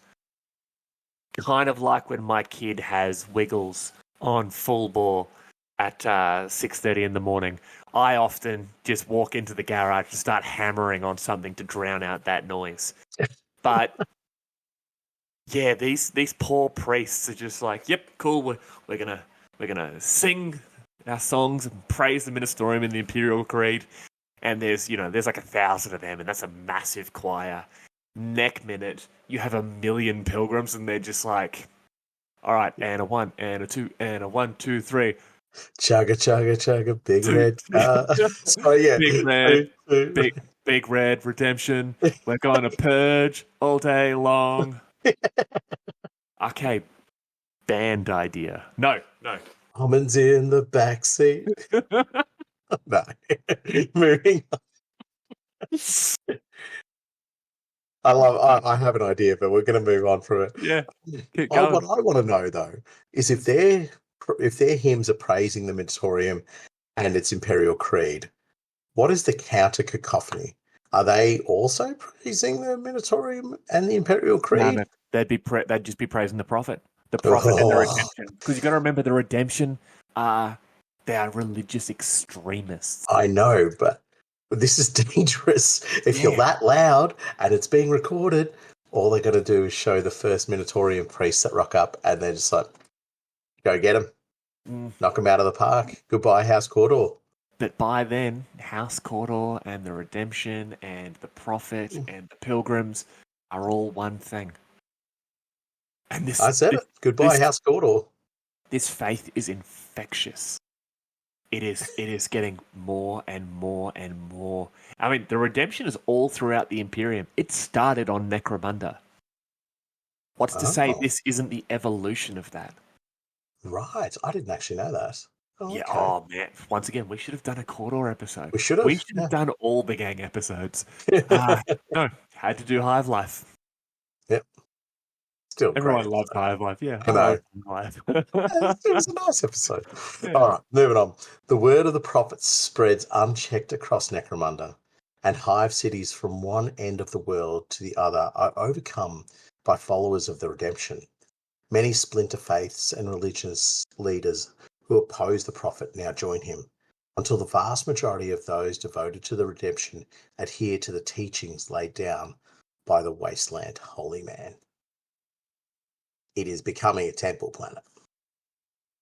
It's seriously looking that, isn't it? Mm-hmm. Absolutely. It's starting to get that real scary vibe about it, where if you're not part of what we believe, then you don't belong here. and you'll get a nice las pistol round to the back of the boggin. You're either with us or against us, and it's even scarier because it's got that religious fervor behind it. As I say, there's nutters. The people are scared of nutters, and nutters are scared of religious nutters. So we're starting to see that Lady Credo has probably been shadowing the prophet and the pilgrimage at this stage, I reckon, just waiting until they had broken through the walls of Temenos and eventually getting themselves as close to the crypt, or at least as close to the vaults as possible, so that she could just be sort of attached to it straight away. It's interesting because when she moves through that press of faithful, the prophet stops the pilgrims from trying to engage with her or doing anything. This is a venerated figure in his eyes. So this is a little bit conflicting to what we see earlier in the book, where it gives the impression that the prophet and Credo aren't necessarily known to each other, but we're starting to see that there's obviously a closer, tighter link between the two. Yeah, they may not know each other in person, but they're definitely allied. 100%. Yeah. We really haven't touched much on Surveillance, but she's actually the one who's gone into the vaults here. And we'll talk about her a lot more later on. But yeah, that's a lot to talk about with her as well. Yeah. Pilgrims actually went to chase her into the vaults because the vaults have been open for the first time in a very long time. And these pilgrims, those same ones that were looting and thieving at the Palace of Bones earlier, went to follow her, and the prophet stopped them. But the prophet did not stop Credo. The prophet did not stop colourful Escher fighters. And the prophet did not stop heavily armed corridor gangers that were following her. So there is a unity there. There's something happening between Credo, the Escher, and the corridor. But we're starting to talk about elite units now, not just hordes and masses and people running around with a bloody bit of pipe and faith. We're talking about elite gang units that are being sent on particular tasks and missions that we're not privy to. Well, speaking of gangs, let's get away from Temenos for a while. Let's get away from Credo and the Prophet, and let's talk about gangers. Specifically, let's talk about Goliath clanners, driven to holy madness by the word of the Prophet, set fire to their factories and forges. To fuel the raging inferno, they hurled the bodies of helots into the blaze. When enforcers arrive to quell the arsonists, they are met with brutal resistance. The two sides fighting amid the burning levels of the Hive City. So I don't think the Goliaths need this right now. They don't need the influence of the Prophet into an already destabilized and weakened. We've mentioned it already. Goliath are nuts enough. Yeah. Now, Goliath with religious fervor, these clan houses of non-religious sort of affiliations with religious fervor. Oh man, the gang options and the modeling options. I would do them all with shaved heads, like Lorgar / Wordbearer-esque, like writing. It would all be in crayon, but like writing the Imperial script onto their heads. Grug was here. Yeah, and like a nice little, toddler type picture drawn into the head and stuff like that. It would look cool. It'd look great. You'd need a very fine brush, though. I believe in the audience. Somebody do it. Just a bit, sharpen your crayon perfectly. So upon hearing the word of the Prophet, thousands of Minerva Escher are overcome by religious fervour. Scorning their normal outlandish dress and extravagant hairstyles, they seek absolution in the redemption, cladding themselves in white cloaks and robes to display their purity and brutality, murdering anyone who doesn't bow down before the God Empress Majesty, or God Empress, potentially for them. Yeah. And when you read this, am I the only one who immediately thinks of that Sisters of Battle kill team? The novitiates? Yeah. Like, that is yeah, like you said, shaved heads, but they've got the robes, they've got auto guns. Mm. You throw in some Escher stilettos and that sort of thing. Like, I think that's perfect to represent these gals. Like, it almost sounds like they're modest. You know what Modest. I Yeah, mean? okay. Yep. Like you take that novitiate's kill team and you could Escher them up a little bit, change some of the knee-high boots into the stiletto boots and that the Escher have, but the sort of the headdresses, the the robes, the religious iconography, man, I reckon that would be such an easy gang conversion. Yeah, I reckon so. I think you'd still add your chem delivery Oh systems yeah, and put yeah. all your chem stuff on them just to give them that Escher vibe. Do you know what I mean? Because the guns are one thing, but the without the hair and the outlandish costumes, what else is Escher? Do you know what I mean? So you'd need to find that other bridge you could have with them, and that would Except be it's the not chem. drugs.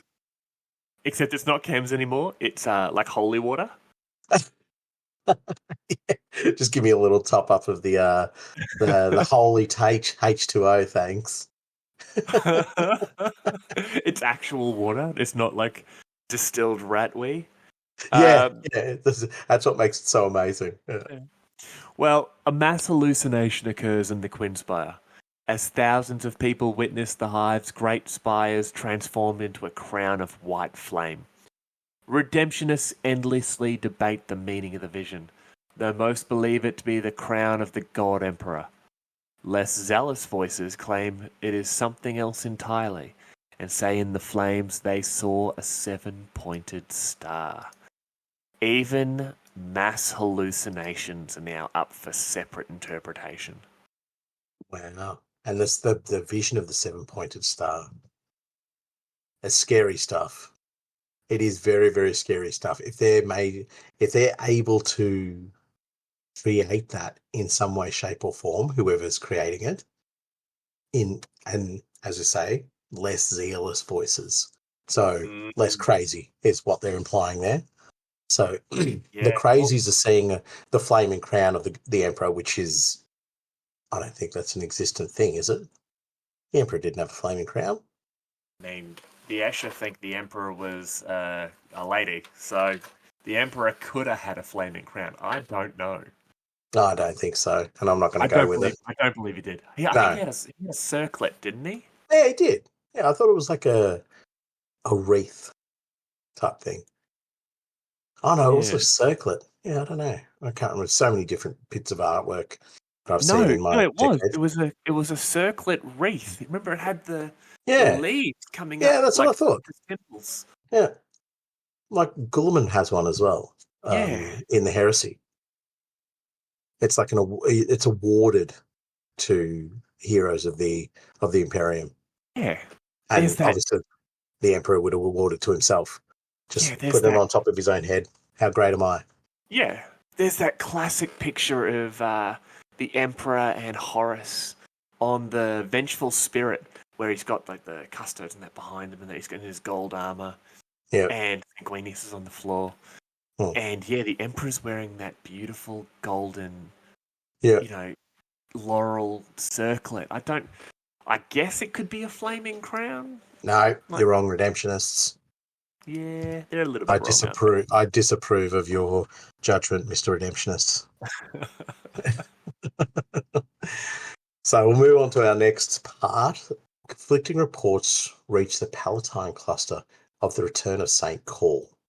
The ancient hero of the redemption is variously said to be walking the great ash road from Gothrel's Needle, climbing up from the depths of Big Hole, or crossing the sea of dust alone and on foot.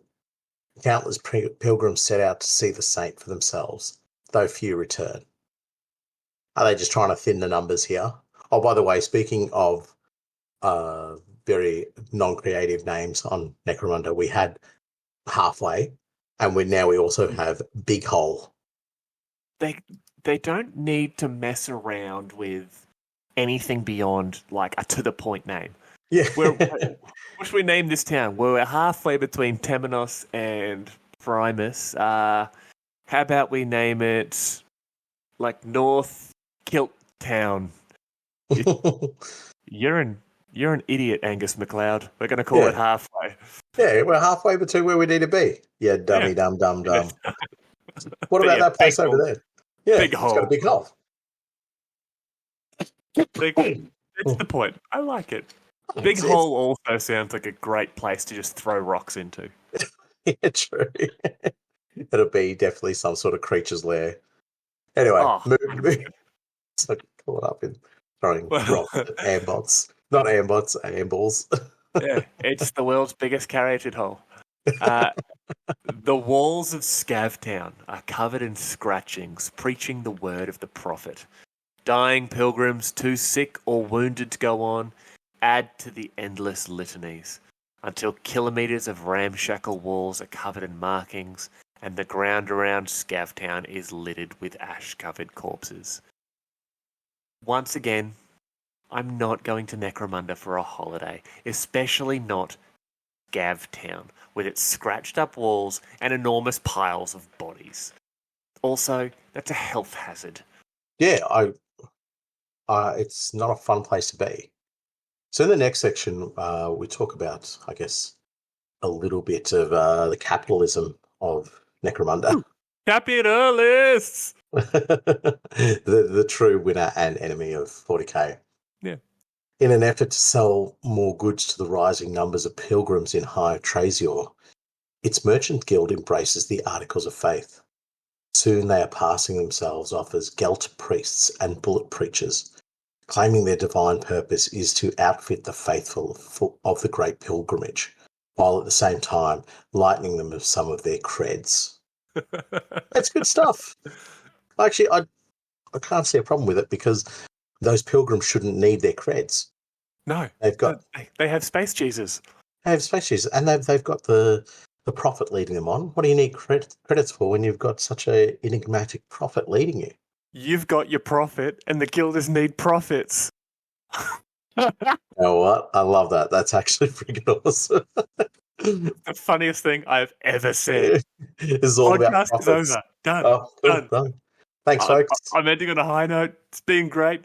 No, I love this, but you're absolutely right. This is capitalism coming out, and the guilds are just like, oh man, we've got a hive chock full of idiots, and how do we make some money? Let's lie to them. Let's lie to them and make them buy this junk. Yeah. Trust me, you need this rusty autogun. It was held by Saint Bullshiticus, and they were one of the most amazing local saints. Actually, it sort of lightens into a certain part of the book that I don't think we'd get to unless we are talking particularly about the saints. So the lesser saints are more sort of localized to their regions, like Hive City or whatever the case might be. The next two saints are my absolute favourite. Now, I don't know if these are just purely on Necromunda, but I'm going to assume they're not. You have the pauper saints, and these are simple saints who were workers, beggars, or wasters. Mostly these saints, such as Cognus, the saint of quotas, are connected to it's good to know, are connected to the machines of the factory or the gunk that is their lifeblood. So these saints are really cool because they're what the common man would probably pray to. So when they need something to work or their quota is going to be down, they'd probably have a little shrine to Cognus or whatever other saint like Saint Capitalistus or something. Hey, Capitalistus. He was the brother saint to Saint Bullshiticus, wasn't he? Yes, he was. Yeah, two of them existed in a time not remembered for some reason. But I love the idea of the workers praying to those. The last group of saints, though, and again, I'll reiterate the fact I don't know if this is just Necromunda. This is my favourite group. Finally, there are gang saints, the holy martyrs of the gangs themselves. As might be expected, these saints represent the things important to gangs, as shown by Shanks, the saint of knives, and Grog, the saint of Wild Snake. And Gabus, the saint of Blazoogas. Yeah, exactly. But the Shanks one, I actually found, I did a little bit more research on him, and there's actually a little prayer for him as well. What? So, yeah, Shanks, the saint of knives. Well, it's a him or her, I don't know what it is. But supposedly when the ganger kills whoever they've shanked, right? They say Shanks a lot.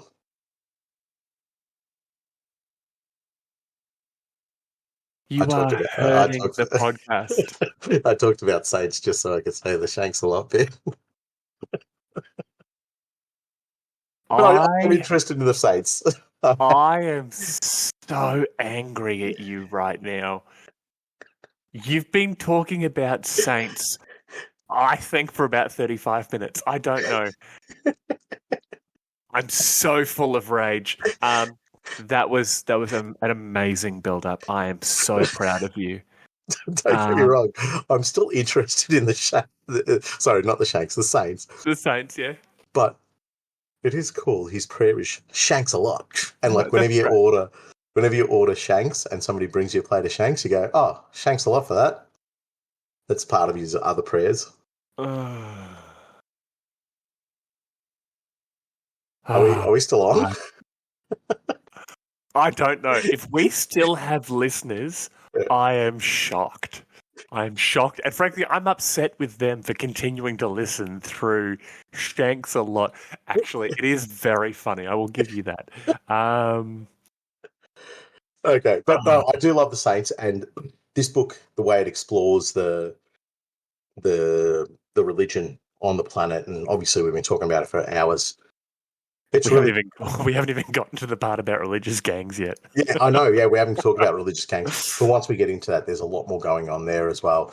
And I love this. I've mentioned in a previous episode, I love the religious nutters within this IP in this environment.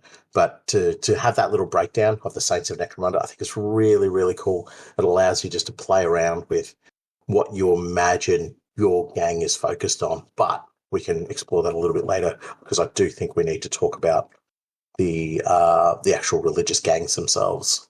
Man, I'm just jumping back into your sidetrack here. The concept of localized saints, where, you have, let's say, who was it you said before? Valdor the Blessed. So I'm pretty sure that's Constantine Valdor. Yeah, I'm pretty sure it is too. I think it is. But do you remember back in 10,000 year history, the Valdorians and the Valdonians? Yes, that's right. Yeah. Imagine where you have two separate hives who both know about Valdor, and then you have Valdor and Valdon, and where the religions have grown so, well, not even just religions, their individual faiths have grown so entwined with their particular pronunciation, or something like Delac or Delacroix. It may just be localized as how they're saying it, but these gangs or these organizations would react exactly how we think. They react with extreme violence to someone mispronouncing their patron saint's name. And man, gang ideas out the wazoo for that. But yes, we do need to wait until we start talking about some of these gangs at the end of the episode. Yeah. So I guess going back to the actual part of the read where we talk about, the hustling and the capitalism that's being taken advantage of with the pilgrimage, it's bound to happen no matter what. They'll be selling them buckets of sand going the prophet walked on at least 3 of these grains. Trust me, they're worth all your credits. Yeah. So, and I say fair play to them. It is a capitalist world. Go for it, lads. We're not bitter about capitalism at all. Not at all. Some guy invents metal coinage, and now I got to work 50 hours a week. Come on, bud. Come on, bud. That's fair play, mate. Come on. Yeah. You want to move into an agrarian society, and now I have to live in this capitalistic hellhole that we call Hive Primus? Thanks, dickhead. Yeah, thanks for that, buddy. Well, interestingly enough, that is the end of the Vaults of Temenos. Nothing bad happens after a bunch of guilders selling some stuff to religious fanatics. That's it. It was a really anticlimactic end. I'm pretty sure nothing crazy happened like, I don't know, the awakening of a giant robot man by the name of Azostium Aranthis. That's the same name as the Succession. Oh my god. Say it ain't so. I will not go turn the lights off. No, I'm not getting sued by Blink-182. This is where the Aranthian Succession just blows up. So the last, what was the first episode? 7.5 hours. I don't know. We're 3.5 weeks into this episode. And this is the point where it gets crazy. So we haven't gone into a lot of what has been going on with Surveillance. And that's because a lot of her story is so deeply entwined within the actual readings of this book that we would literally be reading the entire book just to say, this is this character. But we will break down this section here for you very easily. As Nathan mentioned earlier, Surveillance had managed to avoid the Prophet's forces in the Vaults of Temenos, and she has snuck in to get through there. But behind her, in pursuit, is Lady Credo, as well as, what they said before, colourful Escher fighters and heavily armed Cawdor gangers. Yeah, 100%. But Surveillance, I don't know if you were going to mention it, but I will. He's got her Delqui allies at this point as well. So they've actually helped her break into the vault. Yeah. And they're the ones who reveal to her that the Lost Saint is taken away. Our man, Azostium Aranthis. So what happens, this particular scene here, Surveillance is currently in the middle of a gunfight with basically the forces of Lady Credo. And so we basically have Delark and Escher fighting each other, with Surveillance also holding her own there. And we have an absolutely just amazing fight between Surveillance and Lady Credo, where Surveillance is fighting off Lady Credo with just a combat knife. And when everything just seems like Credo has got the upper hand and she is about to, she's drawn a pistol, she's about to pop one in the Enforcer and just call this fight quits. Gunfire thunders from the entrance to the chamber, and Credo is forced to dive behind a coffin for cover. In steps a hulking Goliath with a spiked punching gauntlet wrapped around one fist. This is my boy, Durgan Killfist, with his curl fist, and I'm assuming we're just going to call it his Durgan Club. It's got a real name, but I like Durgan Club. No, I like Durgan Club. That's actually much more preferable. Yeah. And there's a lot of implications with it. He's going to get a good Durganing. Yeah. Now, unfortunately, young Durgan, because I'm assuming he's Goliath, he's what, 4.5 weeks old? Yeah. He's killed 114 men, 4.5 weeks old. But when Durgan fires, he shoots the coffin. And unfortunately, with a shudder and a sound like cracking ice, the seals broke and the lid of the sarcophagus began to lift. This is when that first saint, the first that was mentioned by Lady Credo earlier, this is Azostium Aranthis. And as he stands from his sarcophagus, the perfection of his artificial body, breathtaking. Even Durgan briefly paused at the sight of the beautifully sculpted giant, before charging towards to smash it in the face with his kill fist. But when you're a giant, I'm guessing by this description, he almost I know he's not. I hope he's not. He almost sounds like a Necron. Oh, you mean remember, the Aranthian? Yeah, do you remember the old school pariahs where they basically looked like humans, but instead of skin, they were the best. I know exactly what you're talking about. It's more articulated armor. Yeah. It doesn't look like skeletal metal. Yeah. It looks like almost forming. There's I can't think of the name of them in Age of Sigmar. They're pretty much what I deem as the replacements to the Khemri. Yeah, the Bone Reapers. Also, something that's what I imagine this thing looks like. So but more just made armor of like plates. yeah. Armor plates and not like exposed skeletal areas or anything like that. So yeah. Oh man. I mean, it unfortunately doesn't give you too much of a description of what he looks like. It's pretty vague. Well, so far it's pretty vague. Yeah, so far. This is where we start seeing some of the craziness. Because Durgan is going to give old Azosti, I'm just going to call him King Aranthus. How about Aussie? Oh, how did I miss that? Because I kept trying to pronounce that name. I'm like, Azostarian? Aussie? Just Aussie. Aussie Aranthus. Aussie Aranthus. Yeah. Heading down the servo in his ute to grab a pie and... I just ducked out for a couple of durries and then I ended up in a sarcophagus, mate. What a bloody load of bullshit. Aussie, we've all been there, mate. You know how it is. But Durgan's jumping up to give Aussie a good kill fisting. And Aussie just looks at him and just says one word. Stop. And Durgan stops. This is the power the prophet showed us earlier. Where these gangs, remember those killers that were going after him earlier? He looked at them and just with the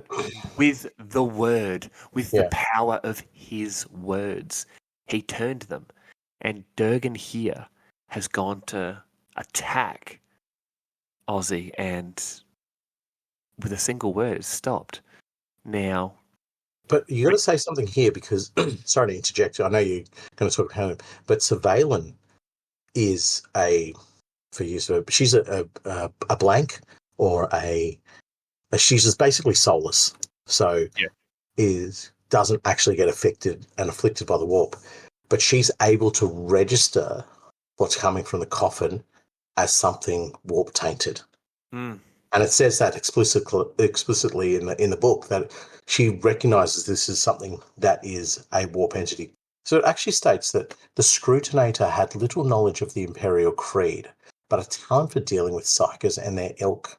And something about this had more than a touch of the warp about it.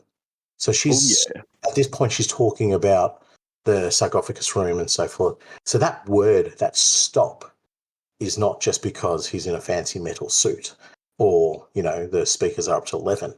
There's something going on. And as you said many times, it's warp related and there is, for use of a better term, shenanigans afoot. It is warp shenanigans. Warp shenanigans at the best. But on top of this, we've been seeing these shenanigans the whole time. We saw it last book with these minor psychers. Like, what was his name? Old Yith Wild Eyes. He has gone from what we can only assume being a minor psyker to being able to just absolutely dominate the minds of dozens of people at a time. And you have Aussie here who's able to turn around and tell someone of the mind and determination of Durgan Killfist mid-strike and saying to him, stop. And Durgan, like that, stops. Yeah, comes to a stop. That's amazing.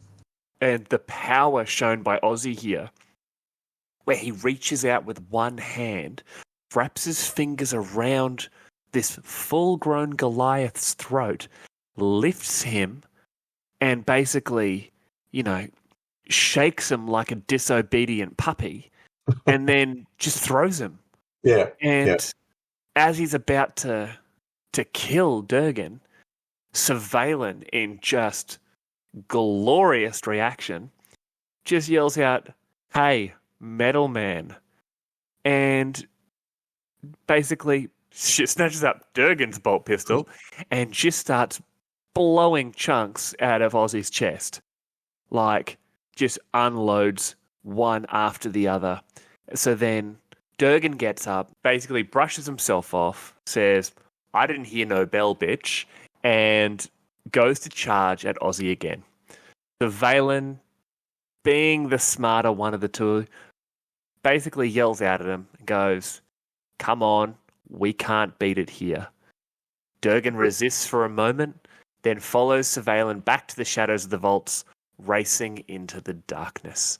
And that's that classic, runs into the Underhive, never to be seen again. True. But I really like the little line that GW put in there is, it can't beat it here. Yeah. Here. What else are they looking for? It can't beat it here. Yeah. There's a little bit going on there, but I love the fact that Ozzy gets up. Ozzy gets up, and is basically there's only slight damage done to the chest plate. So this is a bolt pistol, close range, full magazine thumped into him, and he's like, "Yeah, no problems. It knocked me back, but that was about it." It specifically notes that the creature was practically unblemished. Yes. Right, so it didn't even really scratch the armor. And that's when we see Credo emerge, and she says a line that makes you just go, whoa, it is on. And like we do find out earlier in the book, but this is great to hear it directly. My master. Oh, Booyah! Here we go. It is properly on for young and old. It's ridiculous, but she immediately sets up quite possibly one of the scariest things to come out of Necromunda since, I don't know, we learned that there was dirty democracy. And Ozzy looks at her. It looks down at her. So I'd love to know how big this guy is. And he says, they must be awakened. To which Credo replies, and so they shall be, my master. Already my agents scour this world for their resting places and prepare Necromunda's throne for your ascension. But until you have your brothers and sisters, you are still vulnerable. There's going to be more of these things. Yeah. More of these enormous killing robot That's things. in conjunction with her army that is equipped with high-tech weaponry, which is obvious now because Ozzy's like some super robot. So there's going to be more of them with potentially an amazingly equipped army to back them. And I guess something that we just sort of brushed over was the fact that Ozzy looks at Sir Valen and Durgan and just lets them go. It doesn't. This just makes no attempt. Doesn't care. They're not important to the grand scheme of his plan, and just like they can be gone. The key thing is we need to find my brothers and sisters. Oh, we're going to keep some of the theories we have on this until the end of the episode, which, despite my horrific lies earlier, isn't any time soon. So, I apologize, folks, but if you're still listening at this point, you love it anyway. So you've done it to yourself. Yeah, you've done it to yourself. But within the vaults of Temenos, an ancient enemy of House Helmore awakens, and a new era on Necromunda begins. Responding to the waking of their immortal master, thousands of hidden cells and rebel lords sworn to the lost house of Aranthis emerge from the shadows to join an assault on the power of House Helmore and Lady Hera Helmore, who claims its throne. Do you remember? Oh man, was it episode 1 or episode 2 of A Brief 10,000 Year History? The Lords of Aranthis, the Ogren bodyguard. It was like a company of Ogren bodyguards. Yeah, I remember them. Games Workshop. For some reason, if you're listening, if you give us rules for the Lords of Aranthis, I will be so ridiculously happy. Like, just regularly armed Ogryns on Necromunda. Yes. Like, Ogryns with ripper guns and beat sticks, or just giant two-handed hammers. Oh, or man. just street signs, like street Just signs they ripped straight out signs. with a massive chunk of concrete attached to the end of it, and they just use it like a giant mall. That would be so cool. Oh, but these thousands of hidden cells and rebel lords, like, are these descendants of House Aranthis? Are these lords of other houses who say, you know, if we put Aranthis back on top, I can ride the coattails back to power, back to what my family's lost? Like, are these the houses from throughout the generations have been destroyed by House Helmore or Yulanti or Ranlow or Koian? Like, so just gang idea. Yeah. Go. Yeah. Everything is a gang idea. Every line of this, like, do a Venator gang, and every single one of them is, you need to make them dress completely different. They need to be garish and overdone, but also run down. Like, remember that picture of the Constantine Credo, where he was clearly finely dressed and armed, but he had the bandages and his clothing was stitched up? I'm going to call them the Scions of Aranthis. No, I've already done the Scions of Gothrol. Boom. The Scions of Gothrol. No. Do them as like the Forlorn Sons. There you go. And it's these descendants of all these fallen houses who were subsidiary houses of House Aranthis. And they've all got like somewhat run-down equipment, and you use all those just amazing new Imperial Guard minis, or you use the vampire minis from Age of Sigmar, where the Blood Bowl team, they've got the like the puffy shirts. Yeah, righto. So you just go real extreme with them. Real extreme, and use them, and then just slap techno gubbins and weapons and that sort of thing. Run them as outlaw. Ally them with criminal organizations and and real like fighting the man style things. But unfortunately, they're also serving someone that I think is a freaking Iron Lord. But that rant's coming later. So I really like that idea. What I would probably do, the only thing different, is give them really Baroque type of weaponry. So things that, although two of them may have las guns, they look very like individual to themselves, and a lot of stamping on that, and a lot of sort of icons of their house, or just things that wouldn't normally be seen on a las gun or on a bolter or what have you, and try to fish for some really ornate and odd weaponry.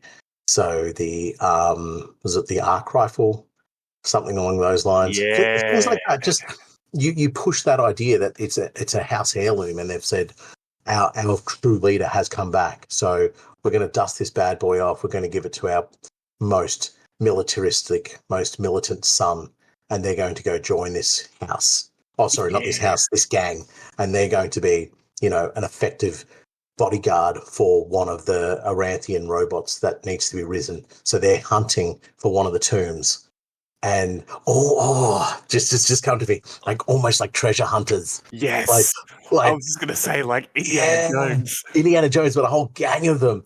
How cool would that be? And so they've all got their own little trait and nuance that they're bringing to the game, and but their end goal. And you try to play them like, it's very difficult to do, I guess, in a campaign. But the end goal would be we are hunting for this sarcophagus. We're hunting for this tomb.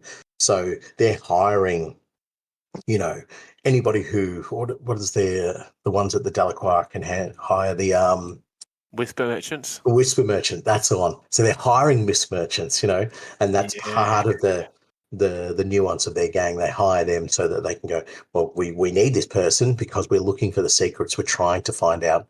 We know the signal's been sent out, but we weren't able to triangulate it. So now we're on the hunt for it. I reckon it'd be I such a love that. cool idea. Yeah, treasure hunters on Necromunda, but not Looking for treasure. looking for treasure, looking for evil robot men. Yeah, And women. evil robot men, and the real treasure was the friendships they had along the way. The real treasure is overthrowing House Helmore and Yeah, that's casting the down real all treasure. their allies. Yeah. Yeah. And we all had that inside our hearts the whole time. Yeah.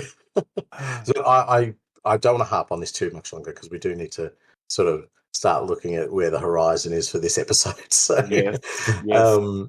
But I like the idea of these really minor houses coming to the fore. So they're only just above the gang level, but because they've got some sort of reference as a noble house, they are able to sort of influence their ways throughout Necromunda that the gangs can't do. And so they are effectively just as bad as the gangs, but because of this name they have attached to them, they can infiltrate certain levels of the hive and of the hierarchy. And I really love that's intermixed within the real dirtiness and grubbiness of the gang. So they'd still be quite dirty and grubby, obviously not quite rich, but have their wealth comes from their name, and that is all. And that's the only wealth they have. Like very much like Credo. Yeah. Credo's all about the name. Lady Credo was marrying Constantine because of the name. It wasn't marrying him because of the vast amounts of wealth or reputation that she was going to generate from him. Yeah. So, anywho, next point. I reckon they loved each other. That's just it's the Romeo and Juliet of Necromunda. Yeah, sure. Yeah. So the next part of what we go into, it's sort of a little confusing because it's still opening more vaults within Temenos. So when you read the book, and for a simpleton like me, I just thought there was one giant vault, but apparently there is lots of vaults in Temenos. So the Delacroix open the vaults of Temenos in a final effort to halt the return of House Aranthis. So they understand what's going on, and we don't want this because we run House Helmore, and we don't want to put all the work into trying to run House Aranthis. And we also took the plague to Hive Mortis, but we'll talk about that later on. That is very true. They are definitely in the on the naughty list for House Aranthis. So, in doing so, they set off a chain of warning signals that echo around Necromunda and out into the void. Far from Hive Temenos, old enemies of the Aranthians listen with interest and ready themselves for the return of their ancient foes. What do you mean out into the void? That's the bit. Don't worry about the rest of it. The void. Who exactly is in the void that is an enemy of the Aranthians? How bad are they? I have a theory. It's pretty standard fare for you, isn't it? I have a theory. It's just as engrossing as gang idea. A Spamuel theory. This one makes a lot of sense, though.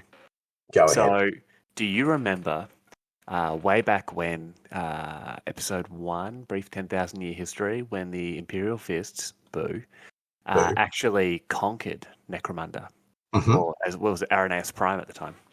Yep. And the Aranaean continuity was led by a group called the Iron Lords. Now, I believe old Ozzy Aranthis has returned in the form of an Iron Lord, and that the brothers and sisters are the remaining Aranaean Iron Lords of the Aranaean continuity. Now, this vault that the Dalak have opened, they knew what they were doing here.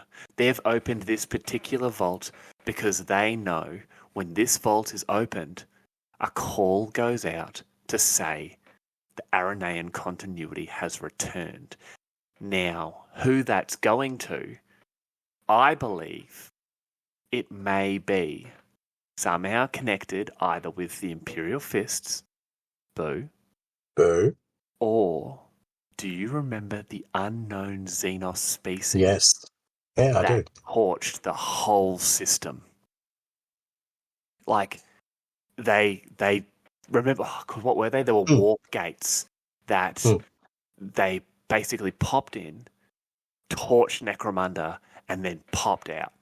And but it was only after the Aranians were defeated, correct? yes, that's where they were defeated, and Necromunda was someone planted the flag and goes, "You're now Aranius Prime. This whole system belongs to the Imperium of Man." I have a feeling that the old enemies of the Aranthians are not the enemies of the Aranthians, but they are the enemies of the Aranius continuity. Right.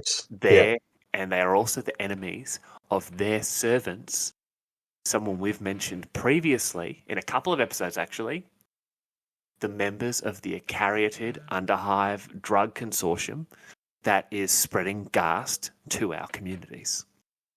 Oh, right. True. Yes. There's nothing there that says that the Caryatids aren't involved in this. Is that where you took me? Is that the pathway you took me down? That's the pathway we're going down here, baby. I think the call has gone out to the Caryatid Empire, and they are coming back to seize control. No, I genuinely believe this is a call that has either gone out to possibly the Imperial Fists or to someone Xenos related, especially because it's the Dalark, and given their connections with the Silent Ones and the fact that Somnus is so close, there's too much pulling in together at this point here. Too many coinkydinks. Yeah, there's far too many coinkydinks going on here. Yeah, Aussie coming back and Aussie being recognised as somewhat effectively a warp entity in human form. This ain't normal. Yeah, but it's a warp entity basically in a cyborg. Well, not really in cyborg almost. Let's just call it what we think it is, a Necron body, basically, but like a more advanced Necron body.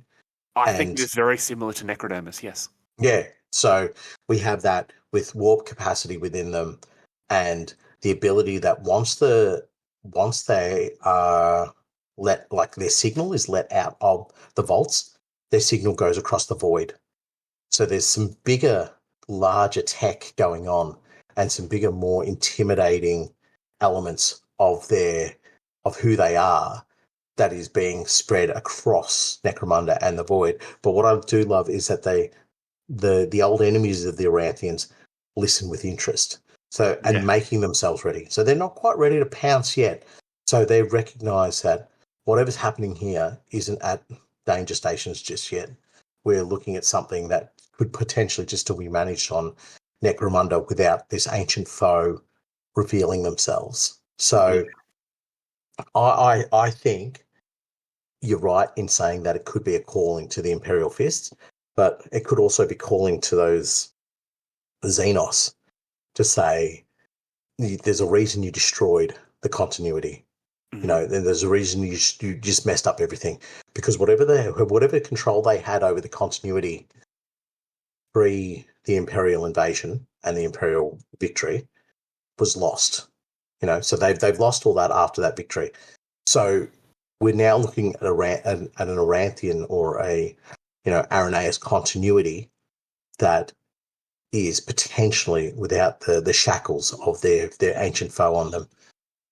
So, as I said, the shackles are off, and they can go off and behave as poorly as they want to, which they are showing throughout these two books, that they are influencing the local population and putting into play some way to destroy the Helmore reign. But interestingly, Aussie refers to the line, the noble house, as Helmare, not Helmore. Yes. So in his brain, he's still fighting the Helmare, not the Helmore. That's what I'm saying, man. I don't believe this is a member of House Aranthis. So, weirdly enough, your gang at Arcromunda reminds me of this, because I believe Aussie is an amalgamation of the actual Azostium Aranthis and a member of the Aranaean continuity. I believe he has two minds put together.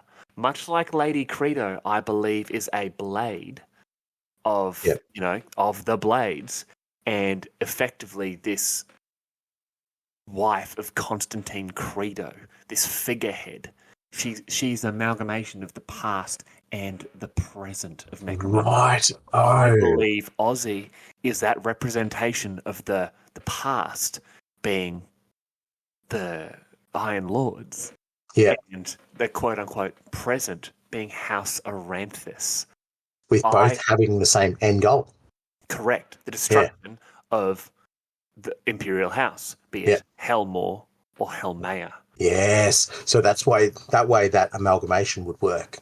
Yes. Because they're not looking for an alternative end goals here. They're both looking for the same thing, which is destruction of Imperial rule or the Imperial House, so as that they can rule, whether it be as Aranthian or as an Iron Lord, or as a combination. Because as the population will see, they may know what they are, that they are both things.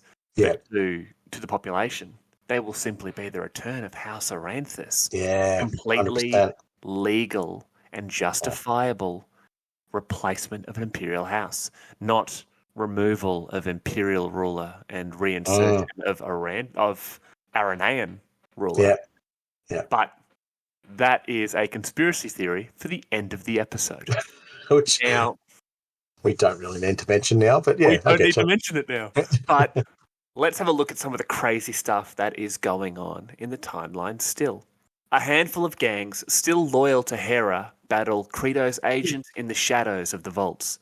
Ancient and terrible weapons are snatched from stasis caskets to be used by desperate fighters, while hexagrammic cages are broken open, unleashing demon-touched beasts long held in check by the Necromundan Ministorum.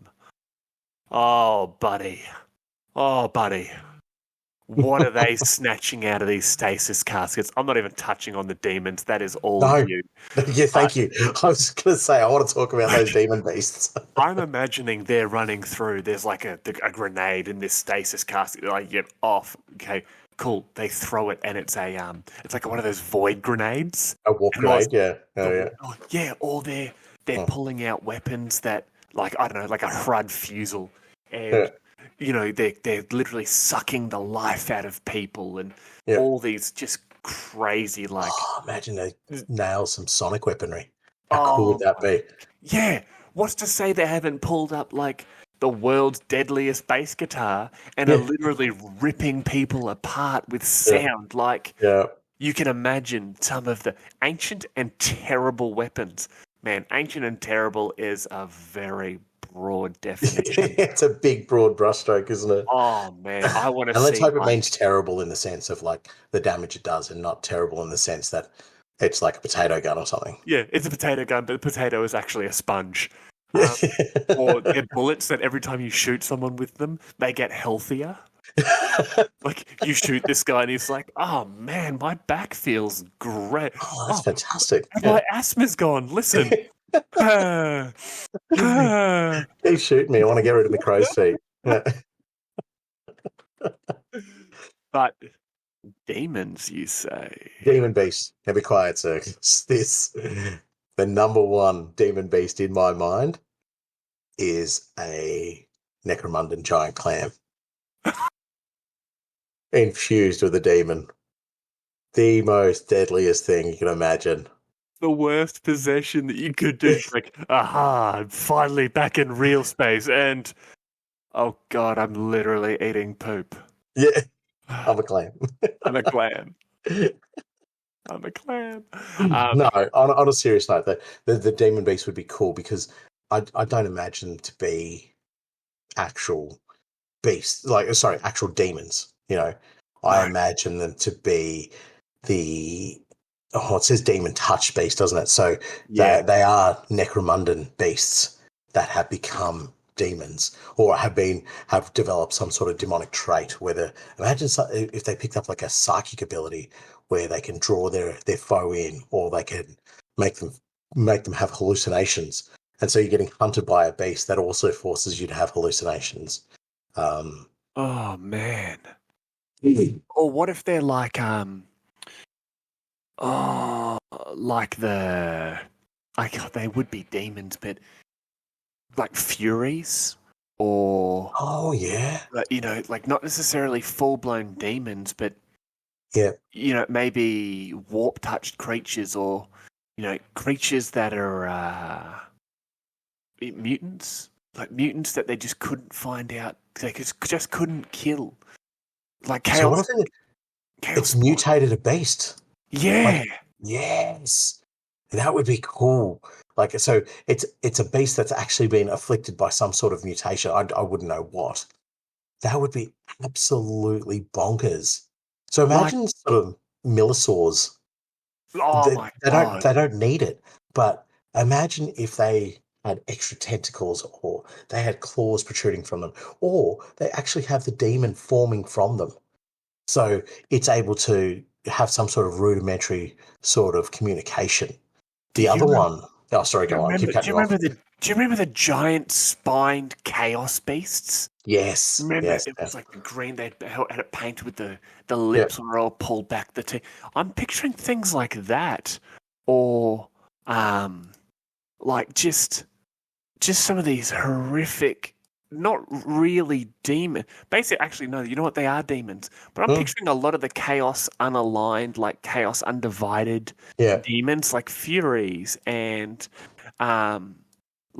just things like that.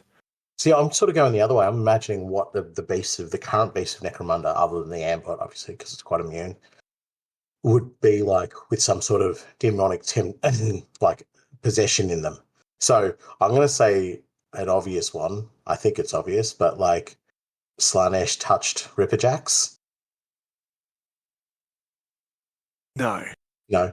No, that is like age 25 plus. We are a G plus podcast, my friend. Like the bullets that cured asthma. Yeah, Yeah. that's our lane. We're not talking. We're not talking about the new Ripperjack models. I love them, but the moment you start talking about Slanesh touching Ripperjack models, well, that is. You can listen to that episode on our Patreon. Our midnight special. Yeah. Yeah. This is Underhive Lorekeepers Red Light Broadcasts. But no, I'm definitely getting what you like. Yeah, these beasts that have maybe been involved in cult activity or have Yeah. maybe been around some of the shenanigans the Immortal Cult were doing. Or it's just And even a tear in real space happens to them. You know what I mean? oh, So an Arathnomite corn touched, it wouldn't need much, but it would be absolutely terrifying. Like a berserk creature yeah. that is just there for bloodlust. Yeah, that's sick. So that's kind of where my mind went with it. It's more about the beasts that are there and what's happening to them and what the chaos gods would do to them. Obviously, if it was say Malal, it'd probably just, I guess the best thing it could do is go after Sheen birds. So, and they just probably just ignore it, really. Like just really angry guinea pigs. Yes, exactly. Come here, I'm gonna nibble your carrots. Yeah, just the Minotaurian. Just got a handful of these now. They used to be brown, but they're black and white little guinea pigs, and they're just really obnoxious. Yeah, But they other get than on that, that they're quite wheel and safe. they never get off. Exactly. But Anyway, to- the other creature I'm looking at as well is the Sumcroc, and some sort of demonic possession or some sort of demonic touch to that would be cool. I don't know matter. I can't tell you what I think it would be. In my mind, looking at the Sumcroc miniature, I just instantly go Nurgle possessed, mainly so that you could have a Nurgling riding it. oh my god, that would be the happiest Nurgling. Just be like, yeah, lock me up. I don't care. I'm having so much fun. But I just love the fact that the Ministorum, sorry, was just keeping them in these cages in the vaults and been like, this is fine. You know what we should do? We should gather them all together in one place because Yeah. nothing bad ever happens in one place. It's like, did you watch Buffy the Vampire Slayer? I did, yes, when I was a Do younger you man. remember, I don't remember what they were called. I think it was like season 3 or 4. She was in college, and there was that organization that was apparently run by the US military, and they were capturing like demons and vampires and that, and keeping them in that lab facility underneath the college. Right. Yeah. And it's just like, yeah, we are really crowded. Like, we've got like 6 demons to a cell. This is absolutely fine. And then Adam comes in, shuts down the systems, opens up all the locks, and they're just like, oh no, we're in danger. Yeah. Well, this is horrible. Do this. Yeah. This is what I'm picturing. These priestly idiots are just like, yeah, man, we'll keep all the evil in one place. This is a great idea. But it's the gangs. It's the gangs that are letting them out. So they've probably got no idea. They're seeing like, these black and white guinea pigs and like, we can eat that. And then boom, that's it. Boom. That thing just bit my toe off. Yeah. It's really, really obnoxious. And then they're probably thinking, we could capture this particular animal and we'll use it for us. And they've just unleashed the menagerie upon Temenos. I love that. It's what was it, 28 days later, where they go to free the monkeys from the testing facility and release the rage violets? Yes. Yeah. They've done that, but to demon-touched beasties. Anyway, speaking of demons and the Imperium shudders as Oztiev, the first of Aranthis, rises from his crypt. A being of ancient and singular power, the prophet and his followers quickly bow down before the archaeogiant. In a handful of cycles, Hive Temenos is completely under the control of House Aranthis, and Ozzy turns his attention to the rest of the Palatine cluster. Yes. So obviously we've touched a lot on this already, but I guess the key thing is now that we know the army of the prophet is in full ball for Ozzy, and on top of that, he's now turning his attention to the Palatine cluster, which would be interesting, actually. Is it would those pilgrims still want to be fighting for Ozzy? Yes. Knowing that. Yes. They are completely under the control of the word, sorry. Yeah, right. So I guess they could still regard him as the saint. And if the prophet is saying that, then they still believe. So even if the power wanes a little bit, they're already probably too far down the garden path to turn back anyway. Not even that. You can spin some religious mumbo jumbo nice and easy there. And the emperor blessed his saint with a body of holy and untouched metal, yada yada yada.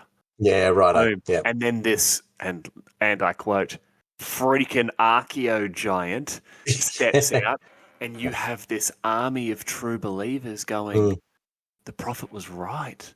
Of course he was right. He's the prophet, yes, but look, how can anyone deny that our faith is correct when we can see this holy and untouched body in front of us? Yeah, we have the tangible.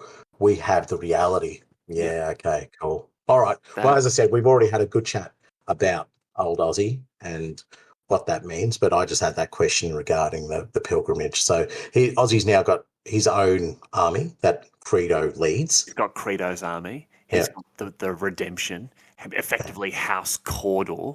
Yeah. The House, we had most of Escher as well. Huge sections of House Orlok. Orlok would be interesting though. Orlok to see if they were just following along with Credo and Escher, or if they've got some sort of play in the game here.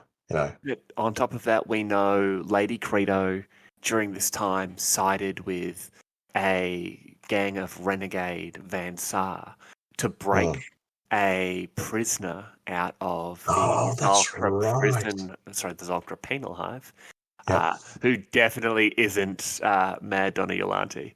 And when it turns out that it definitely is Mad Donna Yolante, I am going to squeal like the tiniest girl because, oh my God, Mad Donna, give that character, like, firstly, the original model is just fantastic. It is, yeah, I love that one. Character, the new model treatment, my friend. Oh. Yeah. Oh, between that and the Lords of Aranthis Ogren that Games Workshop have definitely just decided they're going to be releasing because of one ranting Australian idiot.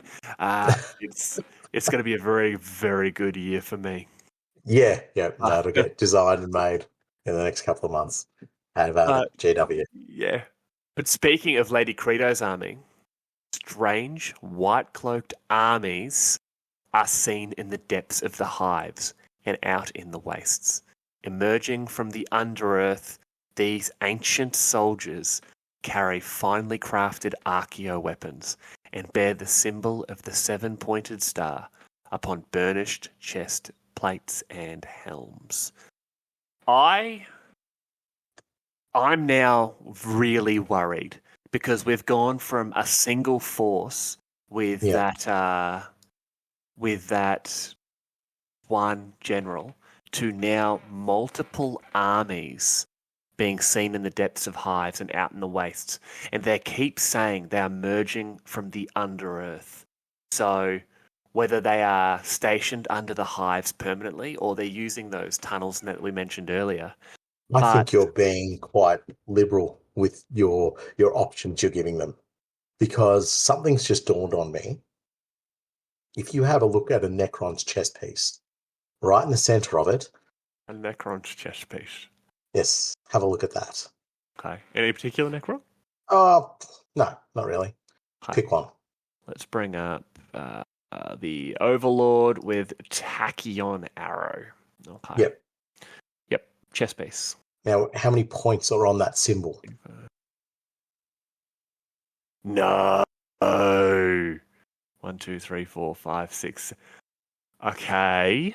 Is there 7 points on it? There is 7 points. That is only when you talked about emerging from the underearth. I'm like, no. We are drawing far too many comparisons now. We're talking about a large metal overlord, and now something emerging from the underearth that just seems to be sitting there unnoticed. This is what I mentioned earlier in the pod as well. How are they moving these armies around? How are they getting these people around? They're not people. I think they're either a proto-Necron or they could potentially just be Necrons. I'm calling it.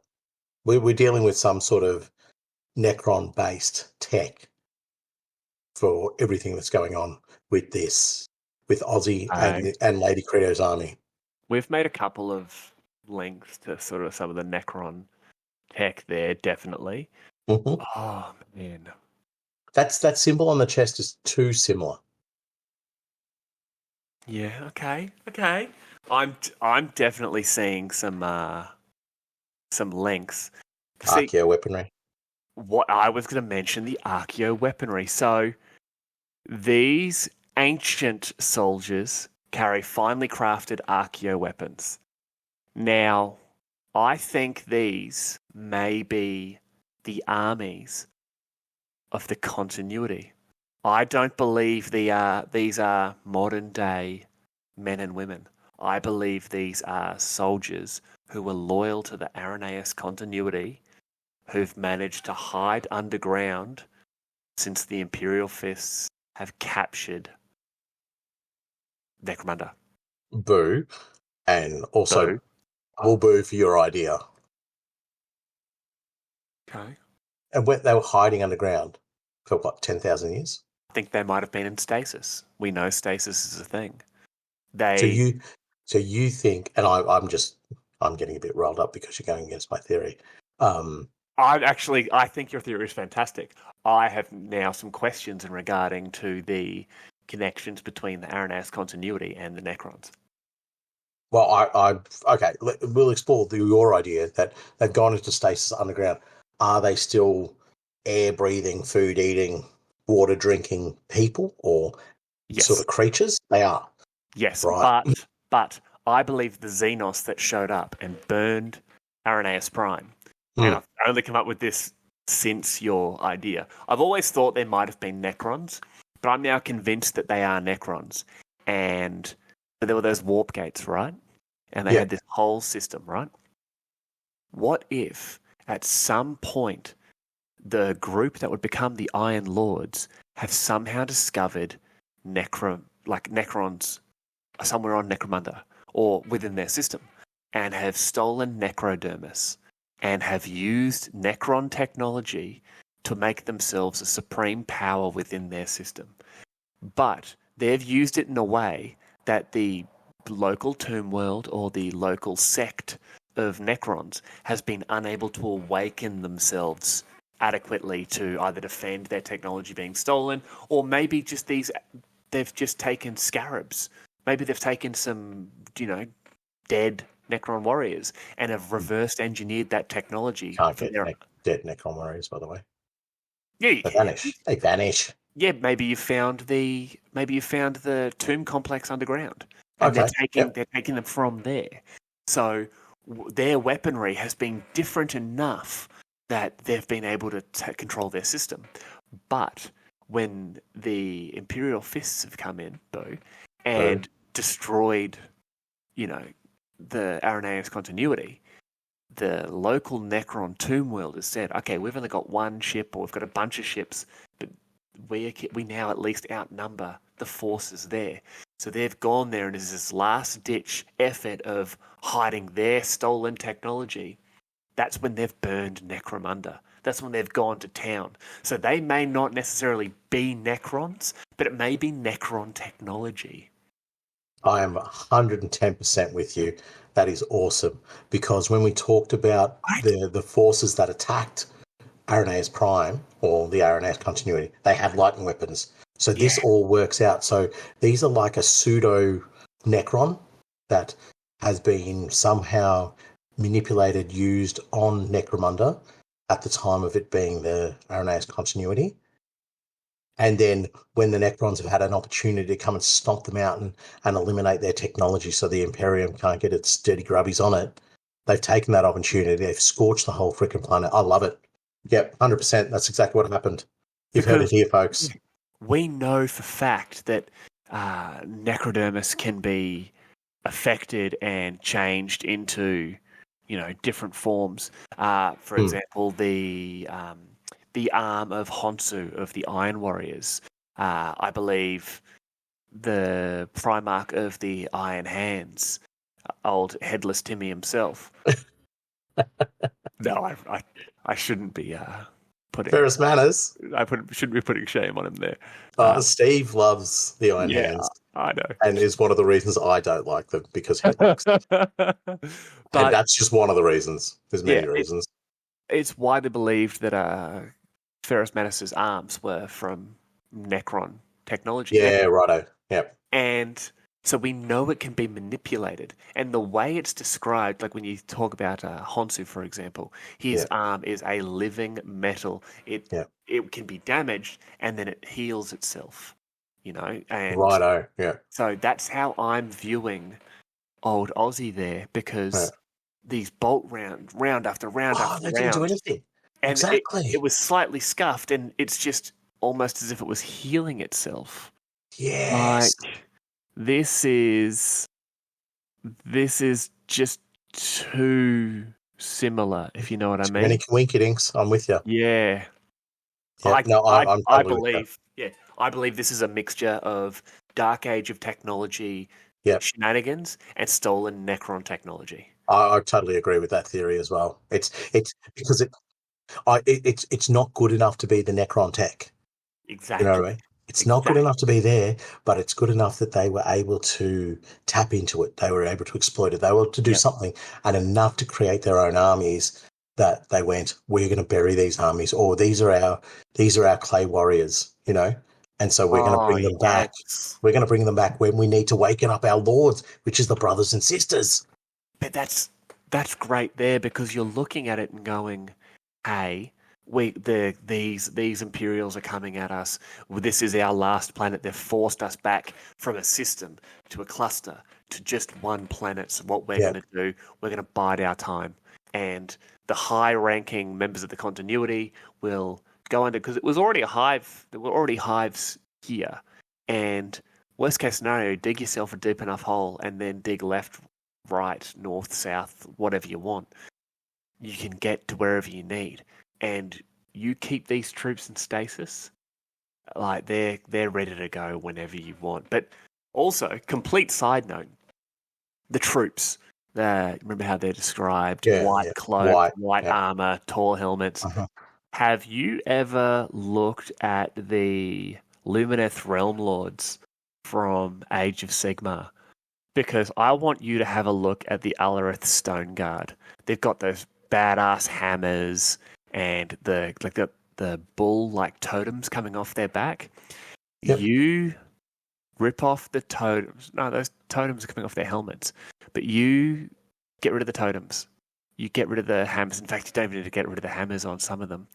Get rid of the helmets, I think, completely. Get rid of the helmets and just change them so they're something more modern-ish looking. And you give them some archeo weaponry. That's how I'm picturing these Credo troops. Like the white armor, the clothes coming off them. Like it's somewhat baroque. You really polish up the armor and make it real nice and burnished. Man, I am all about it. I see it. I think that would look very cool. If you played around with your colours a bit, your cloaks like in a darker shade to create a bit of contrast. Oh, yeah. Probably, but you need to get that 7-pointed star somewhere on the chest. Yeah. You know what I mean? If you get in that neck guard sort of thing, it would look really cool there. Yeah, it would. Have it sitting there. But in the grooves in the armor, you have like this faint green glow, just a little nod to the Lorekeepers genuine cannon. I'm down. I'm down. Someone needs to buy this kit and turn them into. I'm just going to call them Credo Guard. Turn them into Credo Guard. You have our full permission. Yes, we full backing, full permission, and a desire from us to see it. And if you do it, we will pay you in very enthusiastic thumbs up. Yes, you know what? I'm going to go as far as to give a double thumbs up. I've gone crazy. I've broken the bank.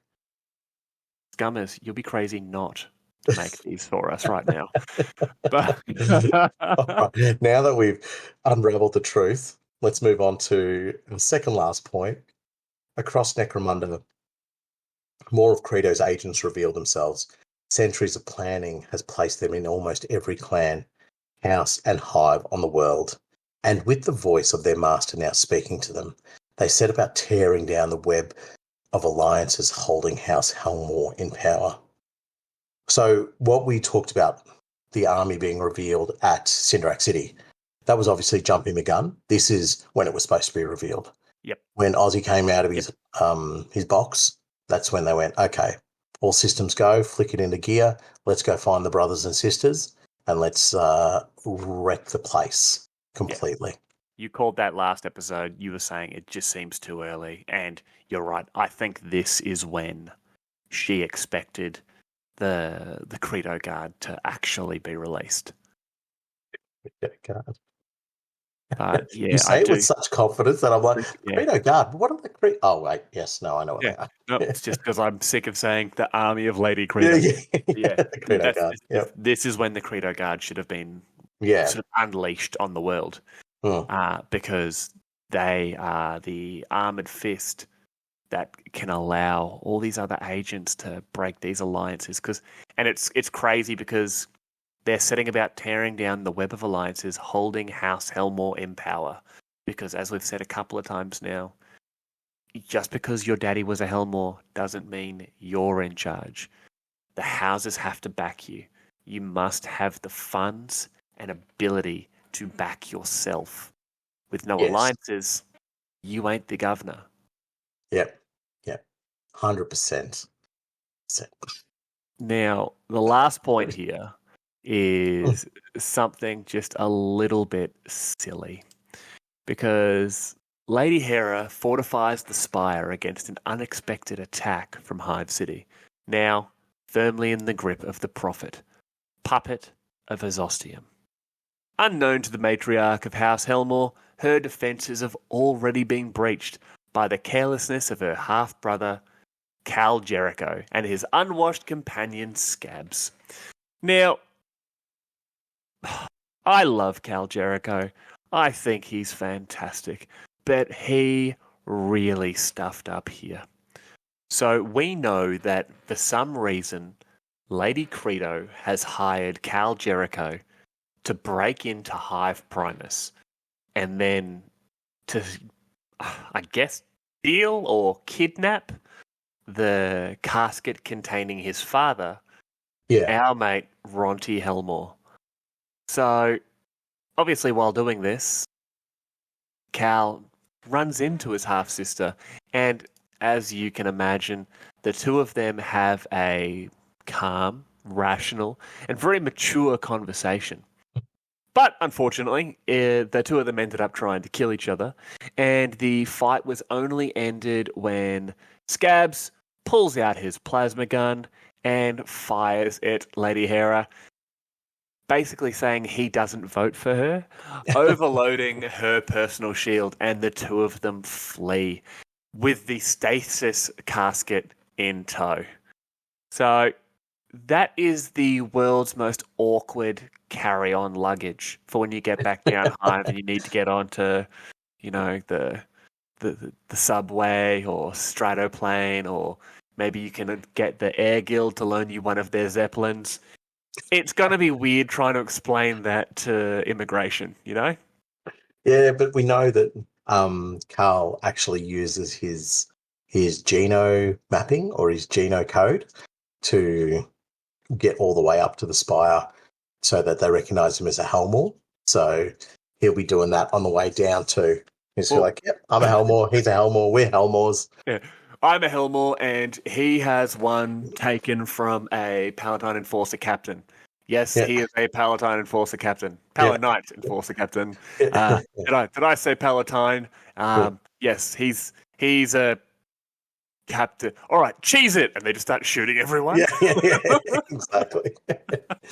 But I love at the end of that little section between Hera and Carl Jericho and Scabs. Well, I guess Scabs is important because he's the one that shoots her in the back.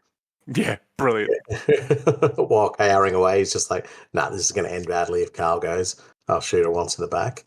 The very last paragraph of that, it says, later, with Lord Helmore safely hidden in a transport case, the pair used Carl's gene code to slip out of the spire and into the throngs of angry pilgrims. Scabs, however, in his haste, left the gateway carelessly open. Uh-oh. Ruh-oh, Shaggy. Our little Necron friends would love that. Yeah, well, throngs of angry pilgrims now have immediate access into the spire. Yeah, exactly. So this is not a place that people of their kind should be allowed. People who don't eat imported food and drink imported water and, aren't horrible, murderous, noble types. They're just the lifeblood of our planet.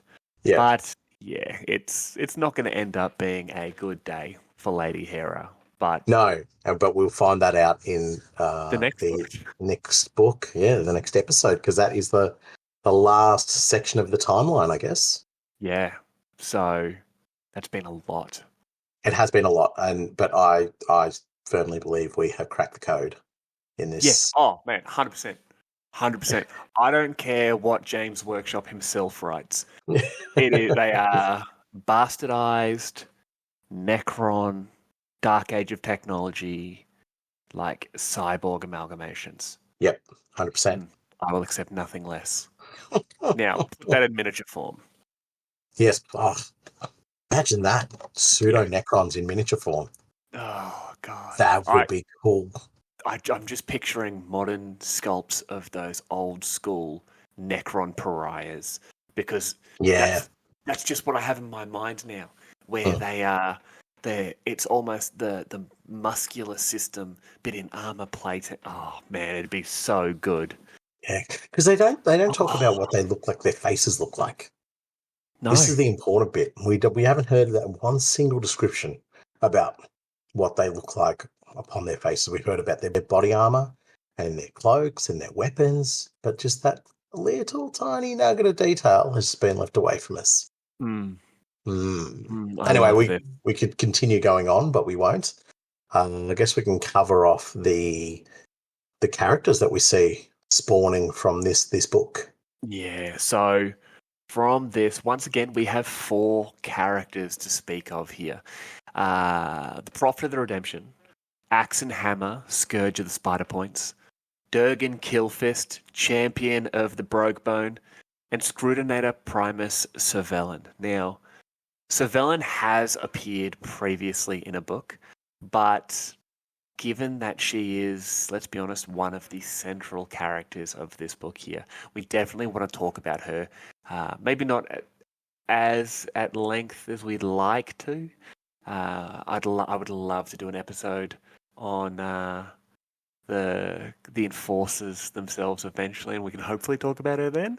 But yeah, we can't finish this book and not talk about her at length. So, Nathan, thankfully there's no Orlocks or Squats in this one for you to, let's be honest, throw a tanty about picking. So where do you want to start, bud? Oh, mate, start with the big man himself, the beast, the legend, the myth, old Axie Hammer. So good, he's got an axe and a hammer. It's actually an axe on a hammer. He actually doesn't have either. Maybe that's why he got named like that. He's that deadly. He feels like he's an axe on a hammer. He's the axe. He is the axe and the hammer. Yeah, exactly. So, a hero among the Goliath of the Ash Wastes, Axe and Hammer is a brutal leader of the Iron Tree Reavers, a gnat born from Cinderac City. Axon was brought up among Ash Waste nomad raids and toxic dust storms.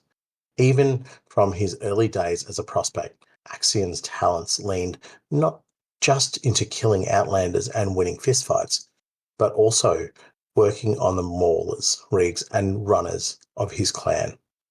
While still a member of the Red Road Brotherhood gang, he built his custom Cargo 8 from the wreckage of a Makata Gelt Ridge Runner, covered in armoured plates, spikes, and rivet cannons.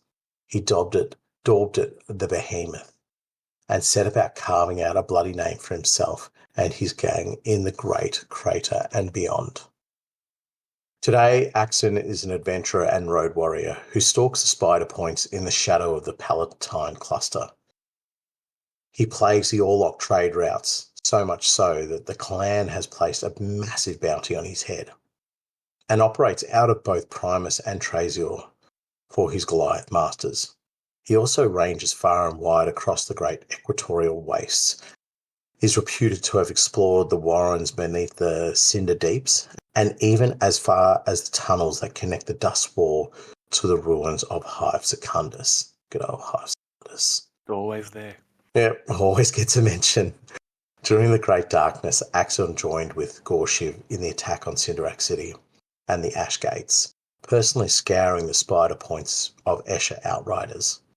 With the war between the clans just getting started, Axon is now turning his attention to the growing battle for Hive Temenos and the Saints' Wastes, the loyal brothers of the Iron Tree Reavers, at his back.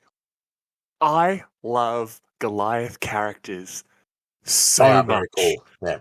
Oh, but this is also one of the first times I think we've ever seen someone starting in one gang and winding up in another. Oh, yeah, true. It specifically mentions he was a member of the Red Road Brotherhood gang. Mm. And then he builds his custom Cargo 8, yada, yada, yada's along a bit, and now he is the brutal leader of the Iron Tree Reavers. Hey, he's a machine, and we talked about him a lot earlier in the episode as well. Yeah. His ability to just wreck stuff with that massive Cargo 8, the Behemoth. And what I do love, though, is that he's got a massive bounty on him, and they reflect that in the game terms as well. So if you take him out of action or you capture him and sell him on, you get 200 credits straight away. Yeah. So he needs to be a 66 on the lasting injury table. He needs to be proper dead. Or you capture him. Yeah, you load up your needle rifle and you hit him with a bit of karma, and you've got him. You hit him with a lot of karma and web guns, and you need magnicals, and basically and a baseball bat, just in case. But yeah, I love it. Yeah, he's a very brutal character. It's interesting that, and correct me if I'm wrong here, that it doesn't look like he's part of a vehicle. Like he sort of feels like he should be part of a vehicle crew with the Ridge Runner, or at least have some special rules for the Behemoth. Something along those lines. That's where I feel like it'd be cool if they could, I don't know, give you some other additional option, or that you get to pick X, Y, and Z weapons when you're constructing a Ridge Hauler for him. Yeah, I think that'd be a hell of a lot of fun if he came along with some custom vehicle rules, Yeah, especially because his custom vehicle also says that it has rivet cannons across it, a rule we didn't get until just this new book release. Yeah, right. For Necromunda. But it's also great that we laugh because, he's axe on hammer, but he has no close combat weapon. But he also then has the special rule of fists of steel, where unarmed attacks made by Axon count as having +2 strength, have no AP, and have a damage of 2.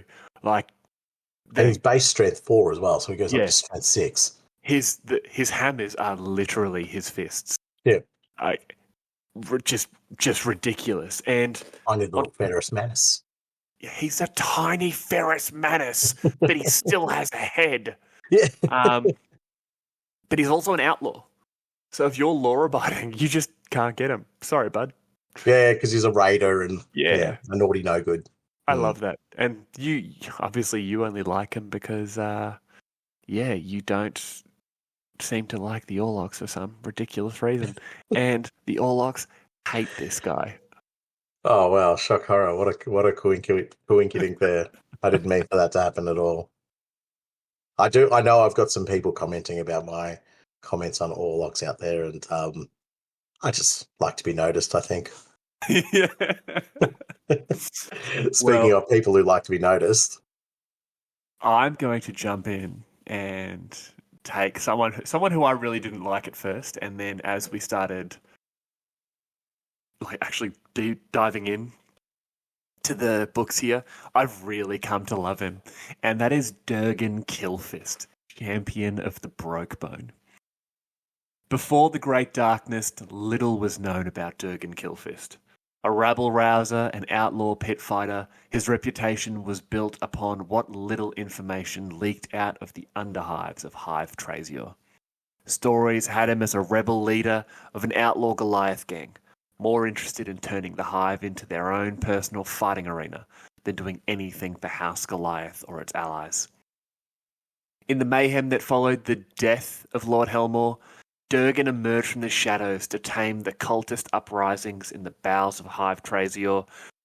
With an army of knuckle boys, he turned the tide in confrontations such as the battle for the Blistering Ways and the defence of Boneyard 9. Outcasts flocked to Durgan's banner. Many disenfranchised nobles, guilders, and even other clanners were drawn to the big man's powerful charisma and animal violence.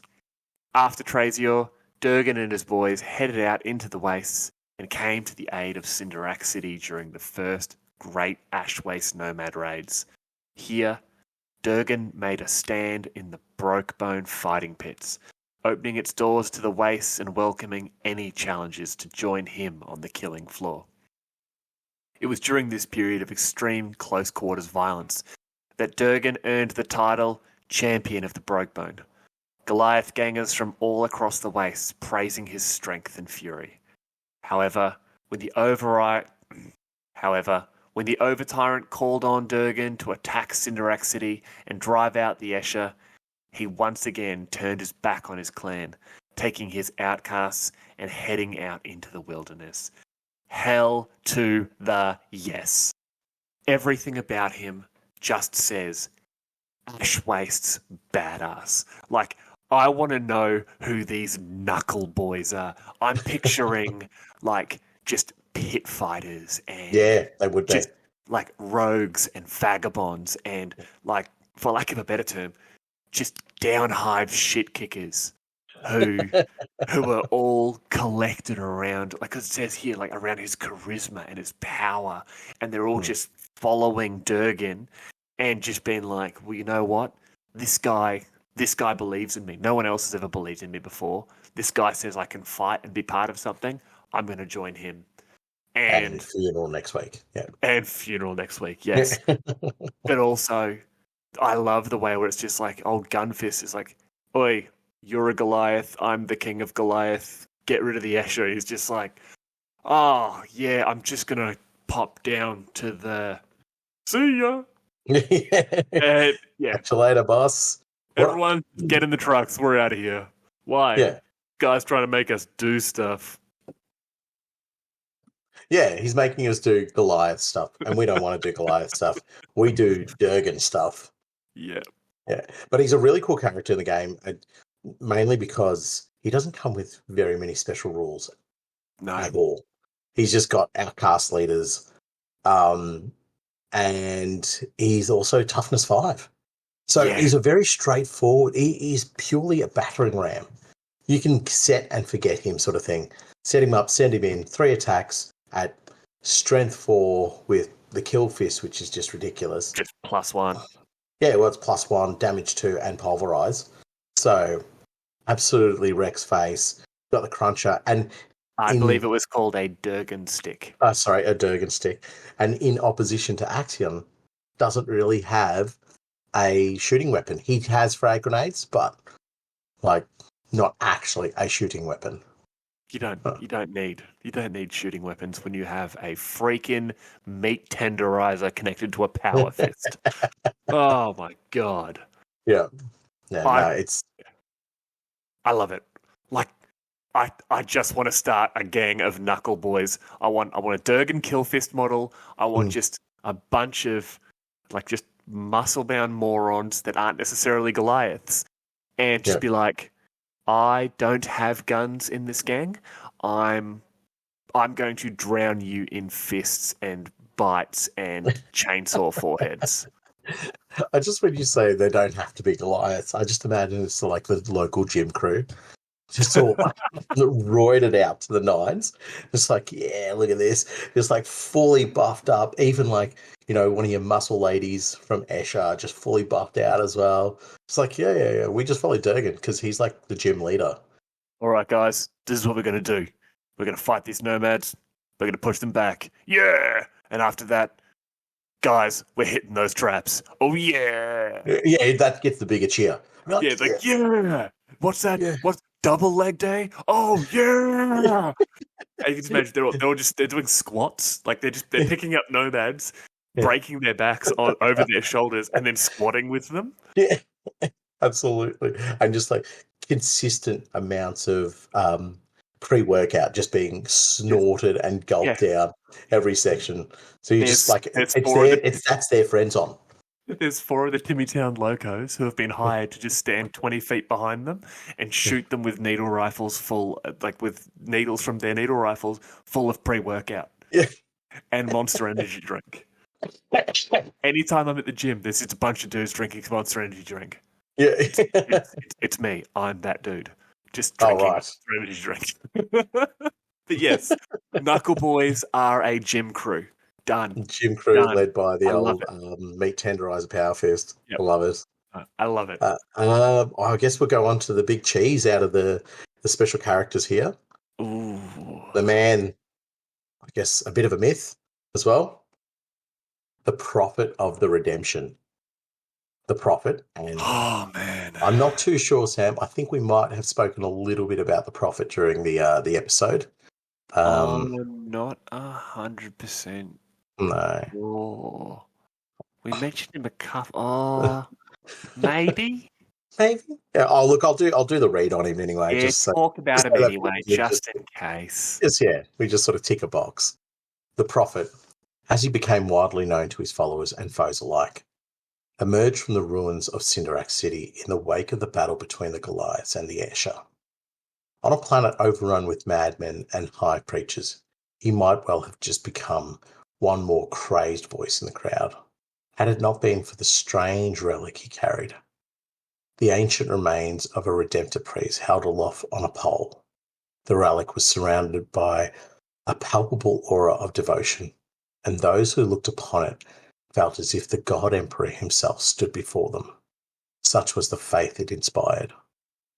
Among his followers, the prophet is variously believed to be a reincarnation of Ecodarius Brain, the first leader of the redemption, or perhaps a manifestation of the lost saint, to whom many redemptionists offer up their prayers, sent to carry the relic and the word to the people. To his enemies, he is denounced as a demon masquerading as a leader of the faith, or a Xenos infiltrator working psychic magic upon his flock.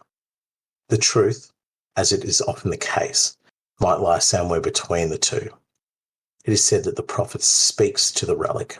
Pilgrims often observe the two conversing, albeit with the prophet doing most of the talking. The word of the prophet, the blessed voice that can sway crowds and turn the faithless into the faithful, is believed to have come from this relic.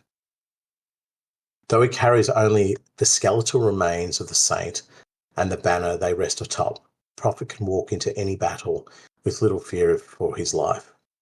Enemies that try to bring him harm find themselves overcome by his divine presence and either lower their weapons or shoot wide at the last moment. Such is his power that he can direct an enemy with a word, and only the most strong-willed can resist. In this way, his followers have observed him turn grizzled gang leaders against their own, or even stay rabid animals intent on slaughter. The greatest strength the prophet possesses, however, is doubtless the zealousness he inspires in those around him. To simply stand in the presence of the prophet and his relic is to know the utter conviction and devotion of the redemption, such that choosing to give up one's life to save that of their holy leader is a decision made with no thought or no reservation at all. So, in opposition to our mate Durgan, our prophet comes with a full page of special rules, which is sort of befitting of what I just read then. He is protected on high, he's loved, he is worshipped, he manipulates, and everything else that we've mentioned about him earlier in the episode as well. I'm genuinely in awe of the fact that he has a 3+ save that cannot be modified or ignored by any rule. Yeah. That is redonkulous. Yep. Just redonkulous. And yeah, weapon skill 4+, sorry, ballistic skill 4+. Doesn't matter. Doesn't have any weapons. Just faith. Yep. And speaking of faith, if he's hired by a Cawdor gang, he generates 46 for him rather than just one. Oh, really? Wow. It makes so much sense, especially given his lore. Like, why else would you not produce excess faith dice? He's faith incarnate. Yeah, true. Yeah. I've realized that. Sorry, go. No, well, he's really just the leader of of House Cawdor, in my opinion. I would say he is now. Yeah. Mormaya, when they hug, I can only imagine Mormaya would bow down to this prophet of the lost saint and say, "You're now the Thane of Cawdor." Yeah. Yep. But yeah, it's interesting, and looking at the picture of him here, and obviously pictures can be very localized in regards to where in the time frame they sit. But yeah, on the top of his hat there, he has the symbol of the Inquisition. He does too. We didn't mention that last time we looked at his artwork. He actually does. There's a lot going on with this character, and I think the next book is just really going to open our eyes as to exactly what he is and who he is. Because I feel like this character is still working for the good of the Imperium. Like, it's been blindsided. Well, to his enemies, he is denounced as a demon masquerading as a leader of the faith, or a Xenos infiltrator working psychic magic upon his flock.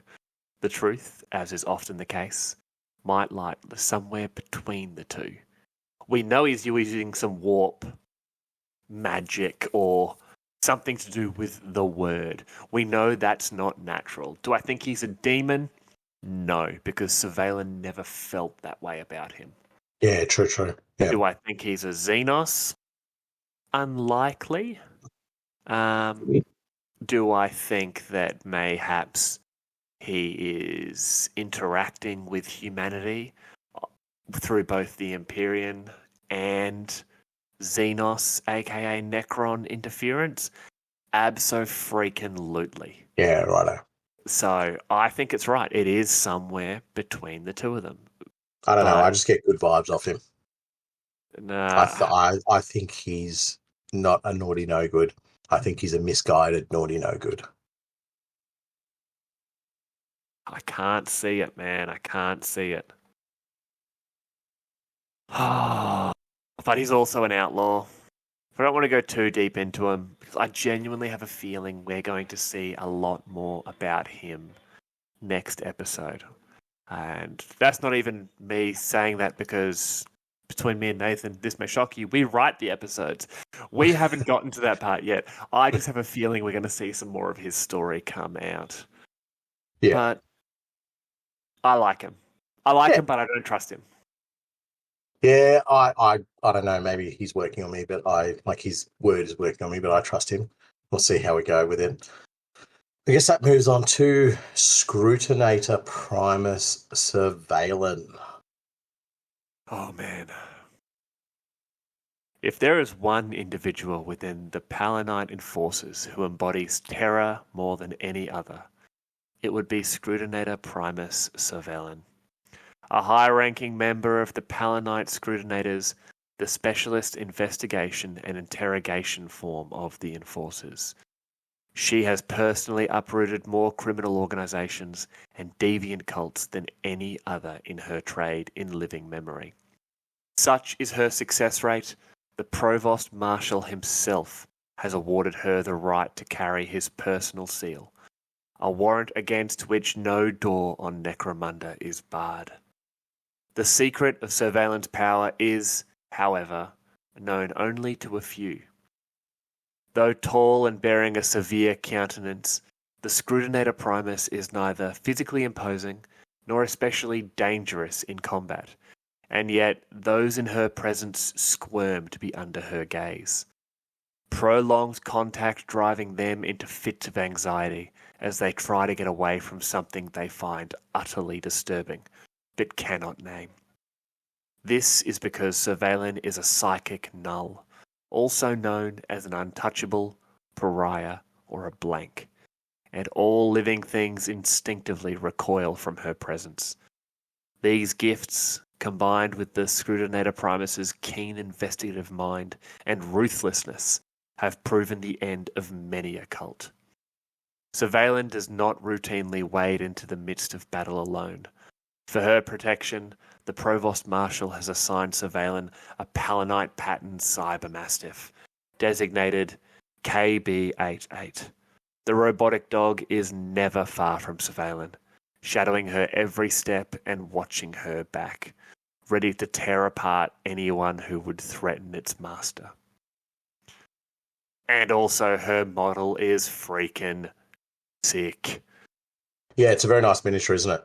It's I don't know, it just really exemplifies what you would imagine from that character. But I love the special rules that she has. They really exemplify what she is as a pariah. So mainly, well, her rule pariah, which friend or foe, all fighters within 6 inches suffer a -2 to the dice roll when making cool checks. Yeah, it's sick. Like, it's so thematic. It's, yeah, she's on our team, but I still feel really uncomfortable around this chick. There's something about her I just don't like, and it's not the fact that I accidentally walked past her earlier and her robot dog bit off my shin. Yeah, true. The Cyber Mastiff does look very cool, actually. I really like that one because it looks like a combat dog. It just doesn't look like a pet. It looks like it's designed to shred whatever it goes after, really punish. The hard case cyber mastiffs in general, which is basically what they are, I love them. And the fact this book here actually gave enforcer gangs the ability to give them to effectively everyone. Your entire gang can have cyber mastiffs now. It used to just be surveillance, from what I remember. Yeah, okay. Oh, that's cool. Yeah, because it's a great looking miniature, and it adds that extra level of flair to the miniature because it's come from the Palatine cluster. It's not just a bolted together dog that they picked up from some dodgy Vancer. All of that aside, Surveillance is the one we want to be talking about here. And she is huge throughout the entirety of this book. And like we've said, we can't go into everything she does without reading basically the entire book to you word for word. And I'm pretty sure that'll get us thrown in prison. Or at least me. And scummers, I am far too pretty for prison. And also, I'm not very good at fighting. I'm tall, I'm big. I'm a lover, not a fighter. And unfortunately, I'd be a lover. So, Scrutinator, Primus, Surveillance. Just win the best sports award, mate. Win the best sports award in prison. Yeah. So, she is the one who, bit by bit, finds out what's going on in this whole book. She's the one investigating everything. She's the one actually going through and finding out the levels behind this infiltration by the Prophet and his forces and Lady Credo and her forces. Remember, it was Surveillance who witnessed those tainted enforcers. Yeah, so the ones who were bearing the the 7-pointed star upon their chest as well. So they are not upon their chest. They had it marked on their armor and so forth. Yeah, she is the one that Hera needs to speak to more than anybody else.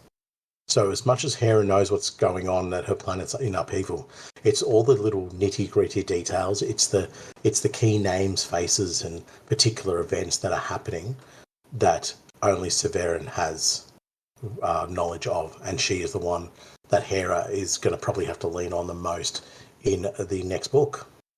Well, not even that. She's also smart enough, and she's also, I don't know, effective enough that Goliath in the middle of a Goliath, our mate Killfist, in the middle of a fury where he's just been put down by an enemy, he's getting back up and going to fight, and Surveillance able to say, stop, no, we can't beat it here.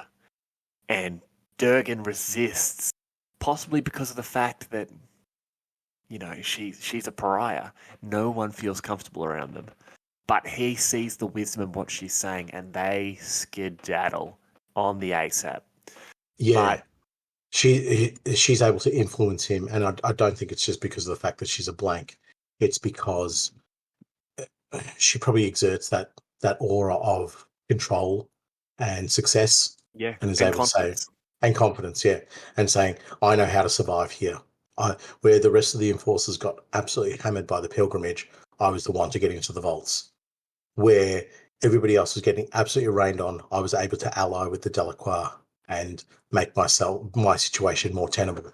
And also, where are my Delac allies? They were here, and then they started fighting. Yeah, they started fighting those Escher, and now, they ran away. They literally ran away, which is also great because the Delac aren't completely freaked out by her. Yeah, exactly. I think she is. It's interesting that the Delac aren't completely freaked out of her being a blank, but I guess we're starting to drill down a little bit too far into the semantics of it. But it's interesting that she is able to create these connections, and they're minor things that we draw from, but that's what us Lorekeepers do. They're minor things that we're drawing on to say that she's able to maintain these connections and these interactions. But I guess the main thing is, as long as she can get back to Primus and regurgitate absolutely everything to Hera, then she is going to prove, like, be worth her weight in gold for Lady Hera. Yeah. But if she doesn't, mate, Credo and Ozzy are going to be in the winning ticket. In the winning seat.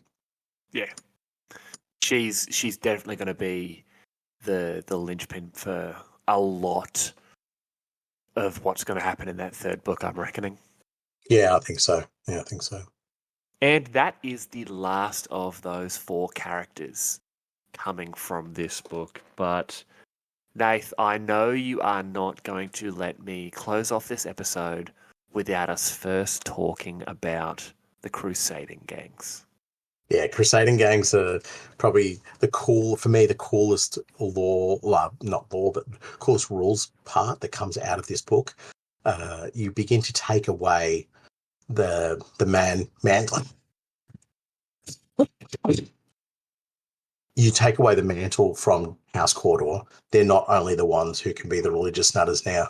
You are able to pretty much effectively turn any gang into a crusading gang. So some of the examples they give: Techno Pilgrim Vansar gangs who have pledged themselves to Caliber, the Lord of Bullets. So things like that. It's not just about aligning yourself with the prophet or a religious faiths or something, but also talking about those minor saints or the gang saints. So you can find a gang saint, you can come up with your own. So here we have Asher Wildgang pledge to Vermin, the saint of rats, or Cognus, the saint of quotas. So there's a different way to create a saint for yourself. So you come up with something a little bit silly and go down that pathway, or you could probably go, I don't know, something a little bit more serious if you're going for more a brutal aspect. So, it could be Chainer, the god saint of slavery. Sorry, the god of prisoners with jobs. Prisoners with jobs. Yeah. G plus. G plus, yes. So, something along those lines. But it must be said that there's certain gangs that aren't allowed to go down this pathway. And that's the Corpse Grinders, Gene Stealers, Hallett Chaos Cults, Chaos Corrupted gangs, and Gene Stealer Infected gangs, which sort of makes sense. Nah, man, do it anyway.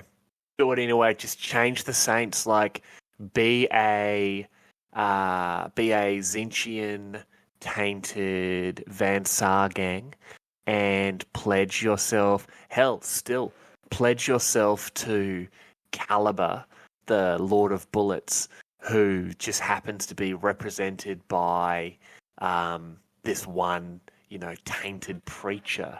Like, you can still do that. As an arbitrator, I'd be like, hell yeah, do it anyway. Yeah, that's exactly what I was about to go into. It's rules as written, you can't do it. But as an arbitrator, I would say allow the players to come up with a good reason as to why their gang would be worshipping. Yeah. Now, it can't be just because I want to have a conduit in my gang, and the conduit is what basically summons the power of I'll read it here. The conduit can channel the power of the saint during the battle. So that is a particular model that becomes the conduit. And there's 6 different powers that you can basically draw on. I believe, without having read them previously, there's not really a great, they're not overly powerful. They're there more just to influence how your gang works on the tabletop. They're not, I don't think they're going to be too destructive, but in conjunction with other weird space magic that you're going to have from the other gangs that we mentioned, it might work a little bit dodgy, and that's when I think you need to have a ruling put on that.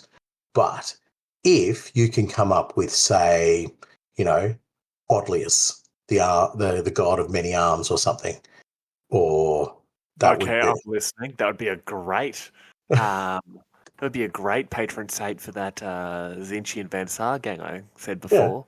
I was thinking for a gene stealer because his name's Quadlius, so he's got 4 arms. Oh, boom, it sorts both of them.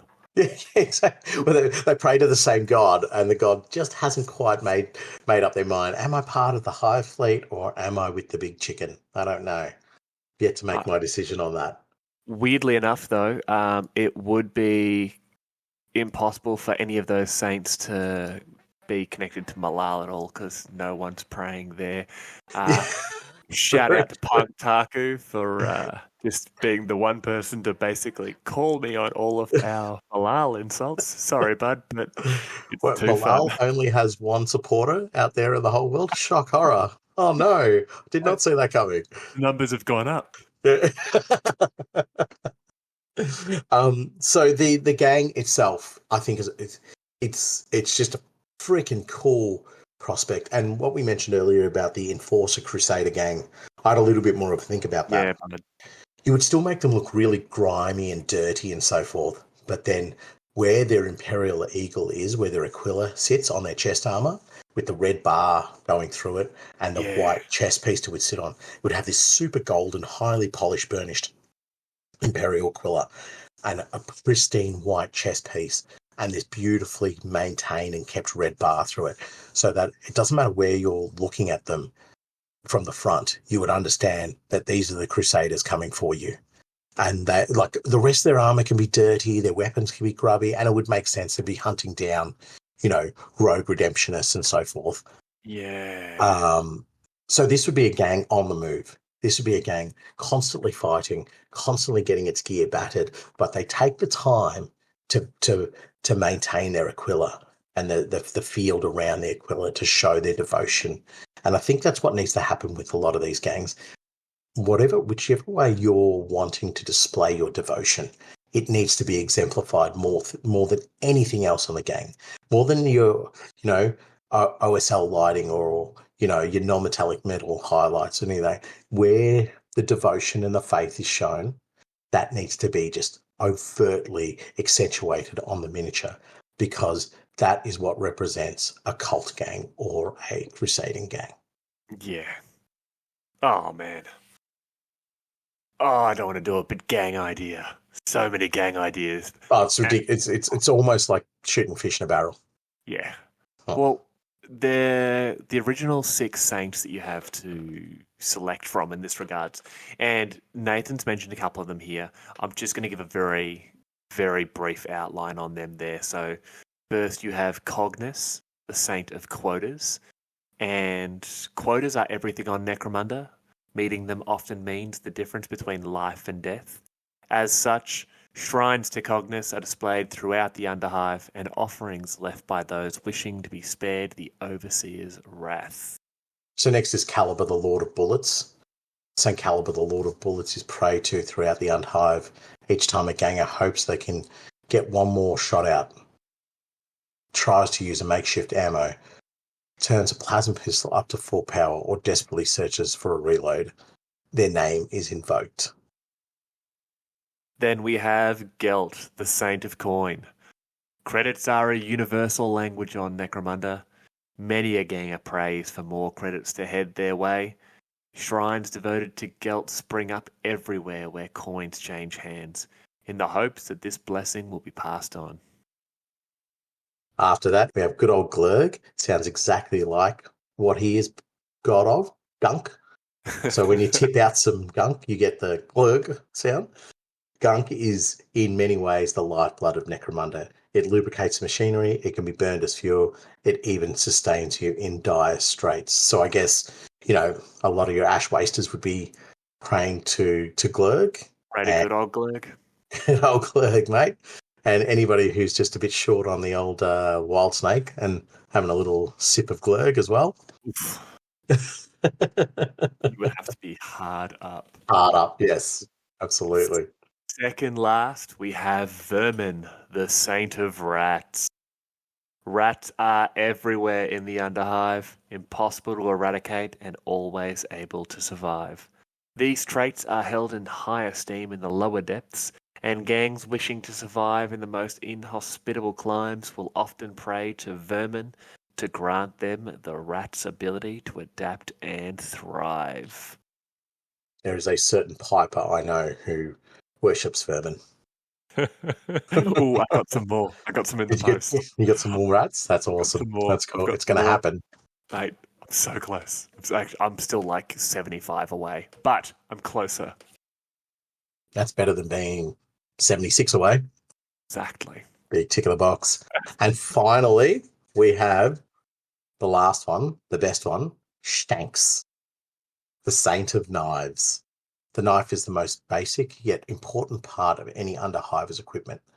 They don't run out of ammo, they don't jam, and generally don't explode, taking your hand with them. He is the best god. And I think best saint. And I think every gang could worship Shanks. Oh. Okay. On the count of 3, you're going to say a random saint, and I'm going to say a random gang. All Oh, right? yeah, righto. Yep. And we have to, you have to come up with your, or do you want to do the gang? Do you want to do the gang or the saint? I kind of already am set on the saint, so yeah, I'll do the gang. Yeah. Okay, so you're going to say the gang, and I'll say the saint? Mm-hmm. All right. 1, 2, 3. Delacroix. Ooh. Oh.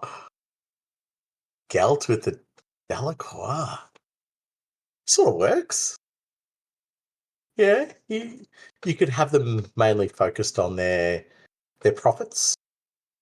So, changing coin change hands. I have to. Yeah, no, Yeah. man, 100%. You do this as an outlaw Delark gang. Yep. So they've sort of been split away from the Psychoterica. Yep. They're lesser on the rankings. Yeah. Or hell, even their Psychoterica has been influenced by the word. And their focus, the word has told them that they have to amass coinage with which to purchase to purchase power. They somehow have to amass this fortune, because with this fortune it's going to allow them to either arm or armor themselves to become more of a power, to possibly fight their way back into the graces of the Silent Ones. Yeah, but if they're following the prophet, wouldn't they just donate the money to the prophet? Or maybe. No, I got it. Right. Okay. They're focused on gas trade. Right. They follow the prophet. I'm a dummy. Yes. They follow the prophet, but they're focused on the gas trade. And what they do is they try and generate as much income as possible to continue to fund the pilgrimage, but also to continue to fund themselves. And over time, they begin to grow and develop. And the word of the prophet is just as important as it was on day one. But the concept of having just almost inexhaustible inexhaustible financial resources becomes more of a draw for them. And that's one of the reasons why they begin to worship Gelt.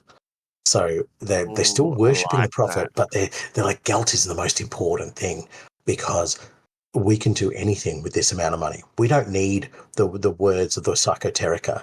We need the word of the prophet, but Gelt is our main driving force. Yeah, cool. I like that. Gang idea. Get it done, people. All right, so I'll do the gang this time. You do the saint.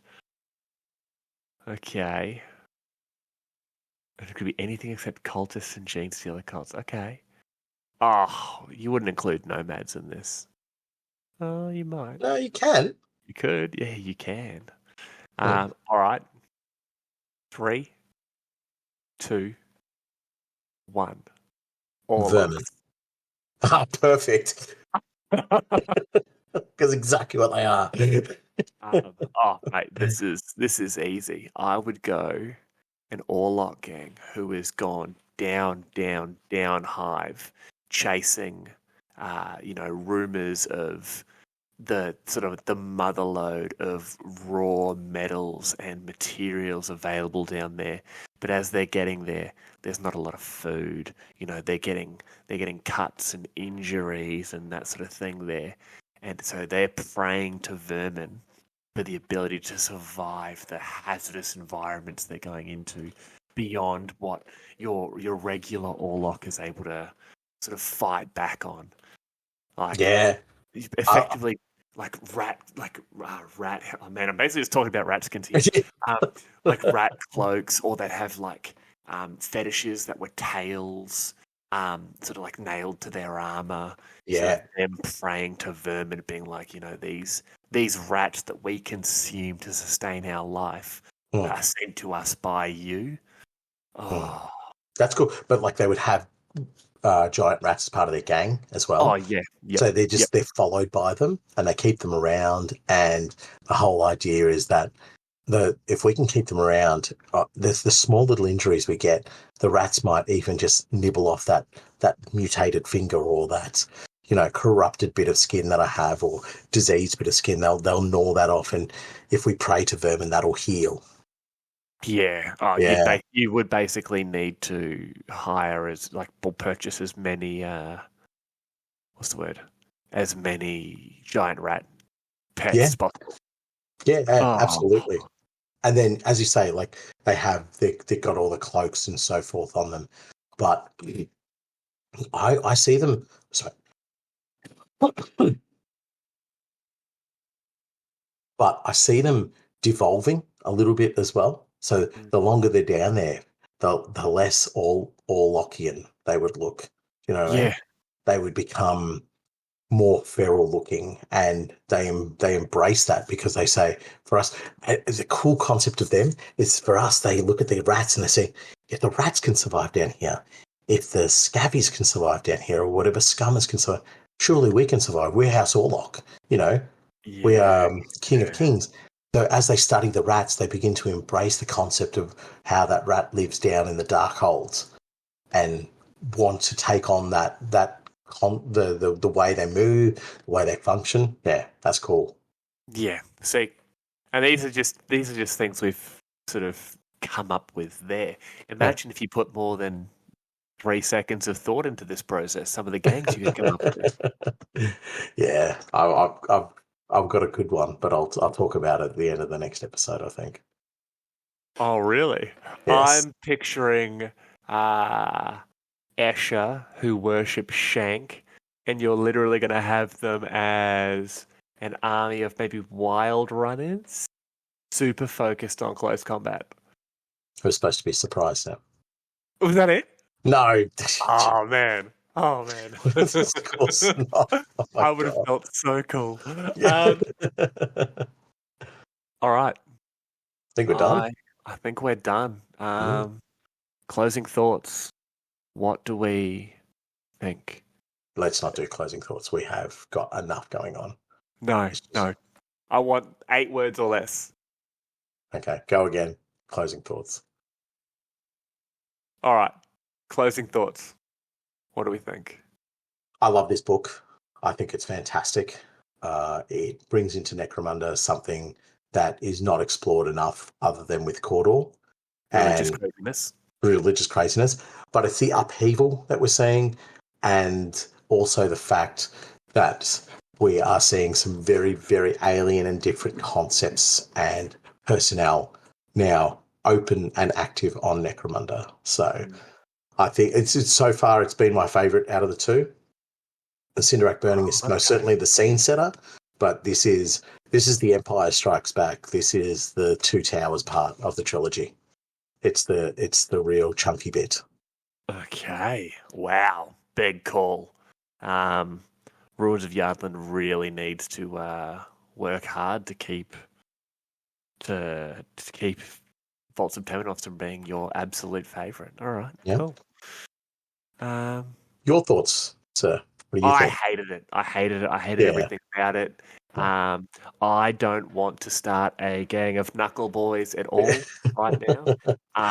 No, I'm with you, man. I love it. I think the obvious Xenos /chaos just insanity coming through is great. I, like you, am a huge fan of cults and worship and all that sort of insanity in the 41st millennium. And to see it no longer just as the realm of the Cawdor and Redemptionists, but also do that Goliath gang who worship fire, do that Escher gang who worship, the mistress of poison or whatever you want, or do that Orlok gang who worship the dust storms, whatever. It's insane. It's there. Do it. Anything that adds this sort of insanity to your games or your campaigns or your modeling or whatever, please. This is what we need to see more of. Huge fan. And absolutely love this book. I just want to say to the people who wrote it and the people listening to our podcast, shanks. God. Now, so once again, we are closing this episode here off with a quote. And if you've read this book, likely you've seen this quote before, especially since it's on the first page. But here it is, right underneath that beautiful 7-pointed star with a very angry bird skull on the front. From the Emperor's bones drips the blood of saints. From the grave of faith rises the fallen of Necromunda. And that was our latest episode of the Underhive Lorekeepers podcast. I am Spamuel, and on behalf of the Lorekeeper team, thank you for listening. Please follow us on our social media pages available in the show notes, and don't forget to follow and review us on your preferred podcast platform. As always, if you have any questions, complaints, corrections, or if the fires of the one true faith burn brightly within your soul, please reach out to us at underhivelorekeepers@gmail.com. Thanks.